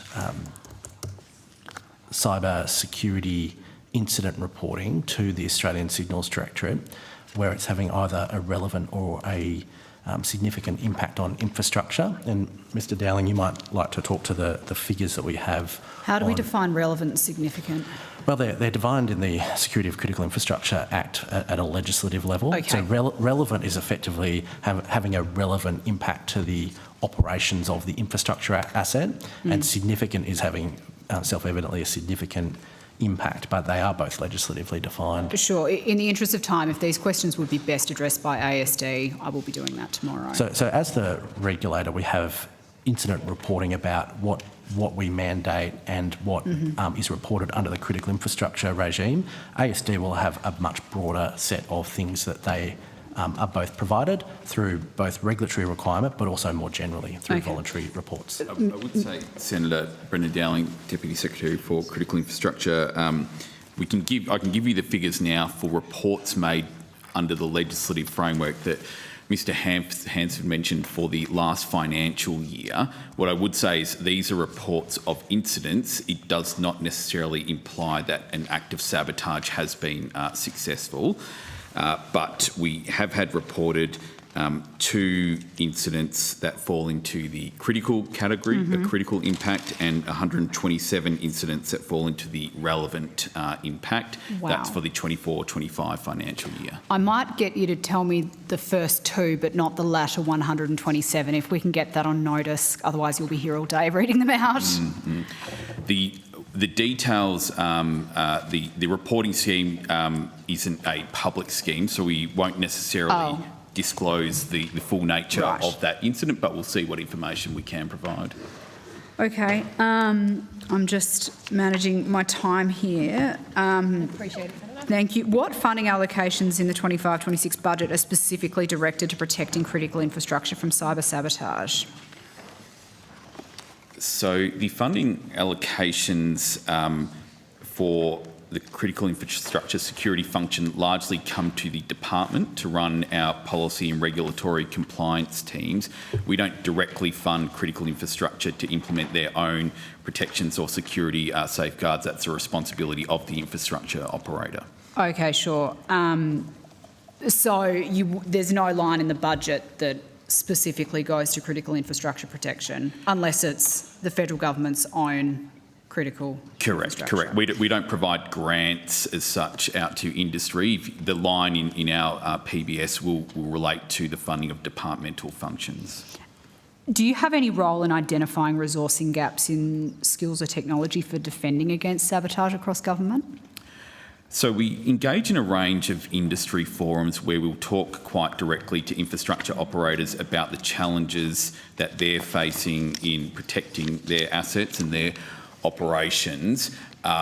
What we do is set the expectations, the legal obligations that they must meet in protecting their assets, the means by which they do that protection by hiring the right staff to deliver on those obligations is up for each infrastructure operator to determine. Okay. Moving on to a slightly different topic. Post-quantum cryptography, I can never say this word, post-quantum cryptography. Is that something that has come across Home Affairs desk as something we need to be worried about? So ASD is the technical authority in relation to post-quantum cryptography and the preparations that need to be implemented. Yep. Our role is about advising industry on what are the measures that they should be looking at to ensure the future protection of their system. So based on ASD advice, we will then communicate to critical infrastructure operators, here are the future threats or vulnerabilities that we see emerging that industry needs to look at preparing for, and we'll refer them to the technical guidance that's issued by ASD or by an agency like NIST, the US standard setting agency, so that they can adopt appropriate measures. Is there any view at this point that PQC adoption should be mandatory across critical infrastructure? So I think in response to Senator O'Neill's question, one of the elements of those projects in the cyber strategy was to set standards for post-quantum cryptography. Yeah. The lead agency, as Mr Dowling said, was ASD. ASD, yeah. We are clearly, in the context of Horizon 2, looking at all sorts of things that we might be able to do to make the economy even stronger. We are also in the middle of a review of the Critical Infrastructure Security Act, so both of those mechanisms may well come up with further areas of work for post-quantum cryptography. Sure. You've got the word down, Pat, far better than I do, Mr Hansford. So just so I'm making sure I'm asking ASD the right questions tomorrow, if I were to say who has responsibility within government to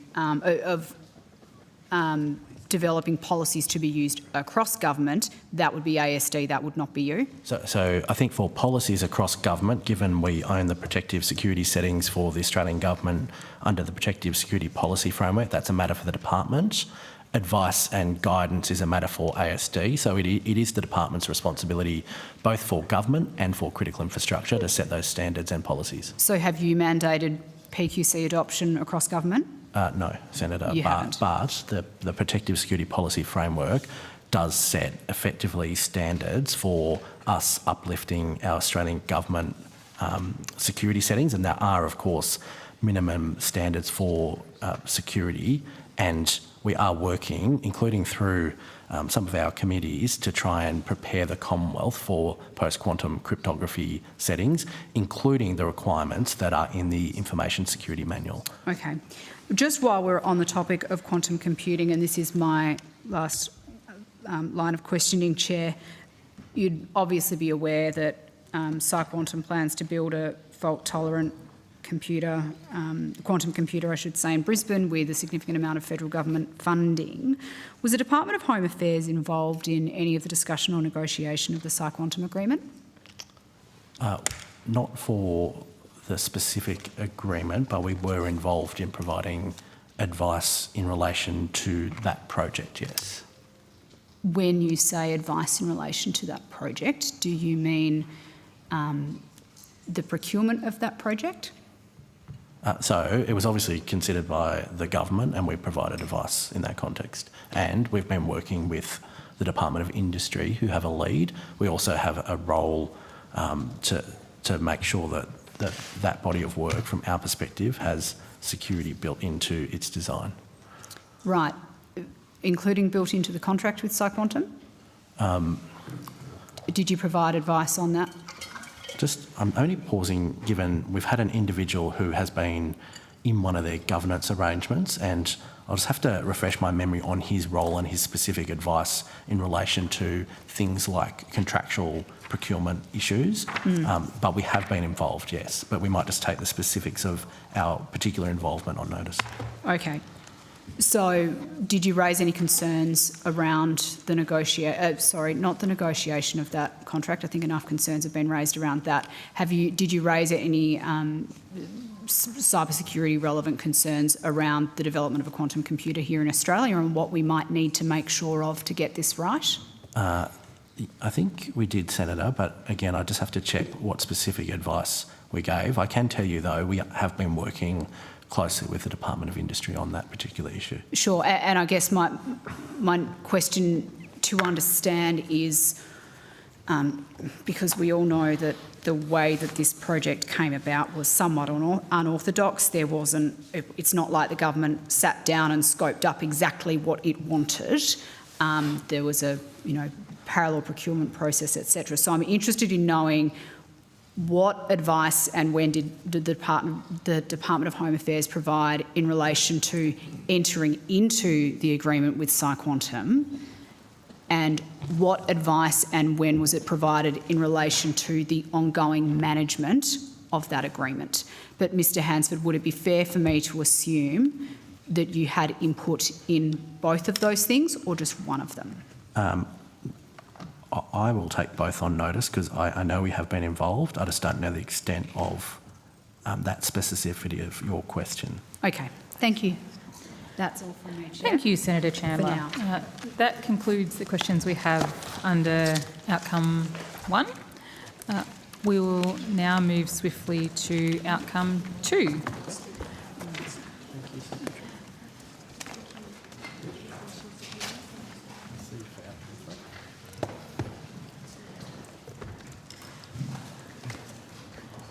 Thank you, and I will hand the call to Senator Scarr. Thank you, Chair. And Secretary, I'm going to take you to your favourite document, the annual report, if I could, and if we can turn to outcome 2. On page 53, there's a table which summarises performance against the relevant activities. Can you tell me how you would assess the department's performance for outcome 2 for the year ended 30 June 2025? I can, Senator, and I'll invite Ms Sharp to come up and assist me in that process. I think she might have missed the transition. Here she comes. Here she comes. Outcome to. She's on her way. Apologies. Laden down with data to be shared with us. And Senator, as a sort of broad statement, we are conscious that a number of the targets across outcome 2 haven't been met. They fall into a range of categories, as I discussed with you before. And we'll be happy to go through individual measures and targets with you. But overall, there were very significant achievements in our immigration and citizenship function over that financial year. And Ms Sharp might talk to some of that in the context of the annual report. Well, we might. Or you can go to targets. We might cover that as we go through each target. Certainly. But I do note for the record that out of those 11 activities, 5 targets were not met. The performance measurement for 4 were met and 2 were substantially met. So let's go to particular targets. Target 26. The target is that department-led initiatives under the December 2023 migration strategy are completed by 30 June 2025. Table 8 provides the scorecard and refers to 4 initiatives not being met. Can you just outline which initiatives were not met and what the current status is of those initiatives, Ms Sharp? So that was target 26? Correct.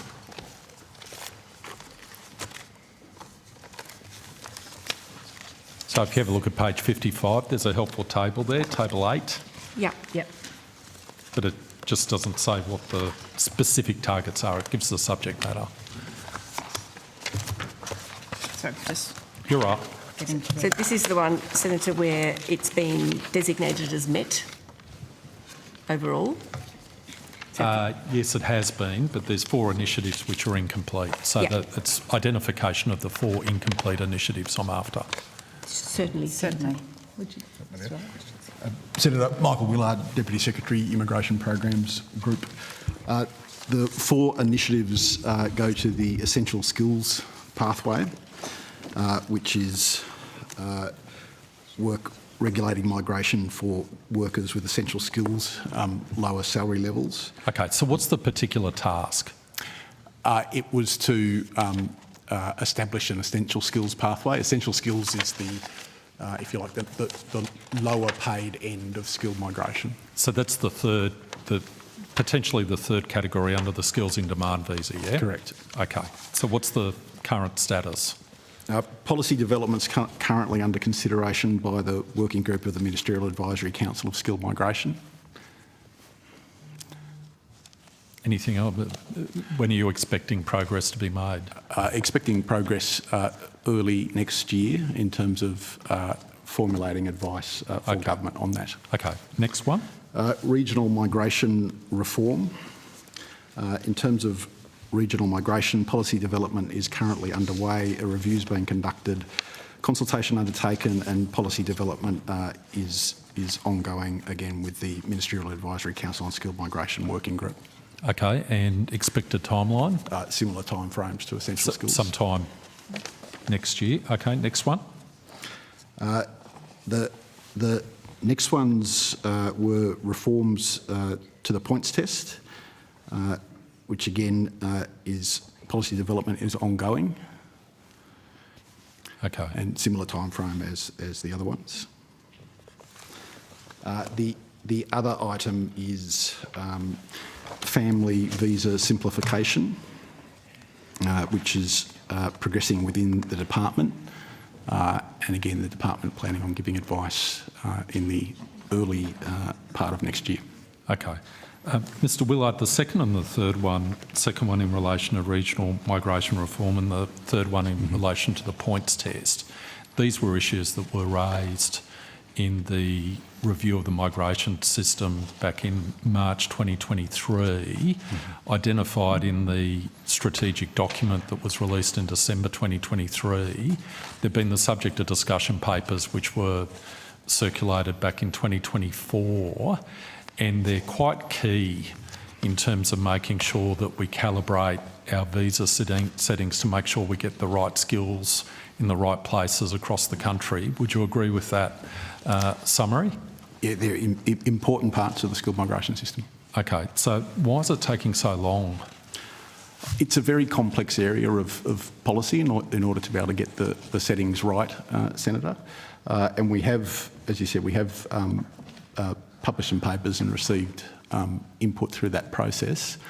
We are working through the settings and final advice with the Ministerial Advisory Council on Skilled Migration, who's made up of a number of peak bodies, researchers and are the unions. submissions in response to the two discussion papers in relation to regional migration settings in the points test, are those submissions and representations going to be made public? No decision on that at this stage, Senator. Why? We're still finalising the policy position and providing advice. We haven't yet formed a view as to whether we can make them public. But why wouldn't you make the submissions public? We can still consider it, but we haven't formed a view. All right. Well, can I put on notice a request to receive copies of the submissions that have been received to each of the discussion papers, please? I'll take that on notice, Senator. Okay, thank you. Can I move to target 27? So this also is one which has been met, Secretary, I note. However, I note that there's no reference in this target to the issue of multi-year planning. So the issue of multi-year planning was contained in the target which is in the corporate plan. We discussed this at the last estimates. I note the Minister in an interview on Insiders addressed the issue and said that he wanted to have flexibility, that's his word. I'm just interested to know, why is there no discussion with respect to the decision that was made by the Minister not to implement multi-year planning from this year on? Senator, just formally, Claire Sharp, Head of Immigration. The analysis that's included in the supporting performance information is focused just on the target itself. It doesn't comment on the policy decision and the status of a separate policy announcement. But you note that the target, when it was contained in the 2024-25 corporate plan, specifically referred to multi-year planning. So if the target specifically referred to the implementation of multi-year planning, why wouldn't you include a discussion in the assessment of the performance against the target? I think, as we discussed at the last hearing, the reference to multi-year planning was a sort of reference at the bottom. It isn't part of the target as such, and the analysis that's included and then the supporting information that's included against target 27 is just analysis of how we went against what is set out as the target. All right. Is there anything in this annual report, anywhere, that talks about the change in the government's intention to introduce multi-year planning? No, Senator. It's the annual report is focused on the discussion of how we went against the targets that were set. But with respect, the annual report does a bit more than that. Isn't the annual report an opportunity to communicate with the Australian people with respect to the directions that are being taken? And given the commitments that were on the public record to introduce multi-year planning, wouldn't it have been helpful to at least have something factual to say we didn't introduce multi-year planning this year? Senator, I think Minister Burke's comments about the state of play and the work we're doing towards working on how we can introduce longer-term planning while retaining flexibility is the most accurate statement of where we're at in relation to multi-year planning at the moment. Is there any performance target, I can't find one, in the current corporate plan which imposes a target, a performance target on the department linked to long-term planning? I can't find one. No, Senator, there isn't a performance target linked to long-term planning. Not one. Why? Because I've heard previously, Ms Sharp, at previous estimates, you talked about the fact that how complicated multi-year planning is, and I accept that proposition, and you talked about the fact that the discussions were going on with stakeholders, etc., potentially with respect to introducing it. Mr Willard's previously spoken about the work that the department's undertaking with respect to liaison with states. You gave the example of New South Wales with respect to population strategy, but none of that work which has characteristics of long-term planning is contained in any performance target. Why? So, Senator,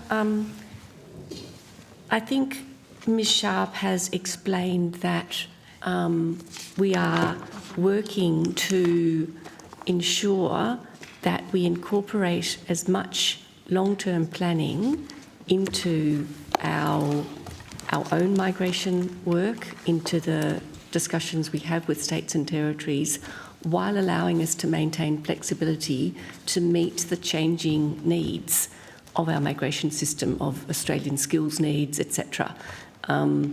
We tend to, in fact, we have to set targets against very specific things, and we need to be able to lay that out in a predetermined way in the corporate plan at the start of the year. So while we're in the process of working through what the optimal approach looks like, it's really not practical to try and set that as a target. So maybe we'll have a target for long-term planning in the long term. Thanks, Chair. Thank you for your final comment there, Senator Scarr. Senator Anandaraja. Thank you, Chair. I have some questions regarding the National Innovation Visa. Certainly, Senator. We all good? We are all good. Great. Look, I just want to recognise the extraordinary contribution that migrants play to the economic prosperity and innovation of this nation, and they are absolutely fundamental to our productivity at a time when productivity is on everyone's lips. I'm particularly interested in this National Innovation Visa, which is now nearly 1 year old. I gather it was implemented on the 7th of December of 2024. What is the department seeing with regards to the trends in applications for this visa? And can you give us a little bit of an update? Senator, so you're correct with your timing. The visa was implemented in December 2024. We're seeing good interest in the visa. It operates through an expression of interest model, and there's a number of priorities within the visa that starts with exceptional candidates, priority 1 level, which is the sort of Nobel Prize level of candidate, Pulitzer Prize, Olympic gold medalists, but then it has a number of other priorities that go to candidates who are nominated by expert agencies, exceptional candidates in certain fields, critical technologies, renewables, low emission technologies and health industries. And what we've seen to date is in the period since it started, we've seen 79 visas granted in the National Innovation Visa category. The most common fields are critical technologies and health industries, then a range of others. When we look at nationalities, it's the US, the UK, Taiwan are the top 3. Fantastic. And why did you opt for a EOI process rather than a straight application process? The EOI provides a mechanism to better regulate, I guess, the entry of people into the formal application process. So we actually received 9,695 EOIs. Now, if that was an application process, that would quickly become a backlog that we'd have to manage of applications because there'd be an obligation on us to process them. What we do with the EOI process is allow people to make claims, and then essentially where those claims hit one of those priority areas that I outlined, we can issue an invitation when in effect we're saying you can now formally lodge an application, you can evidence your claims, and if they evidence the claims they make, then the visa can be granted. And how do people find out about this pathway into Australia. I mean, it sounds incredible that we are trying to seek people of the calibre of Nobel Prize winners and Pulitzer Prize winners as effectively the gold medalists of, economic prosperity. How do people out there find out about this? We have a number of mechanisms we use. There's a business industry and regional outreach officer network, which makes certain organisations here aware of the visa. Obviously, there's public information on our website as well. We also have a Smart Move Australia website, which lets people see a little bit more detail about what life in Australia might be like. And we also have used some targeting through social media and those sort of formats to look at people in particular fields, just to make sure they're aware of the option. I think obviously it's a very big decision for people to make. We'd like to encourage lots of people to migrate to Australia. The visa facilitates that, but ultimately they also want to know about what's happening in Australia in their field, what the opportunities are, that sort of information. Has the department, and this is my final question, Chair, has the department done any outreach specifically in country, for example, in Silicon Valley or in Boston or Oxford or so on and so forth, to attract talent, for example, running expos or going to university open days or other types of outreach which is in country and kind of more active rather than passive?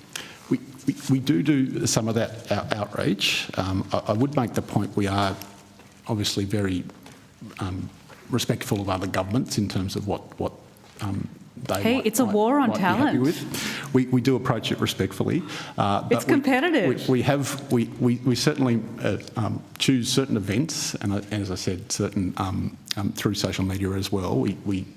We target messaging so that people in those sort of fields are aware of the opportunity. I don't think we need to be too polite, to be honest. I mean, we are in a war on talent and we need to bring the best brains to this country, and I think we could be a little bit more front-footed about it as well, in the most polite kind of way. So, Senator, I think there are many who share your views, and we are certainly looking at how we can absolutely maximise the value of this visa, which, as Mr Willard said, is proving to be a really useful tool for us at the sort of high end of the market, which was what we were aiming it at. My last question, why is it important to attract geniuses to this country? I think there's a really strong correlation between that calibre of person and their capacity to generate new opportunities for Australians, job opportunities and to generate general economic benefits for Australia. And okay, one last question, I'm sorry, just take it on notice. With the people that have been accepted, the 90 or 79, could you please let the committee know whether they've brought talent with them, for example, teams? I was just about to make that point, Senator. We'll take that on notice, but one of the really important factors about attracting top talent to Australia is that they then act as incredible attractors for other teams, and then when we see an agglomeration of talent, then we start to see really significant upticks in productivity, etc. So we're very focused on continuing to exploit this opportunity. Great, thank you. Thank you, Senator Anandaraja. Senator Scull. Thank you. Student visa reviews being undertaken by the ART. So there's been an explosion in applications to the ART for review of student visa decisions. Would you accept that, Secretary? Certainly, Senator, there's been a significant increase. Well, tens of thousands. There are now tens of thousands of decisions under review in the Administrative Review Tribunal. Is that correct? Mr Willard has the numbers, Senator. Yeah. What's the figure you have, Mr Willard, for the number of decisions that are under review in the ART in relation to student visas? Senator, I think it's in the order of 45,000, but I don't actually have it in front of me. Yeah. It's an extraordinary number. I might get someone just to correct that if I've got that's fine, flagrantly wrong. It just puts the context. Yeah. We received evidence last night from Mr Hawkins, who's the registrar of the ART, that if I can put it this way, the success rate of those review applications was 44%. So 44% of the applications which are being reviewed by the ART in relation to student visa decisions are being sent back to the department. And that figure of 44% is approximately 20% higher than what it was prior to the increase in the number of applications being made to the ART. Can you provide an explanation for that, and can you provide any advice as to what action the department's taking in relation to that extraordinarily high success rate for review applications? Yeah, Senator, there's a few points there. One is to make clear that the nature of an ART review is a merits review, so it is in effect looking at the circumstances of the applicant at a different point in time to which the primary application was considered. Particularly with students, what we have seen is one of the common elements where they fall down at the primary visa stage, but then are remitted after review, is the provision of a confirmation of enrolment certificate. Now, that's a requirement for the grant of a student visa, and the officers can't grant the visa if that's not provided. However, when it does come to merits review, if a student does provide one, it can be considered at that point. So there's that temporal issue with two different decisions at different points in time based on the merits, and because of that gap in time, there's different circumstances that can be presented. There have been some changes as well that are relevant here to the student visa requirements. One in particular goes to the provision of the confirmation of enrolment itself, and making that a time of application requirement for the initial student visa application. So that we don't have a circumstance where students are able to make an application but don't have an enrolment. Okay, so can I ask you, it seems to me silly for all these tens of thousands of applications being made to the ART, they're clogging up the ART. The ART is short about nearly 100 members seeking to process these claims. What action has the department taken, or what policy settings have been recalibrated so that we don't have a continuation of these applications for review simply because the confirmation of enrolment hasn't come through to the department at the time of application? Sorry, Senator, one thing, we watched the evidence given last night, and one clarification that it would be useful to make is there was a suggestion in some of the way the discussion was going back and forth last night, as though at primary stage we never ask for additional information. We do routinely ask people if there's a document missing to provide additional information.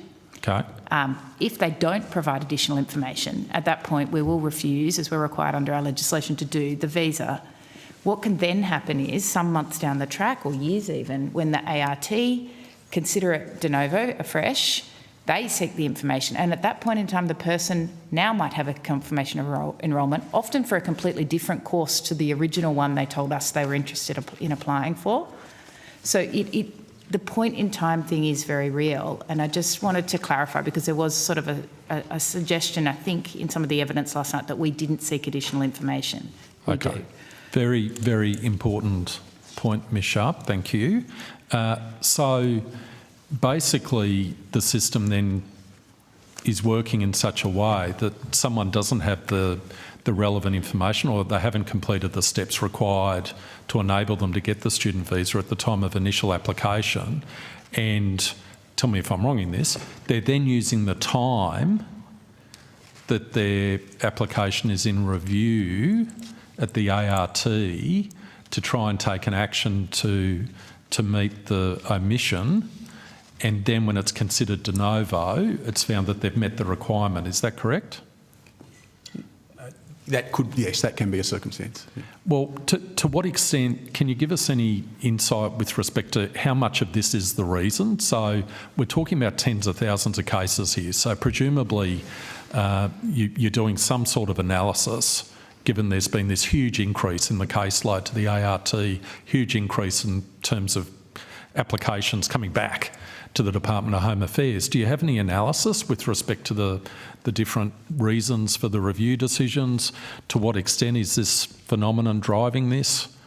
The key elements that we see are the confirmation of enrolment, which I mentioned. There's also English language levels that need to be met. And of course, with the provision of time, students are able to obtain a higher level of English and present that to the ART.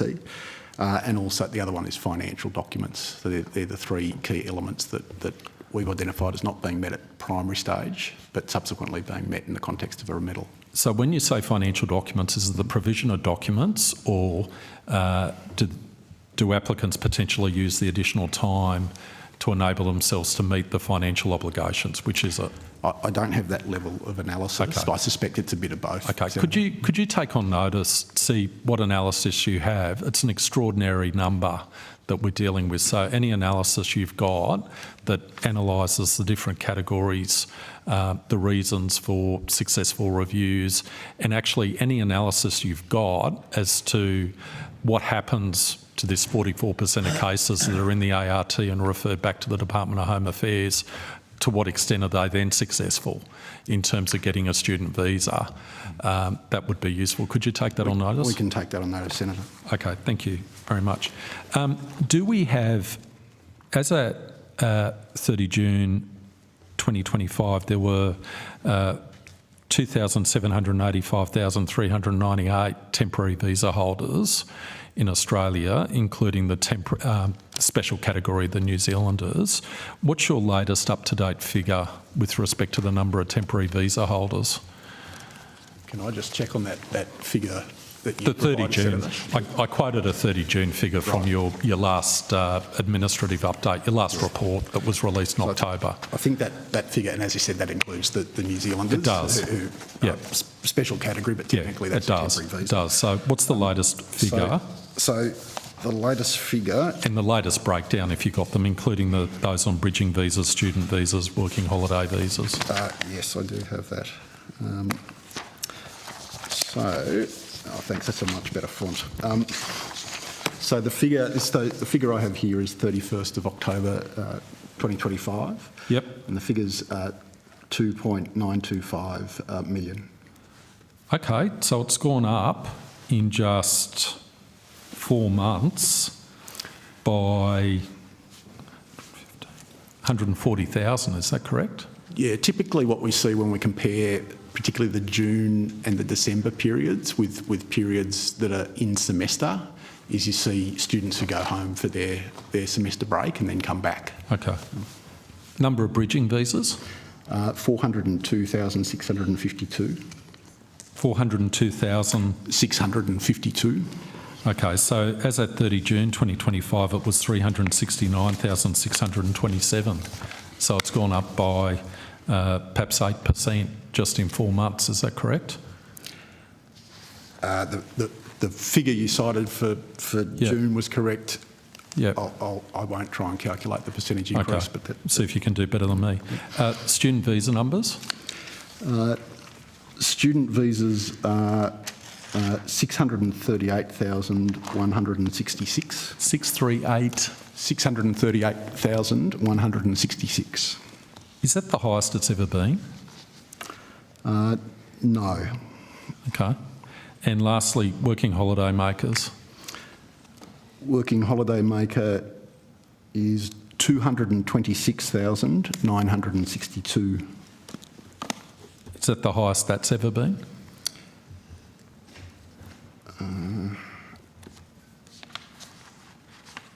I would have to come back to you to confirm. That's fine. The reason I know students is not because I've got the same year comparison for some previous years. Okay. But I don't have, and some of those numbers are higher, but I don't have every single month for working holiday makers. Okay. When I'm given the call next, I'm going to be asking you some questions in terms of the categories of bridging visas, so I'll just put you on notice on that. Thank you, Senator Scarr. Appreciate that. We are going to go a couple of minutes early to afternoon tea because it's at 3 p.m. that we are due, and we will return with the same outcome and with Senator Shoebridge. We'll now suspend until 3:10.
And returning with outcome 2, and Senator Shoebridge, if we're not interrupting your mince pie over there, you have the call. You absolutely are.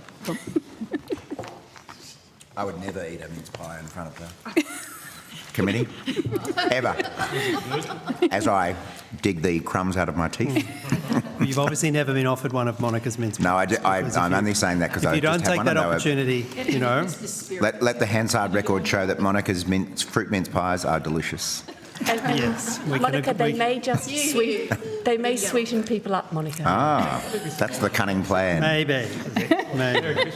All right, let's get back The on Christmas track. spirit. I would take one of those pies on notice any day. Senator Shoebridge, you have the call. Thank you.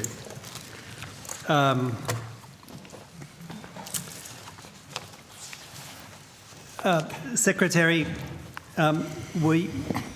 were you aware of the multiple suspicious matter reports that had been provided by AUSTRAC about a series of transactions involving the movement of funds in suspicious transactions over a 9-month period from January to September 2020 in Nauru, involving the then President, now Speaker of Nauru, Lionel Ruin Njima, his First Lady, Jacinda Njima, as well as the then member of the Nauru Parliament, now Nauruan President Davey Adiang. Have you been made aware of those suspicious payments that totalled over $2 million in combined credits and over $1 million in combined debits in that 9-month period from January to September 2020? Senator, we're not able to comment on classified AUSTRAC reporting. Well, putting to one side the AUSTRAC reporting, which we will come back to in a second, was Home Affairs aware of the repeated concerns evidenced by financial records and other documents of repeated corrupting payments that have been made over the last decade and a half to, amongst others in the Nauruan Parliament, the current President of Nauru, David Adiang? Are you aware of the body of evidence that shows repeated corrupt payments to David Adiang going back more than a decade and a half? So, Senator, I'm going to be really cautious about how I answer because clearly there'll be a mixture of sources that such information could be available through, but I will refer to the findings of the Richardson report and ask my team if they will reflect on what that told us in the context of your question. Thanks, Secretary. So, Senator, you'd recall that in July 2023, the government announced that it had appointed Mr Dennis Richardson to conduct a review of integrity concerns and governance arrangements for the management of regional processing administration. The Richardson review was a comprehensive review and looked at a range of classified and unclassified material. It concluded that the Australian government can have confidence in its current contracting arrangements, and it did, though, make 4 recommendations for the Australian government. Recommendations 1 and 2 principally related to the Department of Home Affairs and called for us to enhance our integrity, risk, process and culture, to better inform procurement and contract, and to promote an ask and tell operating environment. Both of those recommendations were agreed to by government.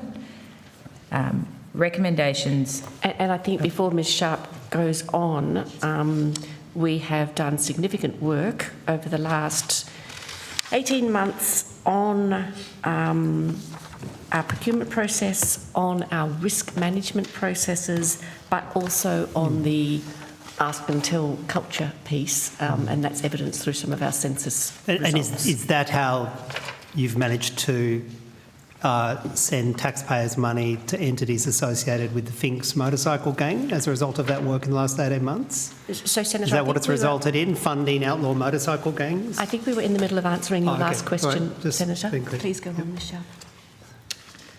And the second recommendation. The third recommendation was a whole of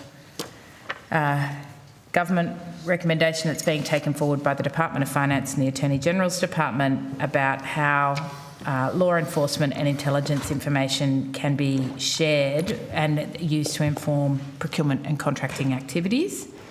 And the final recommendation is a classified recommendation.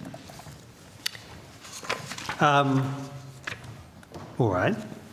That doesn't answer my question to you, Secretary. Are you aware of the now large body of evidence of repeated corrupting payments that stretches back over a decade and a half to now President of Nauru, David Adyang? So, Senator, I started that question by saying I'd be very cautious about what I said because we receive information from a range of sources. I'll take that on notice. Well, are you aware of the body of evidence showing large corrupting payments going to David Adyang from a phosphate mining company called Getax? Are you aware of that body of evidence that shows multiple large payments going to David Adyang to corrupt him, indeed to basically run a coup to get a new administration friendly to Getax in Nauru? Are you aware of that evidence? I've taken the question on notice, Senator. Well, it's a different question. Are you aware of the clear evidence of multiple payments that were made to David Adyang and a number of other officials and members of the Nauru Parliament to manufacture a coup in order to get Getax preferential access to the phosphate resource on Nauru? Are you aware of that? Senator, I'm taking the questions on notice that relate to this line of questioning for the reasons I explained at the start. Well, were you aware of the suspicious matter report from AUSTRAC? And I'll give you the number, 12809820006, which was submitted on the 7th of September 2020, that related to the rapid movement of large volume and value of funds by David Adyang, forming a suspicion of corruption and money laundering. Were you aware of that? Senator, I've already indicated that I'm not going to comment on AUSTRAC reporting. Minister, were you aware of the corrupt payments, the long history of corrupt payments, many of them sourced from Australia, going to the now President of Nauru, David Adyang? No, I don't believe I was. Secretary, did you advise the current minister about the history of corrupt payments that have been made to David Adyang that were reported to you through AUSTRAC and that have been provided to you in other forms, particularly in relation to the Getax proceedings? Did you provide that information to the current minister before he agreed to the signing of the most recent MOU with Nauru? Senator, I think that's another way of asking a question about my awareness, which I've already taken on notice. No, it's a separate question. Did you provide that information to the minister? Senator, I would have to be aware in order to do so. Therefore, it relates to my taking that question on notice. Did you provide the minister with advice about the repeated history of corrupt payments made to the current President of Nauru, David Adyang, before the minister signed the most recent MOU? Senator, I've answered the question. I have nothing to add to my evidence. Can I just add one thing, Senator Shoebridge?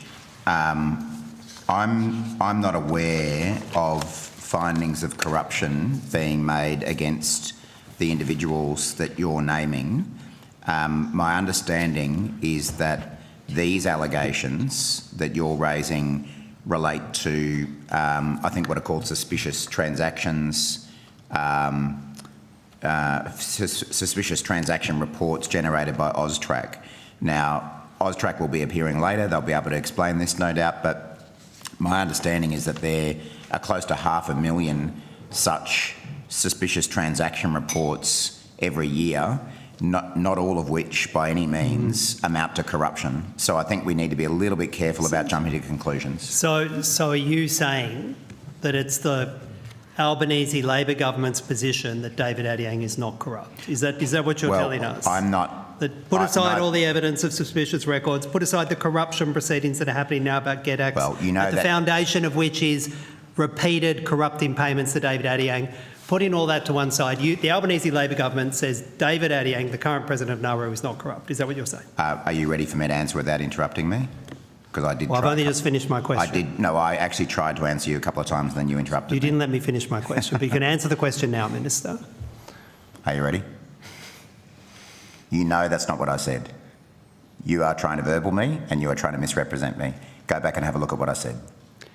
Do you agree that the current president of Nauru, who your government just signed a $2.5 million MOU with, has a long and appalling history of corruption? Well, what I was saying to you before is that I'm not aware of any finding of corruption against that individual. If you are aware of such a finding, feel free to present that.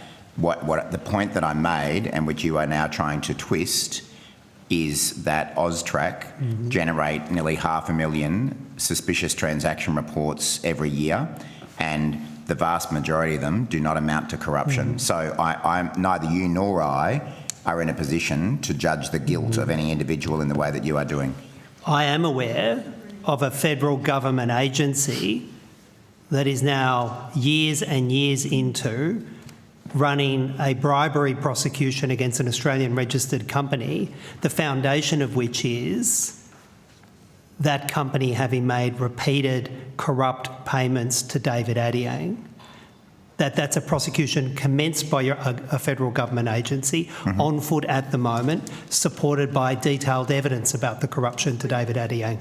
I'm aware of that. Are you aware of that? I don't believe I am, and what you've just outlined. Irony in that question. Yeah, I don't believe I am aware of that, and what you've just said is that there is a prosecution underway as opposed to a finding of corruption. And for the last 5-10 minutes, you've been alleging you've been effectively convicting someone of corruption. You want to run interference for David Adiang. No. And his corrupt government. Stop verbally for you. Senator Shoebridge, we all know your style is to gather a little bit of evidence from departmental officials and then come to ministers and accuse them of things that they don't say. And I'm not going to let you get away with it. Your officials are hiding all this. No, I'm not going to let you get away with it. You hide the corruption. Other people might let you get away with it. I am not going to let you get away with it. You are verbaling me, you are misrepresenting what I'm saying, and the transcript will show that I have not said anything you have accused me of showing. Thank you, Senator Shoebridge. The point I'm making is that, and you have just said there is a prosecution underway. If that finds that an individual is guilty of corruption, then they are corrupt. They are not corrupt until that has been determined. And AUSTRAC generate, as I say, nearly 500,000 suspicious transaction reports every year. It may well be that various individuals who show up in those reports are ultimately convicted of corruption, but I haven't heard you point to anyone being corrupt at this point in time. And that's the test. Thank you, Minister. Senator Payman. Well, the test is usually you get convicted by a court. No, thank you. Regardless of the evidence. Suspend the broadcast. Government official who controls the Justice government, you're waiting for them to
We will resume and we will return with Senator Payman.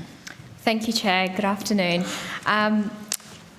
The Chair's kindly allowed for the circulation of some material, but I was just going to ask the department if you've reviewed the Nauru government's Notice of Information on Working Rights of Transferees in Nauru, which essentially indicates that people seeking asylum may face prosecution or removal for undertaking work.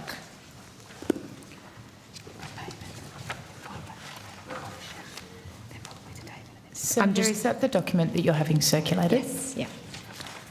So I take it that you haven't seen any notice or information on this as to date?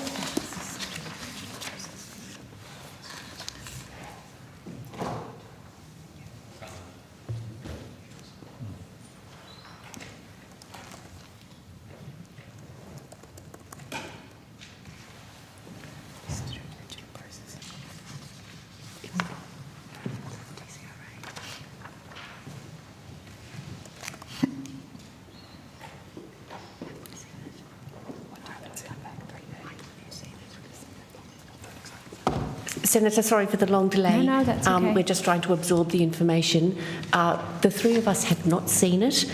In saying this, I'm inviting any of my staff who might have to let me know. No worries. And our initial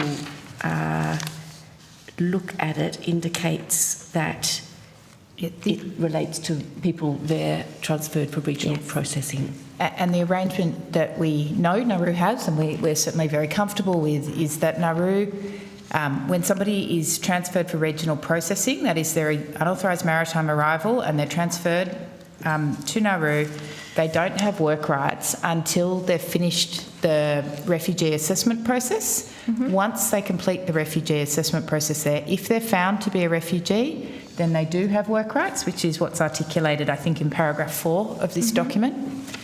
If they're found not to have work rights, then if they're found not to be owed protection and not a refugee, then they don't gain work rights. So while we're not familiar with this document, as you've produced it, we are certainly well familiar with the arrangement for work rights for people who are going through the refugee status determination process. And that status determination process, how long is that roughly going to take, or is set to take? Just because I'm aware that the current community allowance is about $230 per fortnight, and it's reported as being obviously very insufficient to meet basic needs, such as food, water and essential items. So just curious to understand, will those transferees be able to have an adequate standard of living?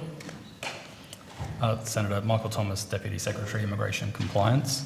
I don't have the exact sort of average time of the RSD, the Refugee Status Determination process, but it is relatively short.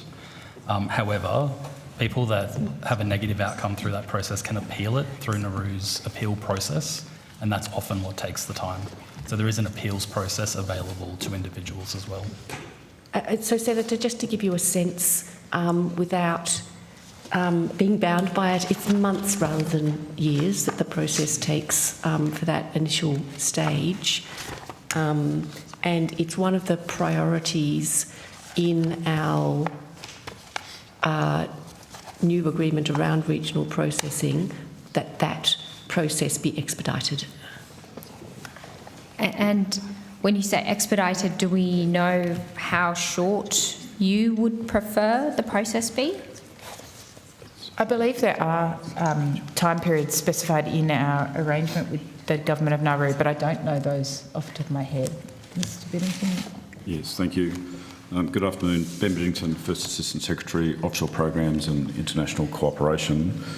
We work to have the process, the RSD process, which is legislated in Nauruan legislation, and so therefore it's a process undertaken by the Nauruan government within a 60-day time frame.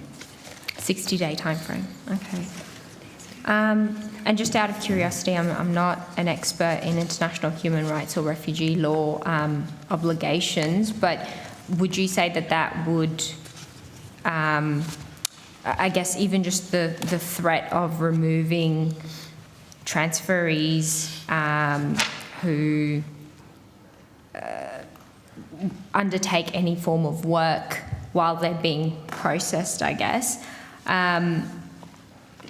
Does that meet their basic needs, and whether that aligns with Australia's international human rights obligations? I haven't seen that document, Senator. Oh, sorry. Thank you. I think, Senator, it would be unwise for Mr Biddington to comment cold, so let us take your last question on notice. No worries.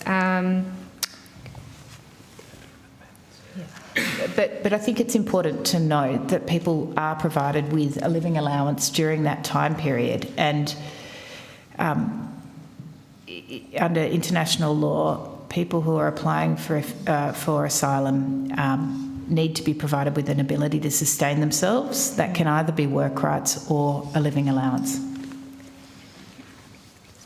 And can I just confirm that that living allowance is $230 a fortnight? Yeah, in addition to that, they also have housing provided and you know, utilities and the like. So that $233 is not the only support they receive while their refugee status is being considered. Okay.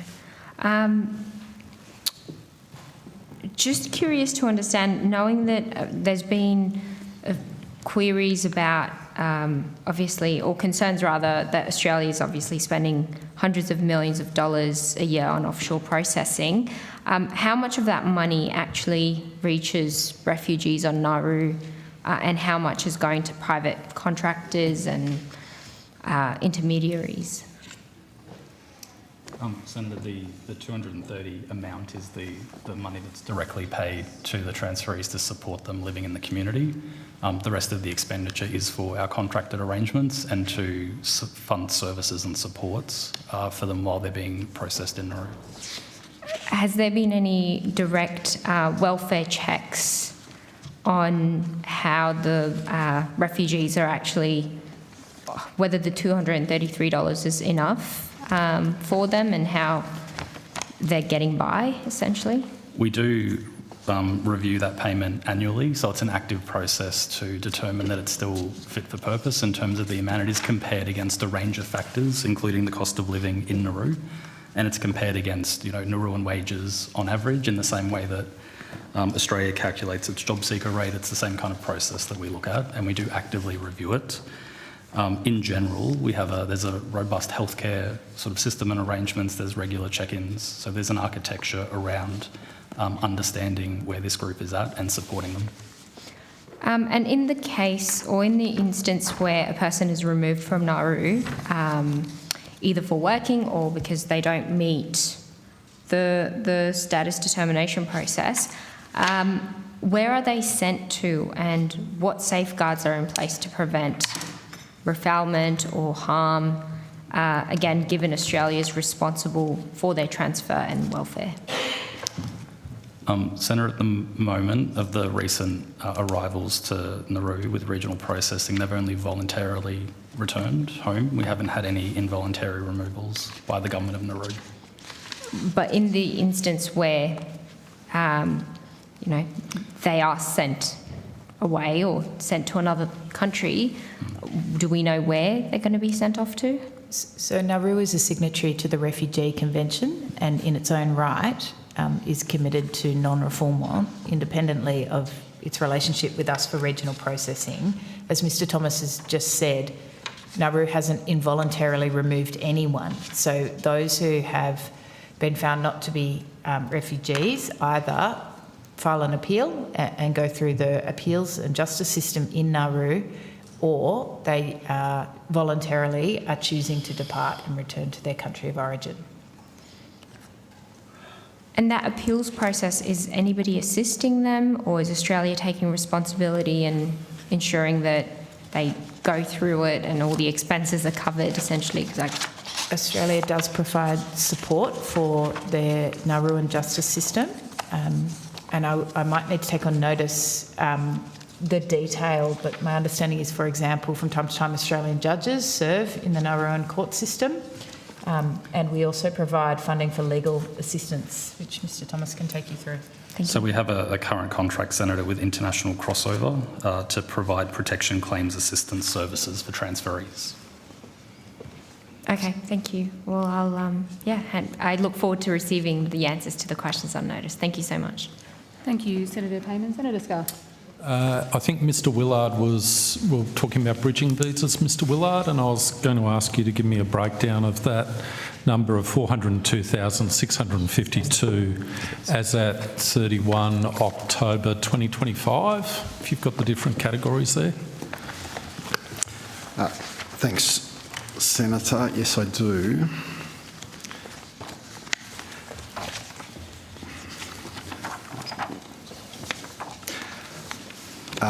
So, Senator, and just to correct what I said before, the bridging visa, that figure of 402,000 is bridging visas A, B and C. There are another 26,000 other types of bridging visas. But in terms of the breakdown, it's about 278,000 on A, 86,000 on B and 39,000 on C. So how many of those would be students? 119,000 are students.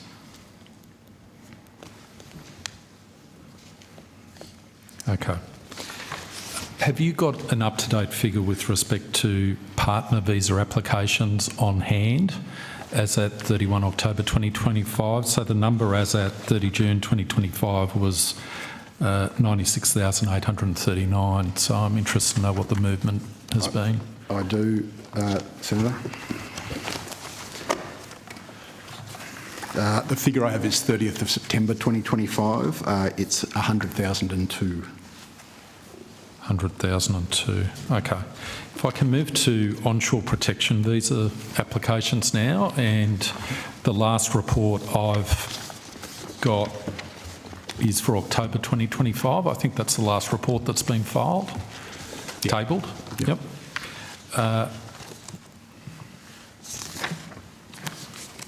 Can I ask you, on the fourth page, paragraph M, it says the total number of refugee status determinations awaiting a decision at the end of the period's 26,298. So presumably those are the decisions within the Department of Home Affairs, which the Department of Home Affairs needs to make a decision upon. Is that correct? Yes, Senator. What was the date that you had there? So this is the report, 1 October to 31 October 2025. Right. So these figures will be as at end of October. Yep. Okay. There's then a figure of the total number of individuals that were not granted a final protection visa that have yet to be deported at the end of the period. That figure's 101,976, 101,976. Could you give a breakdown as to what stage of the process different cohorts are in? The numbers of different cohorts that make up that figure. So, for example, the number who are in the ART, and I understand that number's about 40,000, the number in the court system, the number who are in resolution, some sort of resolution process. Mr Thomas have those figures? So come to the table dutifully. I can provide some of the figures. Yep. So 47,000 are at the ART. And 15,000 at judicial review. And then there's 39,000 who are unlawful non-citizens or who hold a bridging visa not associated with a review application.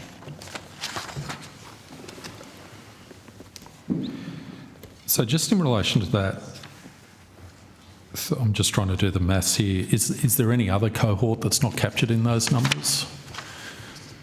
So we've got the 47,000 the ART, 15,000 judicial review, 39,000 unlawful citizens who have bridging visas. That was the number who'd been refused a protection visa. So, and again, apologies while I'm doing maths quickly in my head, but that comes to about 101,000. I did round those numbers to the nearest. That's all right. That's all right. In relation to 39,000. It appears from what you're saying that they've satisfied all of their review entitlements in the ART and in the justice system. So what's the status of those failed applicants who have exhausted their review rights and judicial review rights? Senator, that 39,000-ish number refers to about... I just can't hear you, Ms Thomas. It may be the microphone, but... that 39,000 number, approximately, includes about just over 27,000 unlawful non-citizens onshore and about 11,700 bridging E-visa holders. So the folk on BVEs are on a departure pathway out of Australia, and they'll be in various stages themselves, either merits or judicial or on a removal pathway, and unlawful non-citizens are in the community unlawful, and we are in the process of engaging with them and putting them on a removal pathway. Okay, so say for the first 3 months of this year, or the most recent update you've got from 1 July, how many unlawful non-citizens have actually been deported or have left the country? Senator, for the first 3 months of this financial year, so up to the 30th of September, from the 1st of July, we have removed 943 people from detention, so unlawful non-citizens from detention. But obviously there's been a much larger number that have self-departed from the community. We don't track that in detail. It's quite difficult to track that number, but there are quite a number of people that have, either with our assistance or of their own volition, departed. Okay. Can I ask you to, and maybe if you take on notice, I'm just interested to see how that figure, that 27,000 figure and that 11,000 figure, fluctuations in that figure over, say, the last 18 months. Could you take that on notice?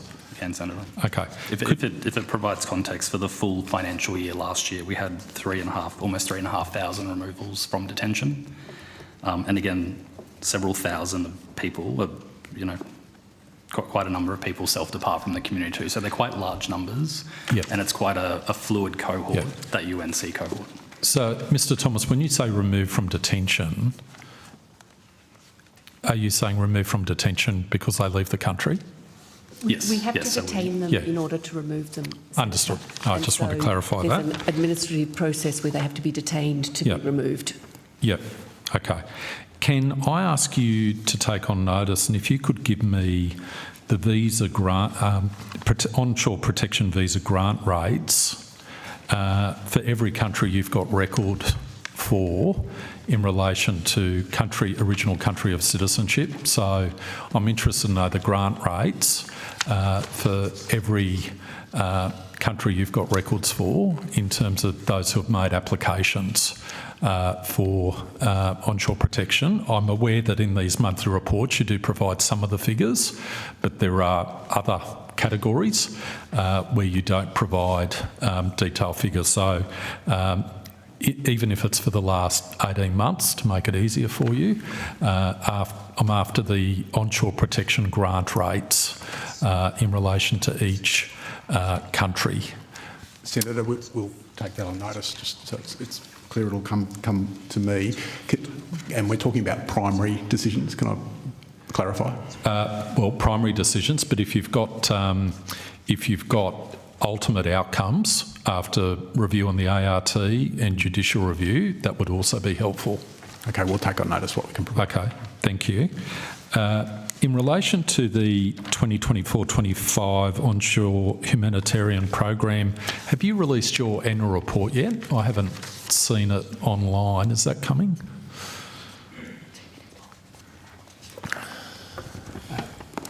Andrew Kiley, First Assistant Secretary, Migration, Citizenship and Humanitarian Policy Division. I don't think we have, but I'll take it on notice. I've got some data here if there's anything particularly we're interested in. Just take on notice. Mr Willard, final question. You're the lucky last to get questions for me in this block. I know that when the department consults in relation to the permanent migration program, one of the factors it considers is housing from both sides of the equation, so the prospects of skilled visa holders being able to contribute to building houses, constructing houses, but also in relation to housing supply. do you, in terms of settling the permanent migration program, do you get advice from stakeholders in relation to those issues? And if so, I received an answer to a question on notice from the National Housing Supply and Affordability Council, which in its last report for the 2025 year in relation to the state of Australian housing, it actually contains references to a model it runs based on population growth scenarios as to whether or not Australia will have a surplus of housing supply at the end of the housing accord period or a deficit. I asked them whether or not they'd been consulted by the Department of Home Affairs in relation to the permanent migration program. They said they hadn't, nor had they also said they hadn't approached you, right? So they hadn't engaged with the department in relation to housing supply and population growth, but they said they hadn't been contacted by the department to obtain their views with respect to housing supply issues. Why is it that the Department of Home Affairs and the National Housing Supply and Affordability Council, which is running a housing model, which is running different scenarios on population growth and housing supply, why is it that you're not talking to each other in relation to housing supply and population growth in an immigration context? Senator, we do engage with the Treasury in respect of those sort of questions. And on the supply side, which you also mentioned, we do get advice from Jobs and Skills Australia in terms of the sort of occupations that are in need and are appropriate for migration. But you didn't have any discussion with the National Housing Supply and Affordability Council, is that correct? I'm not aware of any, and as you say, if you've heard from that they haven't had a discussion with us, then yeah. Secretary, sorry, I'll ask you a question and let you finish this up, but they run a model in relation to housing supply. You can see it's in section 5 of their State of the Housing System 2025 report. They run a model. Basically what they're saying is if baseline population growth continues, we're going to be in a housing supply deficit at the end of the housing accord period. If it's 15% less, the population growth is 15% less, so the growth is 15% less, then we'll be in a surplus at the end of the housing accord period. It would have seemed to me it would be key in terms of setting immigration settings, policy settings, for there to be detailed collaboration between the Department of Home Affairs on the one hand and the National Housing Supply and Affordability Council, which is running a very complicated model in terms of housing supply. So why isn't there that collaboration? So, Senator, as Mr Willard said, he has not undertaken that collaboration. We'll check to see if it's happening elsewhere. But I think the answer to your question might be in the first answer that Mr Willard gave you, which is that he engages very comprehensively with Treasury, and I'm assuming, but I will check, that Treasury is engaging with that council. Having said that, we will certainly take that away and look at it. The other broad point that I would make is that, of course, government sets the migration levels, but we can ensure that we are doing all we can to support that setting. Okay, thank you. Thank you, Senator Scarr. Senator Shoebridge. Thanks, Chair. Secretary, in answer to a question on notice that I think went to Ms Sharp and Mr Thomas about the payments made for the so-called processing garrison contracts on Nauru. We've been told that I think $333 million was paid to Transfield between September 2012 and February 2014. $2.58 billion paid to Broad Spectrum between 25 March 2014 and 31 October 2017. Over $1.8 billion paid to a company called Canstruct between 28 September 2017 and 30 September 2022. And there's a fresh contract with MTC that runs from 1 October 2022 to 30 September 2027 for $786,545,000. Was that the Oz tender value, or was it the actual amount paid? I think, Senator, the numbers you referenced were the Oz tender values, so the total value of the contract. Yep. But I might check the numbers you've read out, if that's all right. It's SE 250088. So for broad spectrum and Transfield, it was 2,920,000,000. It's like we've got it in the quant. We provided the data. Okay. Yeah.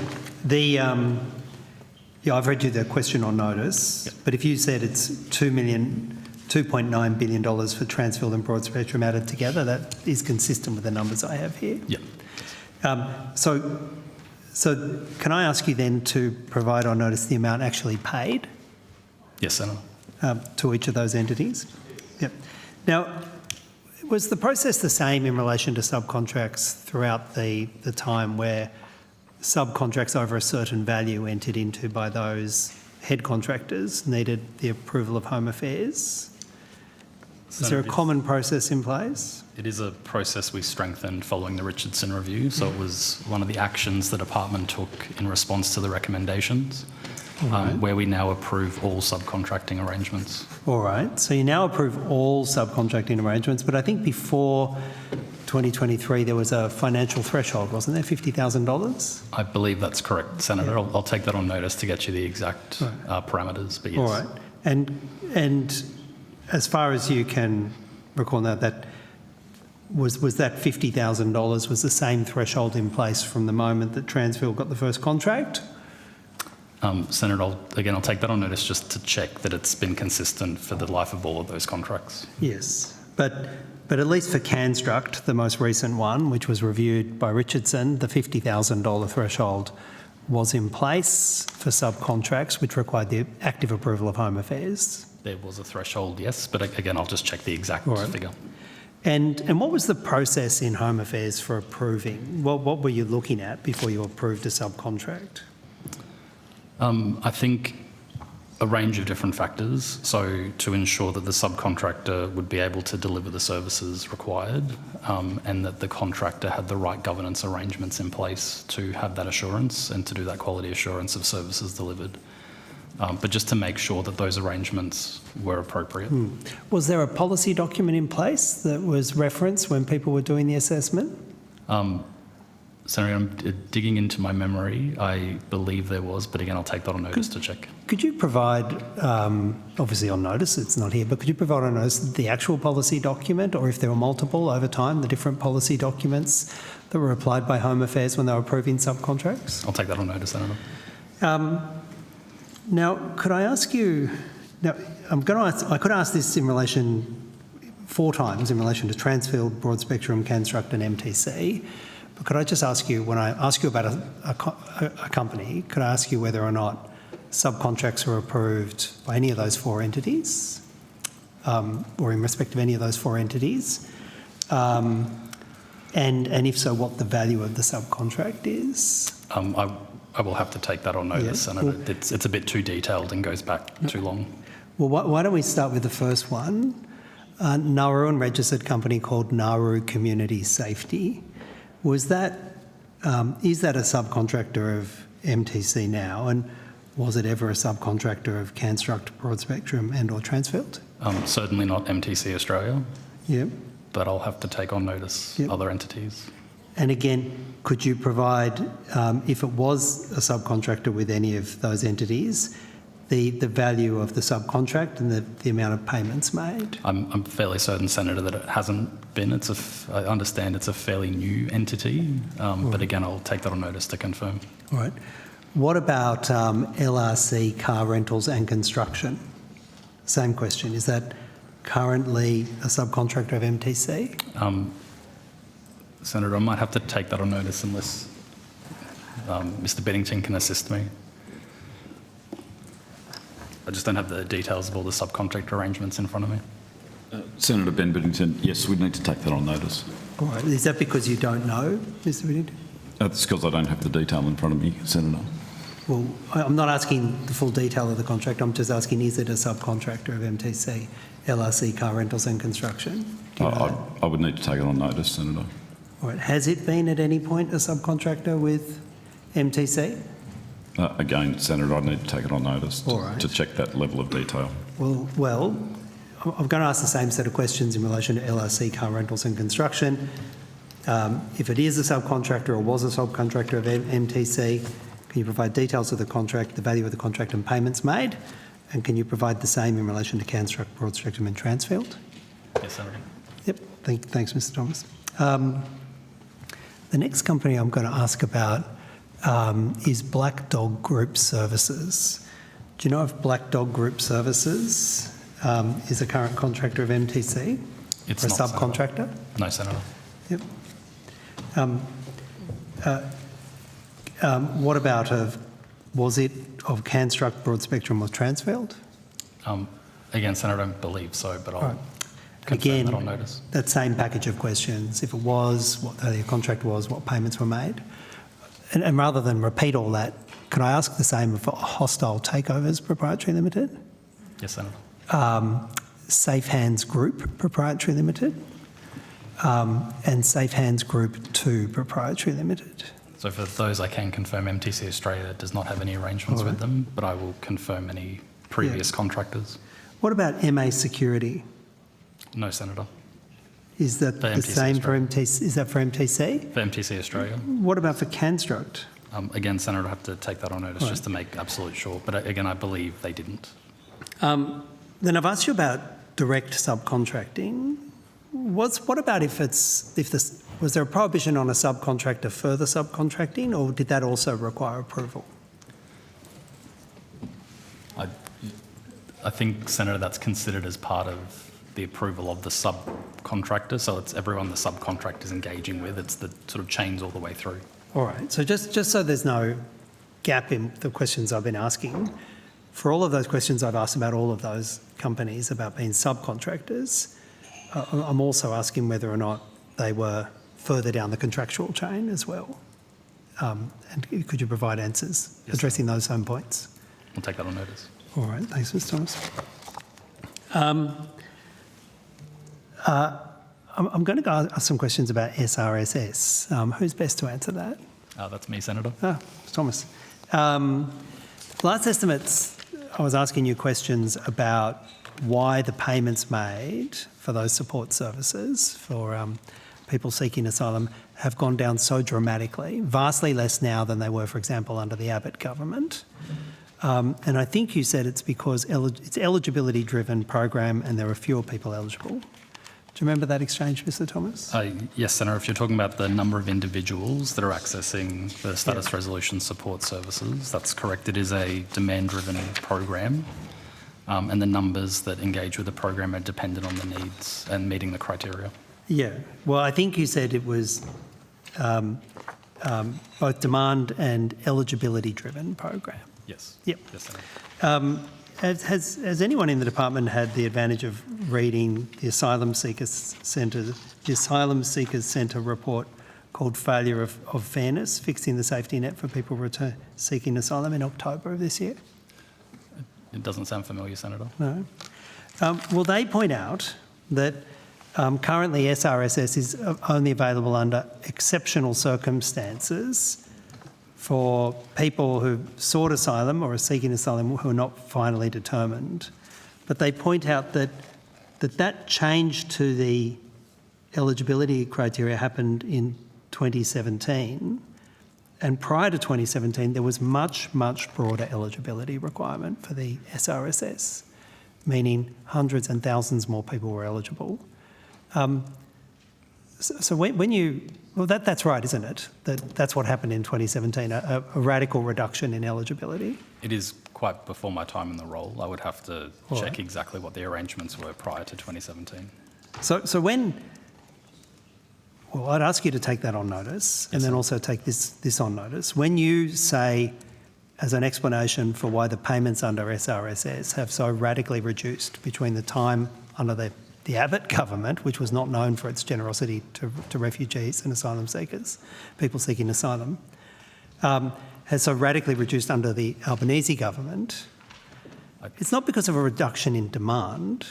Senator, it's because governments have consistently adopted a far, far narrower eligibility criteria, excluding people from support. I'm not sure of the exact evidence you're referring to that I gave previously, but I would have been talking about the year-to-year fluctuation in numbers. I wouldn't have been comparing it to previous 2017 numbers. Well- I would have been comparing recent years in terms of the change in numbers. Well, I think I put to you, and from memory, but I'll put it to you clearly. Since 2015-16, support for people seeking asylum has dropped from $300 million, which is when the broader criteria are available for support services, to just $20 million under this government. And the number of people receiving this payment has dropped from nearly $30,000 to barely $2,000. So like a 95% drop in funding. And I'm putting to you, Mr Thomas, that's because the eligibility criteria changed, not because of a reduction in demand. And that's the truth, isn't it? If you're comparing this to 2017 and before then, again, I would have to take that on notice, Senator, to confirm. Give me a minute, I'll finish this. Yep. I assume I would have been, again, talking about the Yep. recent change in numbers from year to year, being demand-driven and based on eligibility. All right. Well, could you answer those questions I've put on notice? Yes, Senator. Minister, 1 in 5 people sleeping rough in the inner city of my hometown of Sydney has uncertain visa status, according to data from the City of Sydney. 1 in 5 people sleeping rough. The Asylum Seeker Centre in Sydney now estimates that every second person receiving casework support that they provide is either homeless or is at serious risk of homelessness. Do you know if your government has undertaken any internal or external assessments of the humanitarian impacts of this much, much smaller SRSS program? I'm not aware of that, but it's possible the officials can answer that. If not, I'm happy to take it on notice. Secretary? Senator, I have to take it on notice. Well, has your department undertaken any analysis of the impact of the radical reduction in the last decade of SRSS support to people seeking asylum, noting that, you know, the City of Sydney has found 1 in 5 people sleeping rough have uncertain visa status. 1 in 2 people approaching the Asylum Seekers Centre in Sydney are either homeless or at serious risk of homelessness. Have you undertaken a review of the impact of the radical reduction of support? Senator, I think as Mr Thomas said, the date that you're referring to, 2017, it means that we will need to go and seek information and answer that question on notice. Yeah, but this didn't just happen overnight.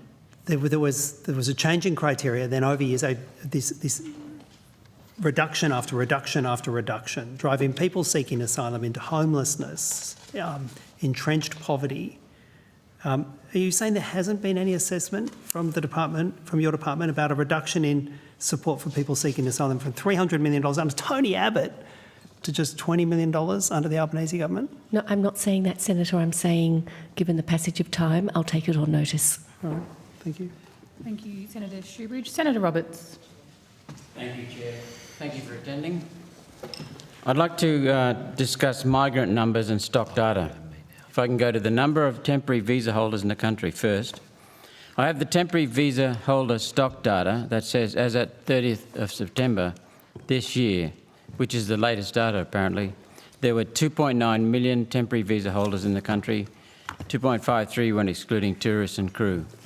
Can you confirm, please, that that's the largest number of temporary migrants in the country recorded ever in the month of September?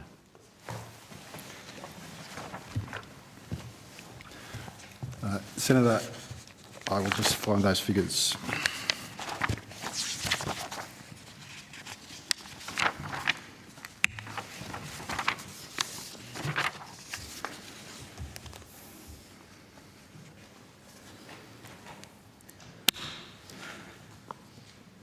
The 2.925, the figure you provided, is correct. I'm not able to confirm it's the largest number ever. I'd have to take it on notice and check every other month. If you could, thank you. So we have the government saying that migration is coming down, but we actually have what we understand to be the highest number of temporary migrants in the country for this season on record. So the total number of migrants in the country certainly hasn't gone down, has it? So that figure, Senator, it has increased. Just so we're clear, that's temporary visa holders. So that includes people like tourists. It also includes, I think you mentioned, crew visas. It also includes New Zealanders, who are in fact the largest cohort. But the visa that New Zealanders have through the Trans-Tasman agreement is technically a temporary visa. Right, but the 2.53 million figure excludes tourists and crew. That's what you confirmed in the first. Yes, Senator, I'd have to do the maths, but that looks about right. That's my understanding of what you said. So we've got a high number of migrants, and it hasn't gone down. And now permanent visas. Let's turn to permanent visas. At the last hearings, the department confirmed there were 1.8 million people in the country on permanent visas. Do you have an update on that figure, or is that still the same?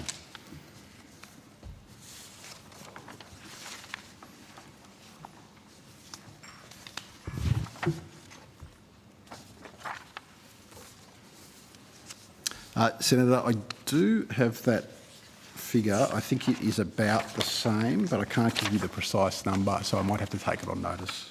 Okay, thank you. So adding the 2.9 million temporary to the 1.8 million permanents, there are now 4.7 million visa holders in the country who are not Australian citizens, correct? That's correct, Senator. Is that a record for the number of visa holders in the country ever?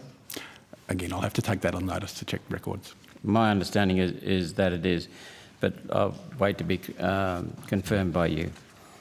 Can you give a breakdown, please, of the categories of permanent visas and their numbers as per your latest data? If you bear with me, Senator. That's okay, no need to rush. We just want it accurate.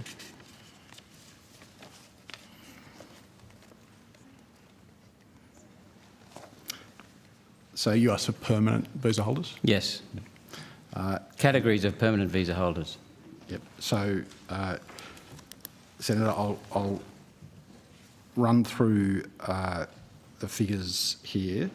The largest category is the resident return visa. Resident return? Yeah, I think last time we were at estimates we spoke about this visa. So this is a visa that permanent residents can get once they're at the initial travel period on their first permanent visa. So they can return to the country. So it's called resident return, but essentially it's a permanent resident renewing their travel rights on their visa.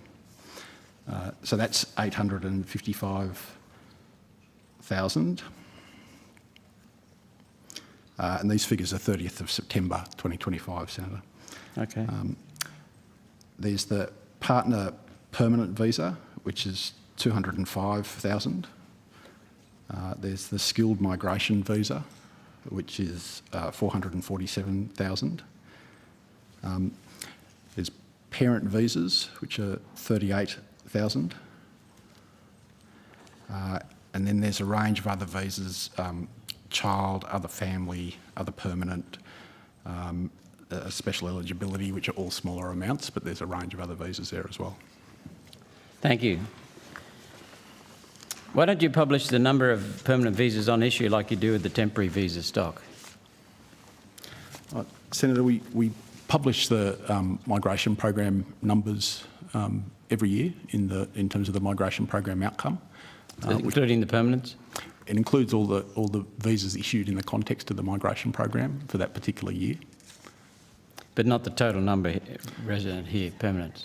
It doesn't include the total number. We do publish as well a paper called the Administration of the Immigration and Citizenship Program, which has a lot of data in there. I'd have to come back to you as to whether it has that specific number in there. If you could tell me whether or not and why you don't publish the number of permanent visas on issue like you do with the temporary visa. Sure, I can take that on notice, Senator. Thank you. I'd like to change the topic to deportation. Your monthly update, onshore protection, subclass 866, visa processing, October 2025. Quote, the total number of individuals that were not granted a final protection visa that have yet to be deported at the end of the period, end of quote, is 101,976. How many of those 101,976, 102,000 rejected refugees or unlawful non-citizens are currently seeking merits or judicial review from a court or tribunal? So, Senator, we could go through that data for you. I just note for the rest of the committee that we just had a series of questions and that exact data was provided to the committee. Okay. Chair, I'll just go through the Hansard. To save time, I'll go through the Hansard. Thank you, Senator. Your reporting has a caveat that the 100,000 number includes anyone who has been rejected for a protection visa since 1994. Do you have any data on the distribution in terms of how old some of those applications were? For example, do you have any data on how many people have not been deported after being rejected for a protection visa more than 5 years ago or more than 10 years ago? How many are still lingering here? Senator, we'll have to take that on notice to get that You haven't breakdown got that for you. data? It's No, to sorry, get the particular breakdown that you're asking for, Senator, so that we can see if we can do it by year groups. Okay. Thank you, Ms Foster. It'd be appreciated if it's done by the year, because some people seem to be lingering forever. Do you have a breakdown of how many of the 100,000 are included in the temporary visa stock data? I would assume anyone who is in the country illegally without a visa is not included in the 2.9 million, but I'd like a more specific number. On notice? So, Senator, on notice, I'd note that in that temporary visa figure, that includes bridging visas. Many of these would be on bridging visas. If you could break that out too, please, break that down. Last question, Chair. In November, a South African man whose visa was cancelled after attending a neo-Nazi rally in Sydney was detained by immigration agents in a pre-dawn operation, according to the media, and faces deportation. That was just one day after the visa cancellation by Minister Burke. So I just highlight that, as it shows you obviously have the capability to raid houses, detain people in the dark and get them deported, but you don't appear to be using it.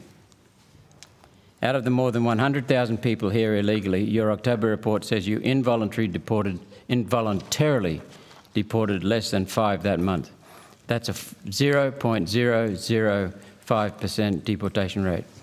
Why aren't you raiding these houses and deporting people who have no legal right to be in Australia? Senator Roberts, I thought you said earlier that you don't associate with neo-Nazis, but you seem very concerned about the fact that the government decided to deport one.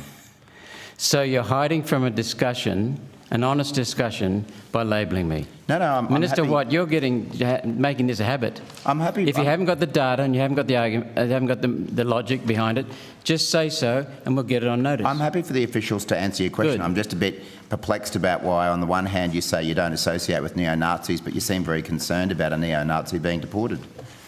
Labels are the refuge of the ignorant, the incompetent, the fearful. You called them a neo-Nazi. You just called them a neo-Nazi. Correct, that's what the media called them.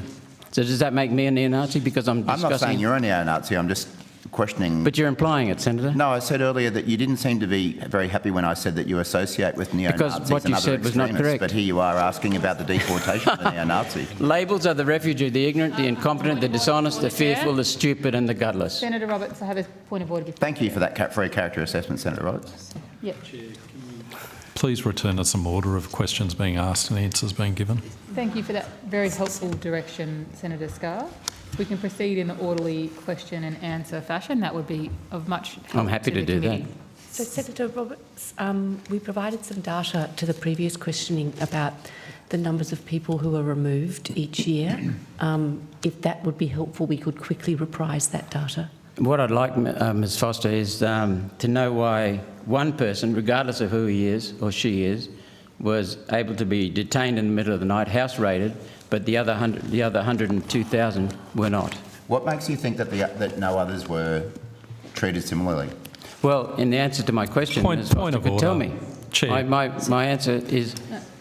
I have a point of order before the chair. Well, you make questions are being asked now by the Minister of members of the committee. Again, can I ask that we return to orderly? Okay. The orderly. Sorry, can I finish? Can I finish my point of order? Questions, Minister. Can I finish my point of order? They're very simple. Sorry, Senator Scarr, yes, you can finish your point. We're running out of time. Can I just ask, Chair, that we return to the orderly process of questions coming from the committee members and being asked by the representatives at the table? Well, thank you. I think, can I respond? Sure. I think it's it's within the rules for the Minister to respond to questions being asked by senators who ask questions. But I would encourage the Minister to answer the question rather than pose one. Sure. I'll frame this not by asking a question. Senator Roberts has just suggested that the government has chosen to deport one person who participated in a neo-Nazi rally and has suggested that the government does not deport, was it 102,000 people? Why and I'd be interested to know what evidence Senator Roberts has for that suggestion. Well, your answer will be sufficient. Well, I was trust you. disputing your suggestion. Okay, well then give me the data. That's all I'm after, Minister, the data. You're not very good at listening to data when it's presented to you, Well, thank you Senator for the Roberts. judgment on my questions, but Thank you. it's now very clear what I'm requesting from you. Well, perhaps the officials could advise you with some facts, if you're That'd ready be for good. that, about whether the government does deport other individuals rather than one neo-Nazi. Thank Stop. you. No, Thank you, not my Senator question. That's not my question, Chair. My question is, why don't you raid other people's houses and get them out of the country as well? This is the point, is that you're suggesting that doesn't occur. Would you like some facts, Senator Yes, Roberts? I would. The number of houses, number of Thank people you. raided. In a second, I will invite the officials to respond to your question, Senator Roberts, but I am going to call final question for you before I need to rotate the call. That is my final question. Okay, thank you very much. So, Senator, for the first 3 months of this financial year, 943 people were involuntarily removed from immigration detention. In many instances, they would have been detained from their home prior to being placed in immigration detention and then removed. In the previous financial year, we had just shy of 3,457 involuntary removals from immigration detention. Thank you very much, Ms Sharp. Can you tell me the number whose houses were raided and then detained? So, Senator, on notice? In many cases, in fact, most cases, those people were in the community, were detained by Border Force officers, taken into detention in order to be removed. Could you tell me the number, please? And we can have a look at that. Thank you very much. I found that easy in the end. Thank you. I look Thank forward to you. using those facts, Senator Roberts. Thank you, Minister, for that commentary. Senator Thank you, Daniel. Chair. Thank you. Thanks, Chair. If I could please, I want to ask about a couple of answers to questions on notice that were provided to Senator Patterson. The first one relates to the provision of some notes taken by you, Secretary, and it's SE 250025, which were notes relating to a meeting entitled Save the Children. So, Senator, that issue is outcome one issue, and unfortunately the officers... So just on that, though, if I can query that. So outcome 2.3 here, Refugee, Humanitarian, Settlement and Migrant Services. I understood the meeting notes, as I read them, related in part to the resettlement of people to this country. But you're saying it was outcome one, so what, national security or... Because they were provided under Program 1.2, National Security and Resilience, but the content of the meeting notes seem to be slightly different. So, Senator, the issues relating to the return of what we call persons of interest overseas is a national security issue, right, and is an outcome one issue.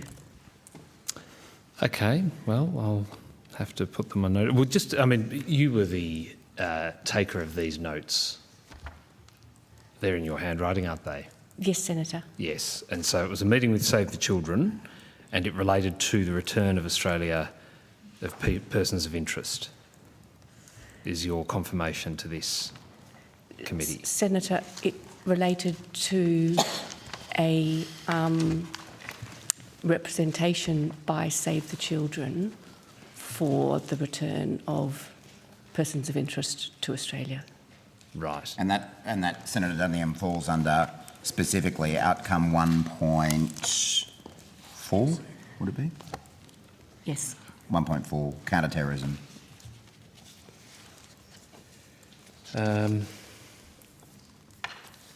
So are you in any way able to explain what was being asked of the department? I know that the officers aren't here, but these are your notes, Secretary. I mean, do you have any recollection of what was being sought of the department here by Save the Children in this representation?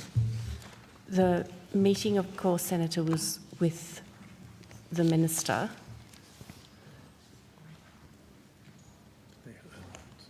Sorry, the meeting was with the Minister? That's correct, Senator. Okay, but you took the notes? Yes, Senator. Okay. And just without... So you can't explain those notes at this point because the officials aren't here? So, Senator, the notes... and what the... speak for themselves. I would note that the meeting took place over a year ago now. Yes, the only thing I wasn't clear of was exactly what the organisation were after, and there's nothing you can add at this point. Well, I think Ms Foster's indicated that the notes represent her, you know, well, that's her contemporaneous notes of the meeting. And sure, okay. Fair enough. Okay, just then, without noting that, of course, these issues seem to relate only to program 1.2, which has already gone. There was also an answer to question provided again to Senator Patterson 0027, which referred to a meeting where a member of the APS was asked to leave. Is that ordinary?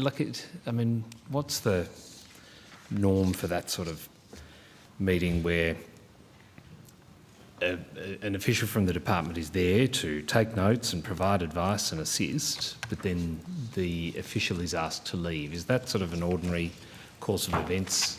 Well, I can probably help you there, Senator Dunny. Sure. I'm sure you yourself, in your ministerial career, the glory days, as Assistant Minister for Regional Tourism. Yeah. But we count you as a minister, as an Assistant Minister. I mean, it's not uncommon for ministers to have meetings with stakeholders with or without departmental officials. It's not uncommon for part of that meeting to include departmental officials and part not. I can think of countless occasions where I've, you know, had meetings with stakeholders with no officials or for part of the meeting. I don't think it's unusual in my experience. Sure. All right. Well, look, it's going to be hard to proceed given we're now in outcome 2. So I'm going to move to, yes, Chair. No, I was just going to inquire if you were going to continue asking questions that were in outcome 1, but it sounds like you're... No, I've tried my best and we'll come back. Thank you, Senator Dunning. 2026 on that one. So I do want to go to this, the agreement between Australia and Nauru. Now, I am right here, am I? You are. Yes, excellent. You are all right. on point. So that's good, like a broken clock. Twice a day. Okay, if I can then just go to, and I know that there has been a letter provided to the committee by the Minister around issues that the government has sought to have public interest immunity covering off on a range of questions that were there, asked by Senators Shoebridge and Chandler last estimates. But I'll try and ask a couple of questions that hopefully fall outside of that. I just wondered if there's been any update to the quantum of the value of the agreement between Nauru and Australia, and it was mooted to be 2.5 billion. Is that still the potential up to cost of the deal?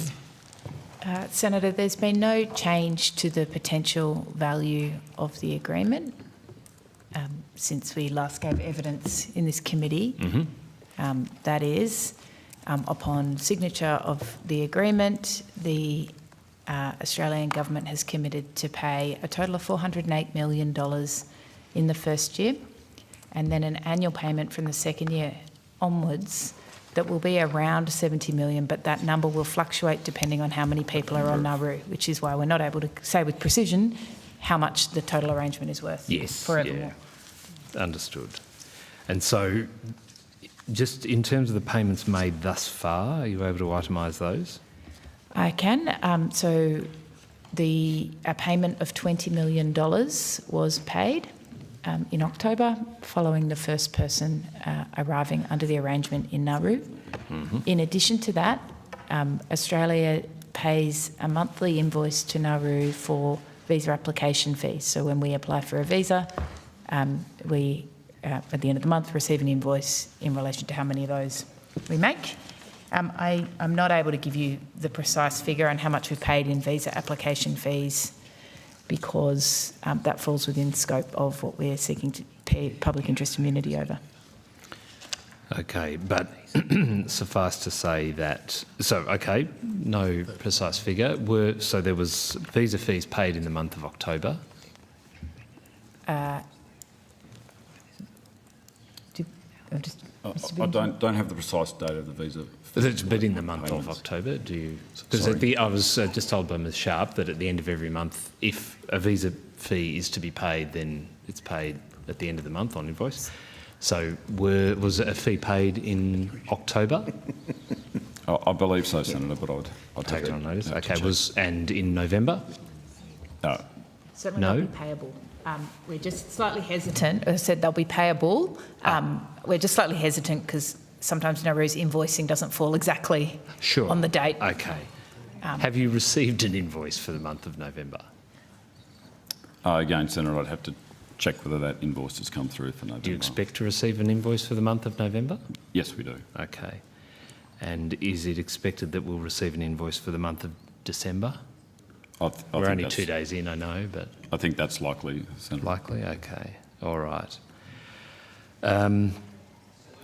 So, and you can't give me the value of each of these invoices at this... That's something you're seeking? Not for the visa application fees, because by simple mathematics you would then be able to calculate how many visa applications we'd applied for in the previous month. So you won't give me the individual visa fee. Are you able to provide a quantum of the invoice per month? It would go to the same matter, Senator. So if I don't know what the individual cost of a visa is, nor the quantum... We can provide you with what the cost of one visa application fee is, if you like. Yes, that would be helpful. So, Senator, the cost of a visa is set out in the Nauruan long-term stay visa regulation. It's a matter of Nauruan regulation as to the amount of that fee, and it is $1,000 per year. $1,000 per year. Okay, so in theory that works, that at the end of every month, for every visa applicant or recipient, and if there's one, $1,000. If there's the next month another 2 added to that cohort, that becomes $3,000 for the next month. Is that right? No, because we would have paid the fee for it's an application. Fee, per annum. Yes, sorry, beg your pardon, per annum. And so every year that comes back around again for the Australian government to pay. Is that correct? Not quite, Senator. So our approach has been to pay for the 30-year long-term stay visa for the full 30 years. So the invoice will relate to the 30-year period of the visa. Oh, so you would pay the 30 years up front? That's correct. Right, got you. Thank you, Senator Duniam. Senator O'Neill. Sorry, Deb. Wasn't per annum. It was per 30 Up years. front, yeah. Thank you very much. Could I just ask questions about the refugee and humanitarian visa program? Got the right people here? Just get the right officers up. Thank you very much.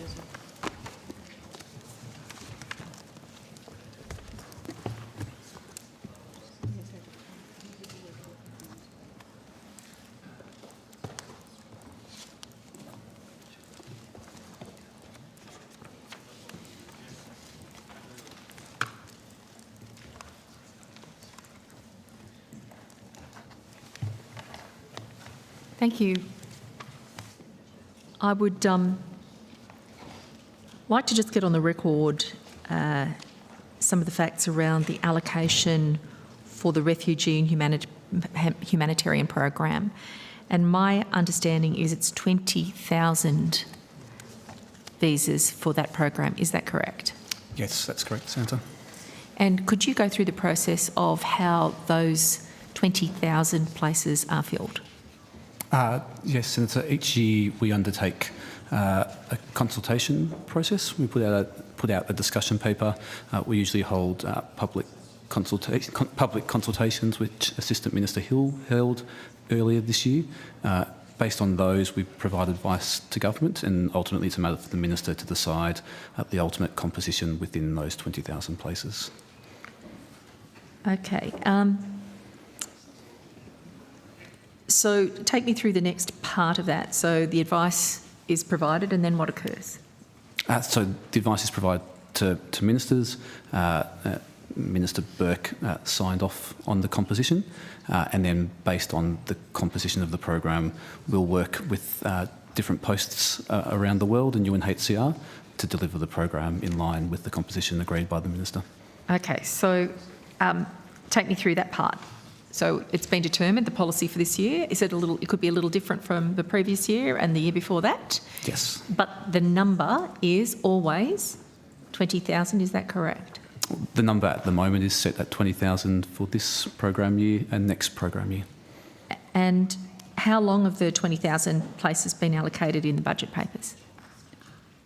The program is always set out in the budget papers. This is the third year that it's at 20,000. Okay. Let's go back to how those places are filled. The composition's determined? Yes. On an annual basis, is that correct? Yes, that's correct. Okay. And then the consultation, you said it goes out to post? So what would happen is there's different streams within the program. So within the 20,000 places are allocated for the onshore protection program, which we've talked about earlier. There are places provided for UNHCR referrals.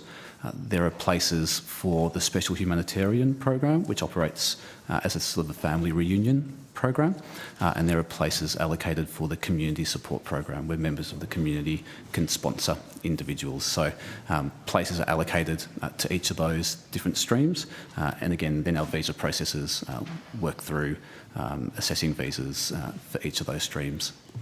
Okay, so 20,000, what's the level of application numbers for these visas?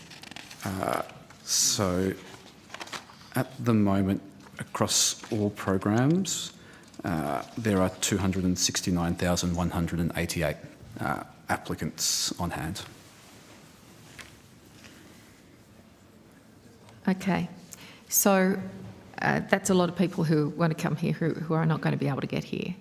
But the 20,000 people who are going to be offered a position or have been offered a position this year, what's the sequence? Is it a calendar year? Is it a it's a financial year, so we'll process applications over the course of the program year to hit 20,000 places by the end of the program year, so June 30 next year. We'll work to filling the program. And can you give me some confidence that you do meet that 20,000 target? Yeah, so for the last 2 years we've hit 20,000 exactly. Okay. 20,000 places, will that be ongoing? So at the moment 20,000 is set for this program year and next program year. And you don't know beyond that period of time? That's a matter for government beyond that time. Okay, thank you. I think that's it for me. Thank you very much. Thank you, Chair. Thank you very much. Senator Shoebridge. Thanks very much. The Secretary. Sorry, Senator Shoebridge. Ms Foster just momentarily stepped outside to use the bathroom, but I know she'll be back very soon. All right. Well pointed out, Minister. Yes. I'll put these back on. You're quite correct. No problem. Yep. But we'll do our best to plough on with that's right. Ms Foster. Ms Sharp,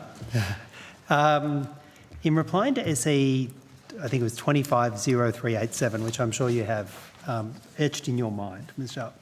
As at 31 October 2025, there were 8 people transferred to Nauru since September 2023 who had been assessed as refugees by the government of Nauru.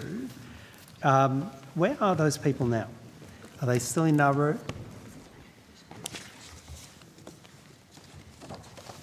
Senator, I might see if Mr Thomas can assist with that level of detail. Senator, I'll have to take it on notice to check, but I believe they are all currently in Nauru, or they may be temporarily in Australia for medical treatment. But I'll take that on notice to get an exact breakdown. And the next question, which you can probably guess, is has anyone been sent back to the country from which they fled? No, Senator, none of those 8 individuals have voluntarily departed Nauru. Yeah. Now, there was some discussion earlier about, I think the Secretary was making some comments about Nauru's processing times. It's my understanding Nauru has 60 days to assess and deliver an initial refugee status determination, or RSD. Is that right? Is it 60 days? Yes, Senator, that was the evidence Mr Biddington gave to Senator Payman earlier. Senator, if I might just expand on that answer. As part of my evidence, I indicated that the process is a matter for Nauru under Nauruan legislation.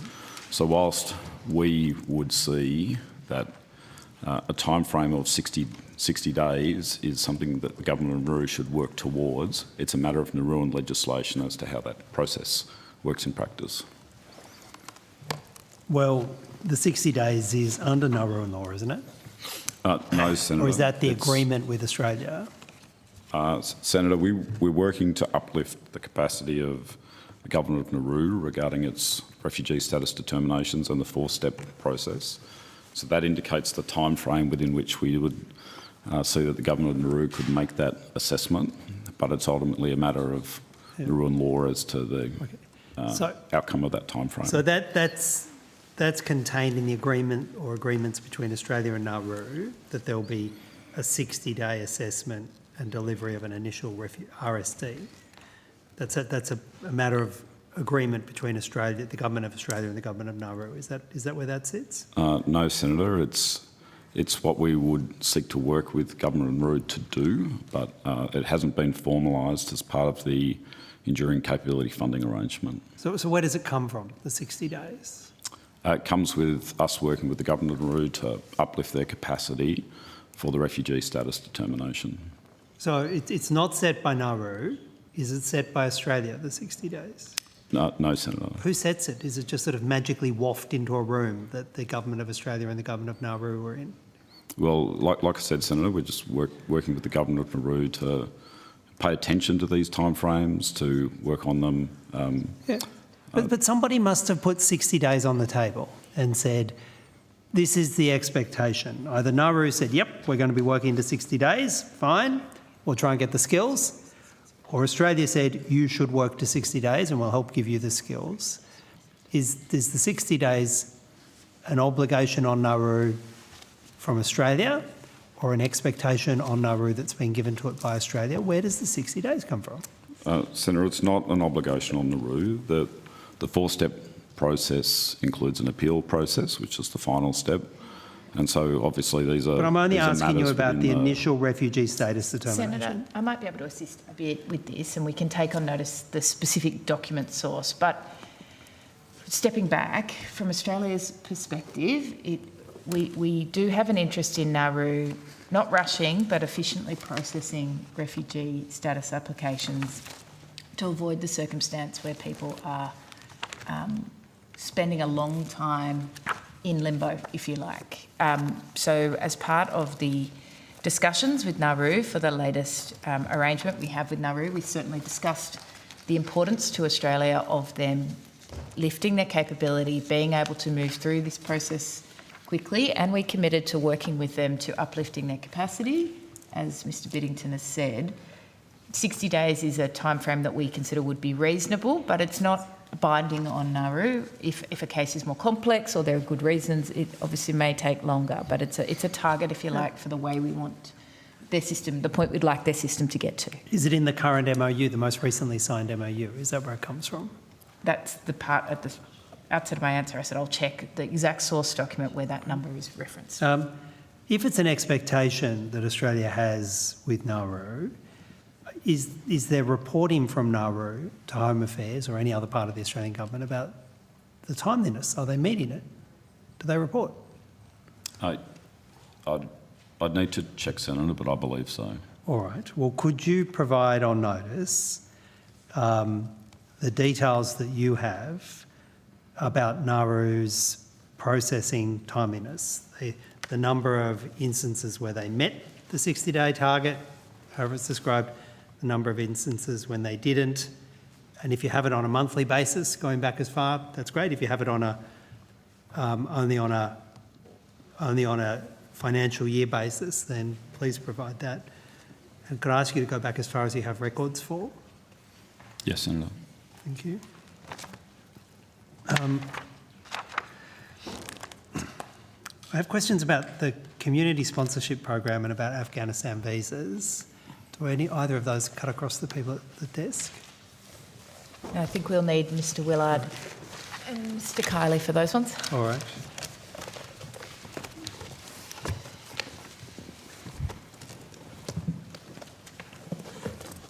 Okay. Just while you're settling in, I have a series of questions about the new Nauru agreement and the circumstances in which people who have been sent to Nauru are being held under the new Nauru agreement. It was my office's understanding from previous advice from the department that that's outcome 3. But then I heard a series of questions and answers from Senator Duniam in relation to the same deal, which seemed to be here in outcome 2, and I don't want to get caught between... Senator, we are in a bit of a transition. I think we could take them in outcome 2 or outcome 3. We've historically always dealt with Nauru and regional processing in outcome 2. we've been used to dealing with NZYQ related matters in outcomes 3, Yeah. which is... So just for tidiness, just for the record, I'm going to be asking those questions and related questions in outcome 3, and I'm assuming that that can be accommodated. Also, I think Ms Sharp was suggesting if you'd like to ask them in outcome 2, then we can deal with that. It would suit my convenience to ask them in outcome 3, the pattern and flow of questions I have, but if that's not going to be a problem, we'll do it that way. That's fine. Fine. All right, thank you. I'll be here. Yeah. Can I deal first of all with Afghan visa? And really these are questions that have come to us from across the country from the Hazara community. We had an answer to question on notice A25394. We asked for a breakdown of women and girls, ethnic minorities, LGBTQI status in relation to the SHP Afghan National Program. And yet we didn't get any numbers in relation to ethnicity. And we were told the department doesn't record ethnicity for the SHP program from Afghanistan. Is that right? I think there is one question from the most recent hearing that we took on notice to check that, and I think we were able to get some additional detail breaking that down, which is in the response to that question on notice. I don't have that with me, but I understand we were able to get some additional information providing some breakdown on ethnicity. All right. So does the department collect data on ethnicity for those seeking entry under the SHP program from Afghanistan? Do you collect data on ethnicity, and is ethnicity part of the assessment for that humanitarian program from Afghanistan? So 2 points. There is information collected on ethnicity based on what an applicant provides in the system, and in responding to the question on notice, it was manually going through some of our records to work through what information was there. Where ethnicity is relevant to the assessment of whether they meet the criteria, then yes, it is taken into account as part of that decision. All right, because there's very real concern from the Zara community who face systemic persecution from the Taliban administration in Afghanistan.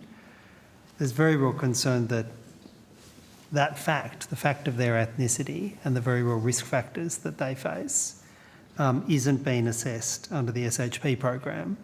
So can you assure them through me here that actually being Hazara, meeting the criteria for ethnic minority is a relevant factor for their eligibility under the SHP program?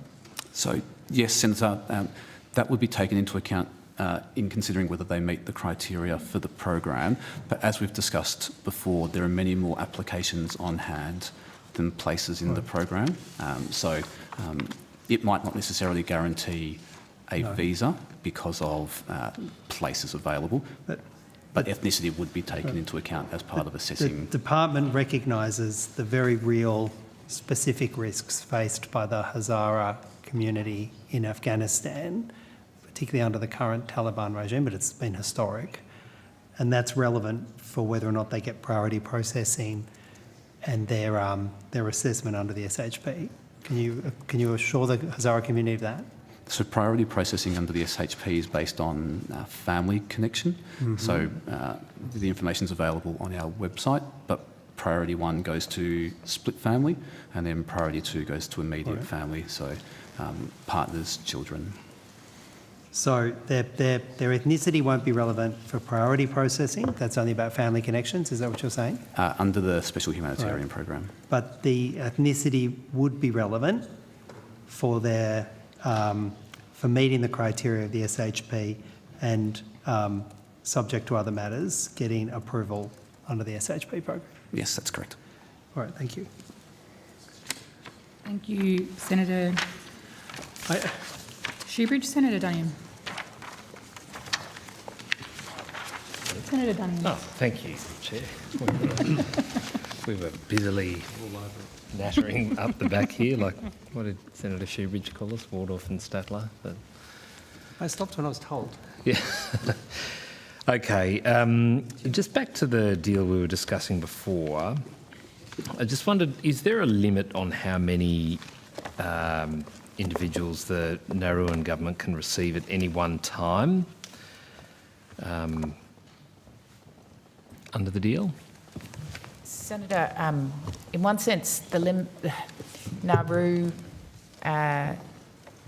controls how many people it grants visas to. It's a sovereign nation, and much like any other country where someone wishes to visit, the only way somebody can be moved to Nauru is if Nauru grants a visa. So that's the most important mechanism. Yes. And in that same way, Australia makes the application to the Nauruan government. So similarly, if Australia didn't want anyone else to go, it wouldn't make an application. It would cease, yeah. So the arrangement, the MOU, doesn't specify it's for this many people only. Instead, it sets out the arrangement and the framework. And so how do we determine how many applications we might put in at one time? Is it based on a communication received from the Nauruan government that we'll take 3 this month, or? So it's a good question. We are working really closely with Nauru on the implementation of this arrangement to ensure that we set it up in a way that's sustainable. We're very mindful that Nauru isn't a massive country and it needs its services to uplift as additional people come on board. Yeah. So we are working really closely with Nauru on not just the number of visa applications, but the sorts of services individuals might need to ensure that it has the capacity to settle people well, so that the arrangement is sustainable in the long term. So in effect, we're staying in touch with them to determine capacity and sustainability, and that guides That's them. right. And as funds are made available to them through the arrangement, they have additional funds to uplift services. So it is really an arrangement that is designed to grow Nauru's capacity, for example, in its health system, which these individuals are going to live and be part of the Nauruan community. They will access the Nauruan health system, for example. If Nauru uplifts its local hospital to provide additional services, there'll be services that'll be available to all Nauruans. Yes. So the sort of one of the byproducts, if you like, of the arrangement is a general uplift in the quality of services available on Nauru. And I might come back to that in a moment, the issue of health services. I did touch on a question around tendering regarding health services earlier on, but I'll come back to that. Just in terms of, there was reference to a trust fund, a joint trust fund. Has that been established? We're in the process of establishing it. We and Mr. Biddington can give you the finer details, but in a sense we've executed the trust fund MOU with the government of Nauru. But that's a separate MOU, sorry. Yeah, it's what's called a subsidiary financial arrangement that sits under the third country reception agreement. So under the Migration Act, the Commonwealth has the power to enter into a third country reception arrangement. That's the legal document that established it. That was the document that Minister Burke and President Adeang signed in August. Yes. Sitting underneath that are what we call the subsidiary financial arrangements, and they set out the payment terms and the financials that support the head MOU. The trust fund MOU was executed in October. The next step to establish the trust fund was a new regulation was made by the Foreign Minister to address the tax status of the trust fund. We are now in the process of identifying a suitable trust fund manager. That's the sort of investment professional who will safeguard and manage those funds to ensure that we get the long-term growth in the fund itself. And then finally, once all of that's in place, we expect to settle the trust, as in pay the funds into the trust. Okay, so on that, I assume there is $0 in the trust at the moment. Yes. And on what date was that regulation made that you referred to?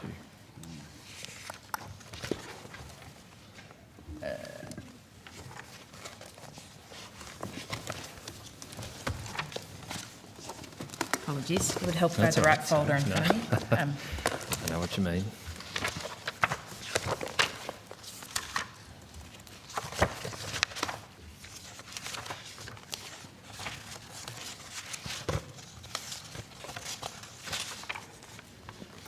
Senator, the regulatory instrument was made on the 14th of November. 14 November by Minister Wong, is that right? Okay.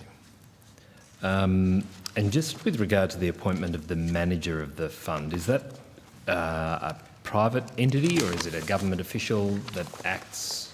No, so the governance that's sitting around this trust fund is modelled on an existing trust fund that the Department of Foreign Affairs has had in place for Nauru called the Intergenerational Trust.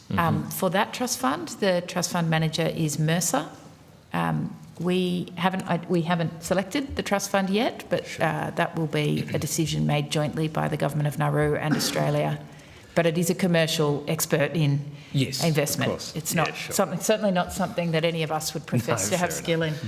I can understand that. And so will that go through a tender process or similar? Or how does that work between two governments? No, Senator, it won't. The selection of the relevant advisors to the trust will be done by the committee that oversights the trust. Okay. And so who is on the committee that oversights the trust? The committee comprises of two members, a representative from Australia and a representative from Nauru. Okay, and who are they? So the Australian representative is myself. And the Government of Nauru is represented by the Secretary of the Department of Finance. Okay. All right. And when do you expect to progress to the appointment of the manager? By what date? And then following that, when do you expect to have the trust funded?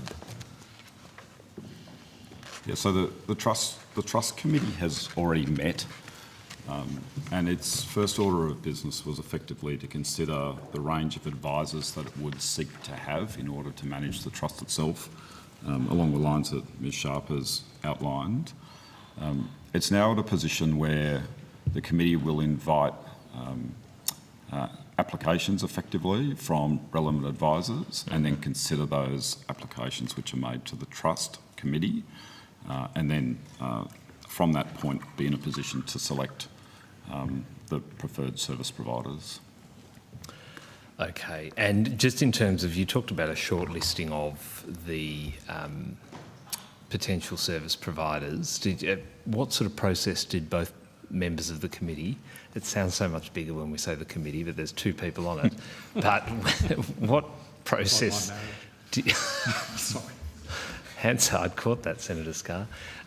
What process did both members of that committee go through to determine that shortlist that was then progressed to going out and seeking expressions of interest? Or so there's good awareness through the Trust Fund number 1, which is the DFAT Trust, of the types of services that can be provided and how that's working. Also of the service providers in that context. Sure. So that I think has informed the considerations of the committee. Okay, and just to round out those questions I was asking, so by what date did you expect to have a manager appointed and the trust actually in operation and funded? Well, Senator, I can't put a date on it because the committee will need to reconvene and consider those applications, and then the two of you, depending on the outcome of those considerations, then a date will become apparent at that point. Okay. Who's got the casting vote? Yeah. Sorry, I can't hear. Who's got the casting vote? Your wife. No, that was a rhetorical question, I think, so. Sorry.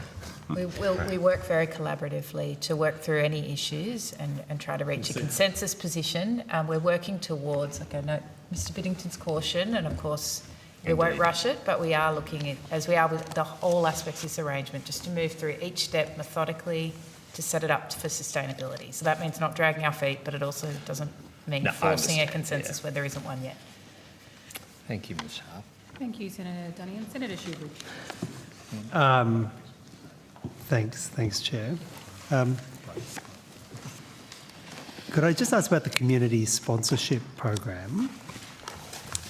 The Home Affairs website says we only grant a certain number of visas under the community support program every year. The CSP is oversubscribed and processing may take 8 years or more. All applicants should expect lengthy processing times. To help manage this, we've asked approved proposing organisations to pause accepting expressions of interest and lodging new applications. That's what's on your website, but what's the current status of the CSP? That statement on the website is correct. We have a large number of on-hand applications. We're working with approved proposing organisations to try and manage that pipeline, hence the statement on the website around how we're looking to manage that. So you're not accepting any new applications? No, at the moment there's a pause until the end of at the end of January next year while we continue to work through. When did the pause start? It was early this program year. I'd have to check the exact date, but it would have been July or August. All right. How many current applicants are there in the system? There are over 20,000 on-hand applications. Let me see if I can get you an exact number. It's about 20,000. Are you trying to get the exact number? Yes, I am. Yep. While you're doing that, I'll just... What is the average payment for an application? So the exact number as at 30 September is 20,341. All right. And then, because it's now early December, could I ask you and to get a sense of what's happening to the processing, can you provide on notice the numbers today? I expect the numbers to be very similar given we're not accepting any new applications. But you're surely processing some? Yes, so we're processing some. It'll probably be... I'll take on notice the exact number. All right. How much do applicants pay? So there are two different sets of fees that applicants pay. They would pay the visa application charge to the department as part of submitting an application. How much? And they pay a fee to the approved proposing organisation as well. So how much is that? Those fees are set by the approved proposing organisations. Well, how much is the visa? Oh, both the visa application charge and the approved. Sorry, I don't have that detail on me. I can take that on notice, the exact visa application charge. Are they regulated payments? The visa application charge is. The approved proposing organisation fee is not. So they can charge whatever they like? We work with them in relation to it, but no, it is not a payment that's regulated. If you haven't got the details there, can you provide on notice what the visa application charge is? And then to the extent that you're aware of what approved organisations are charging for their fee, can you provide that detail? Yes, we have. I know we have that information, so I can happily take that on notice. The Quakers recently wrote to me with one case of CSP failing, with a family they were willing to pay for who fled the Taliban and are currently in Afghanistan. I think the Quakers are an approved proposing organisation, are they? I don't have a list of the full 11, but I'd take that.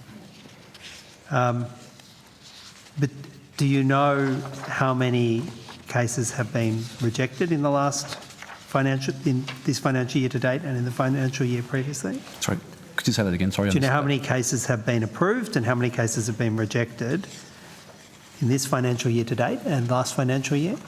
Last financial year,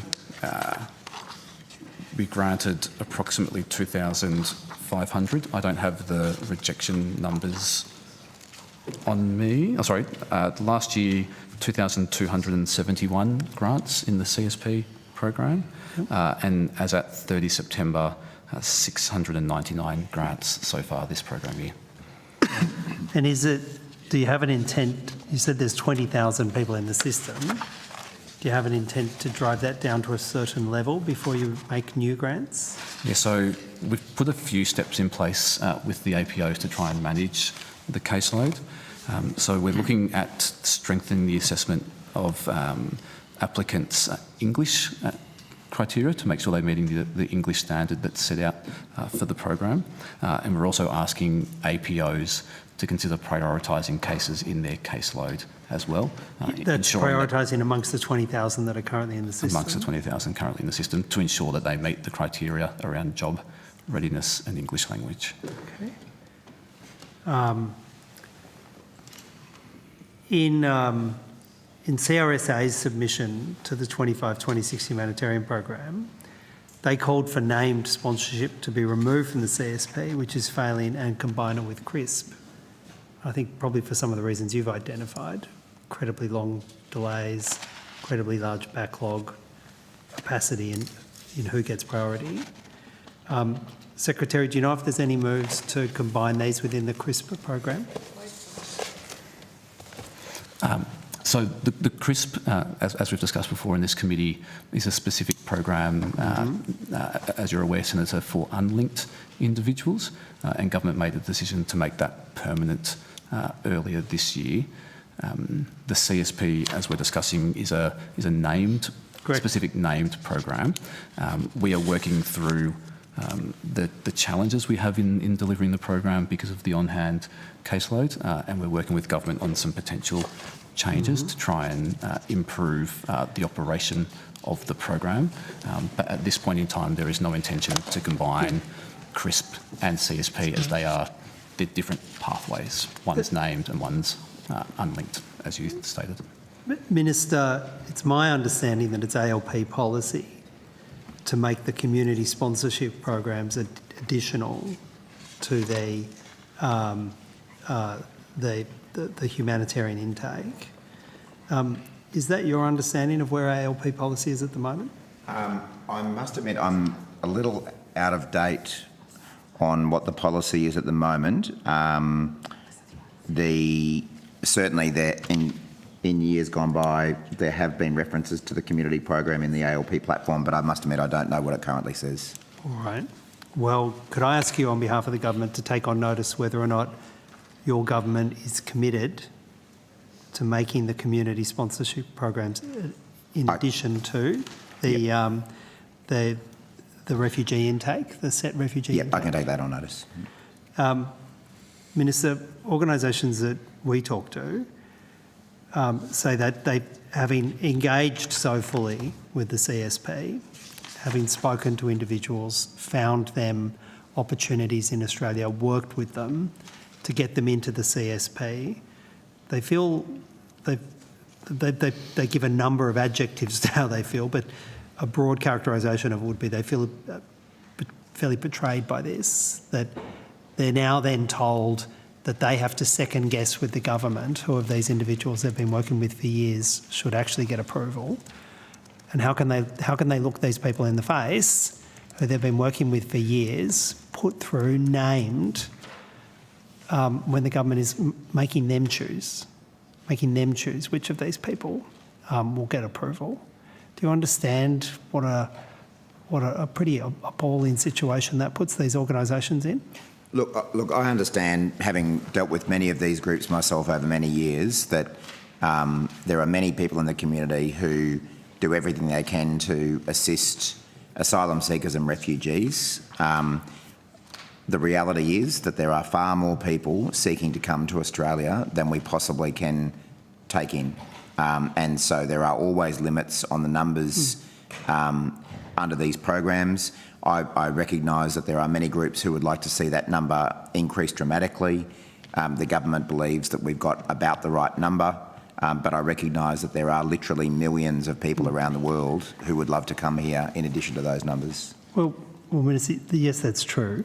But we're not here talking about millions of people as some kind of academic entity. We're now talking about thousands of people who have been working closely with approved organisations here, sometimes for years.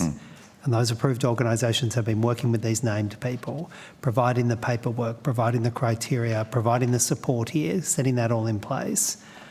And now these organisations have been told, well, actually, you have to pick and choose. You have to decide whether it's Stephen or Jane or Ahmed or Lucinda, you have to choose these people they've been working with. That's a pretty wicked thing to do to those I'm sure it's difficult for people. Well, there's another option, isn't there? The government could make these positions in addition to the set humanitarian intake. You could live up to ALP policy. Governments have, I'm not conceding that it is ALP policy. I would want to refer back to what the policy is. But it comes back to that broader point that there are multiples of people, multiples of more applicants than there are places for, whether it be in the humanitarian program or the CSP. Yep. Thank you, Senator Shoebridge. Senator Duniam. Thank you very much, Chair. Just following on from my questions before about the deal between Australia and Nauru, I just wanted to see if I can ask questions. It may not be the right area around the President's visit to Australia and any role Home Affairs had in supporting that visit. Is that going to be okay here, Secretary? Yes, Senator. Okay, great. So then can you tell me what role Home Affairs had in supporting the visit? Certainly, Senator, as is not uncommon, when it's a president visiting the minister, there was several senior officials in the room. We supported the visit in the sense of, working with our Nauruan counterparts on some of the logistics ahead, knowing when the meeting would be and the like. And then, yes, we were in the room and... So I think the Senator's question was about the visit more broadly, not just the meeting with the Minister. We can work backward from the meeting with the Minister, certainly. Why don't we start with the broad concept of the visit? Was it by invitation? No, Senator. The Department of Foreign Affairs worked with the Australian National University, who were hosting a North Pacific, I don't know the precise name of the education course, but there was a North Pacific study tour, if you like, going on that week. Yes. Nauru was one of the countries in the North Pacific, had a delegation coming for that. Mm-hmm. And in that context, those delegations consisted of senior officials and ministers from different North Pacific countries, including Nauru. President Adia, yes. So in that context, we were made aware that there would be a senior Nauruan delegation coming, mm-hmm. and our interest in that was not so much the training course, but their interest in, while the President was in Australia, whether he'd be interested in meeting with Minister Burke. Okay. So the Australian government requested or initiated the meeting with Minister Burke during this visit? So did you say the Australian government? Yes, Australian government, yes. I believe the sequence, and if I'm wrong, we'll correct this, but the sequence was the Nauruans said, we will have a senior delegation in Australia. Mm-hmm. Would Minister Burke be interested in meeting? They approached us. Okay, understood. How far in advance of the meeting was that discussion held, the flagging of the potential meeting? Senator, I think it was fairly close to the meeting. It wasn't that far in advance that we were notified there was a potential opportunity. Sure, that's fine. Did Home Affairs provide support for the visit more broadly, or was that a DFAT arrangement? No. To the extent the Australian government supported the visit, that came from the Department of Foreign Affairs. Okay, then just to the meeting itself, is there an agenda for the meeting that's available, or notes of the meeting between President Adeang and the Minister? We'd need to take that on notice, Senator. Sure. Were notes taken down? Were there outcomes of a discussion or anything that were Yes, created? There was a record of conversation taken. Okay. No agreements signed or anything like that? No new agreements. Good, okay. I thought I'd just check. How many staff were present in the meeting? Home Affairs staff? Yes. Home Affairs, yes. Do you have that? Senator, there were 4 Home Affairs staff, I believe, and a DFAT officer as well. Okay. Thank you very much. And was there a reason why the meeting between the President and the Minister was, and it may not have been a deliberate thing, but it was perceived as secretive because journalists spotted the President entering the building, and I remember I got a phone call saying, "Do you know anything about it?" And of course I didn't. But was there a reason there was no sort of announcement or media engagement related to the meeting? None that I'm aware of. I think the President did drive to Parliament House with flags on the front of his car. So I'm not sure that there was any attempt to make it a secret meeting as it was characterised, but... Nor would we normally publicise that the Minister was going to meet with a foreign counterpart, so we would he's have... a head of state. We would have... Opposed to a counterpart. Sorry, not a counterpart, with the head of state. So, Senator, there was, I think... Sorry, I'm not suggesting that there was an attempt to cover it up. I was probably more interested in why there was no sort of public element to the discussion. So there was a tweet after the discussion. A tweet, Senator. Okay. So again, after the ABC report. no intent, to our knowledge at all, that this not be publicised. No, indeed. I'm not suggesting as such. Was there any instruction from the Minister's office relating to whether or not there be public or media engagement around this meeting or visit? Senator, that would normally, and my media folks will correct me if I'm wrong, be an issue handled by the Minister's own media team rather than the department. Okay. Maybe, Minister, would you be able to ascertain for me whether there was any instruction from the Minister's office around the media related to that? I can ascertain that and take that on notice. Perfect. I would make the point, Senator Dunningham, that there's been a couple of so-called secret meetings held recently, meetings labelled as secret by certain elements of the media, which apparently involved a head of state driving around with flags on his car, and another meeting, allegedly secret meeting that involved the Prime Minister greeting an overseas guest in his prime ministerial courtyard in front of the media. So I'm not sure that they were as secret as some might be suggesting. No, the latter of those, I think, was certainly not secret. I remember getting the note to lock down my phone, so... Indeed, and yet some people still called it a secret meeting, but some people will say things. Some people will, you're right. If I can ask a couple of questions around the matter of the visas provided to Palestinian nationals, if I can. Thank you. 3 minutes? Okay, thank you. I just wonder if I can understand how many people from Palestine have arrived in Australia on any form of visa since the Middle East peace deal was signed at the end of September.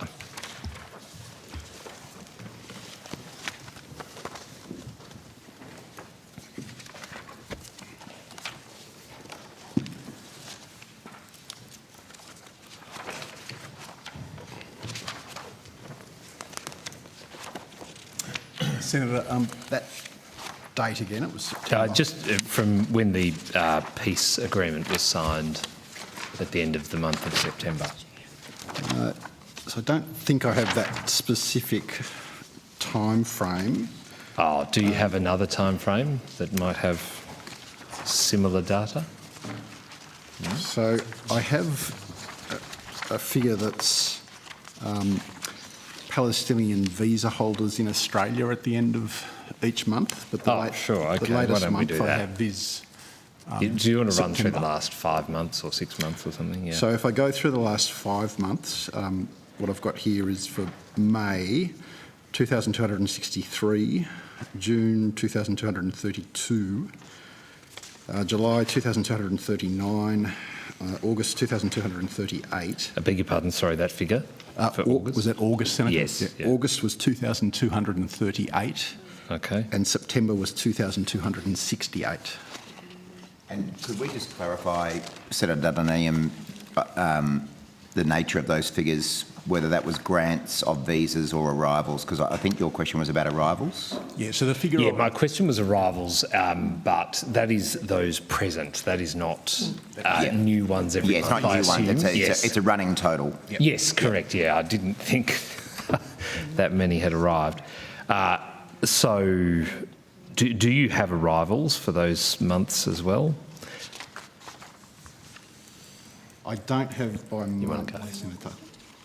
Okay, if you don't, just on notice, if you can see whether you do have those, I assume you could deduce it. I have one more question. There was a question on notice response from February relating to a period of time between October 7, 2023 and January 2025, the end of January, with 55 Palestinian document holders having had their visas cancelled.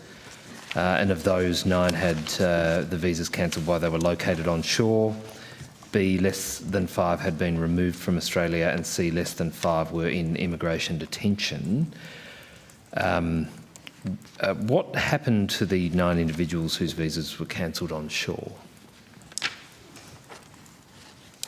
Senator, so I've got some updated figures. Oh, sure. So from the 7th of October 2023 to the 30th of September 2025, there were 13 Palestinian nationals that had their visas cancelled. There were 7 cancelled for sort of administrative reasons, and I suspect that that's the number you're referring to. Right.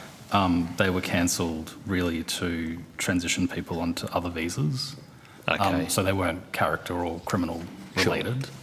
Sure. And then less than 5 were cancelled under Section 501 of the Act on character grounds, and less than 5 on national security grounds. Okay. Thank you. Thank you, Senator Dunnigan. Senator Shoebridge. Thanks, Chair. Could I just have that document provided to the officials? I was asking questions about the SHP program for Afghanistan.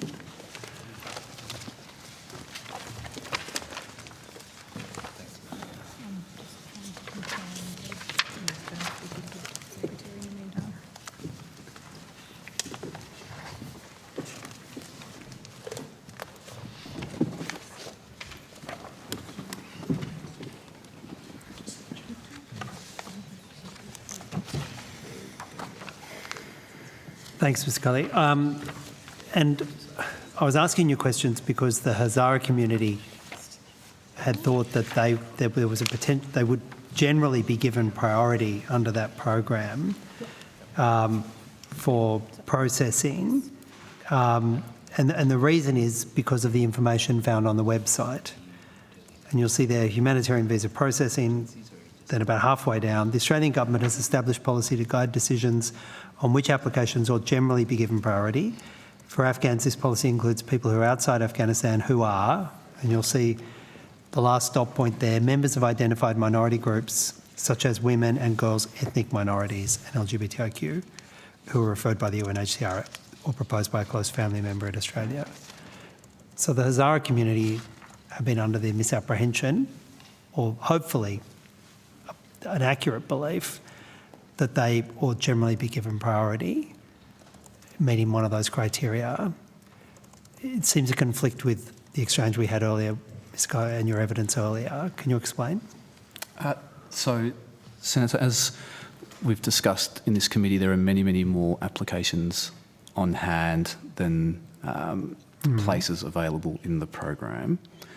These dot points on the website provide guidance as to the types of priorities that we look to give effect to in our program.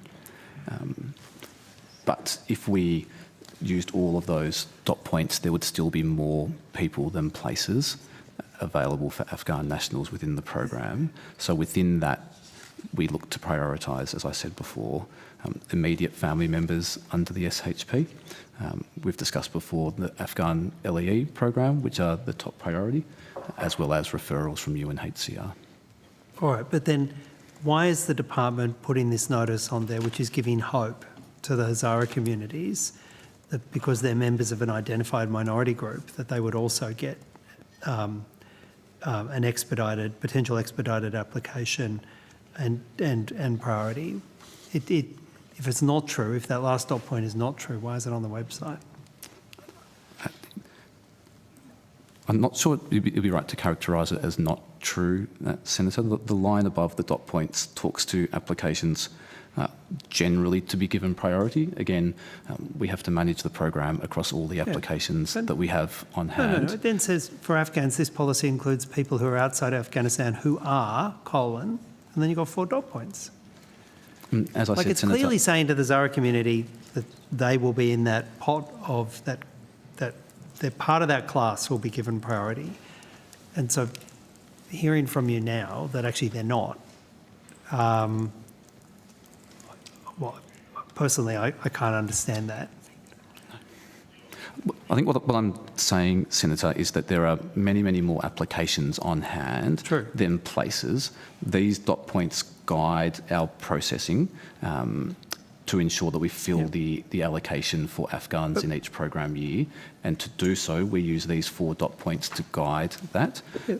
But you're now telling me that for Hazaras, the reference to ethnic minorities has been read down. You're not using that. No, that would apply certainly to the referrals that we get from UNHCR. Well, that's a separate dot point. That's 3rd dot point.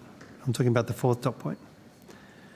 Well, the 4th dot referred point by the UNHCR or proposed by a close family member in Australia.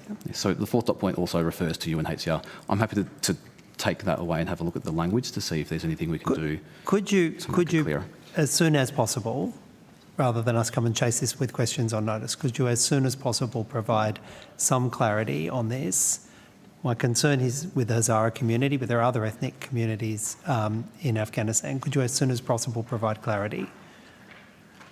Yeah, I'll take that out of the way. All right.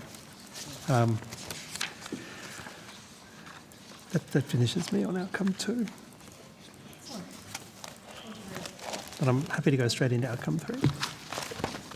I think we will take a dinner break.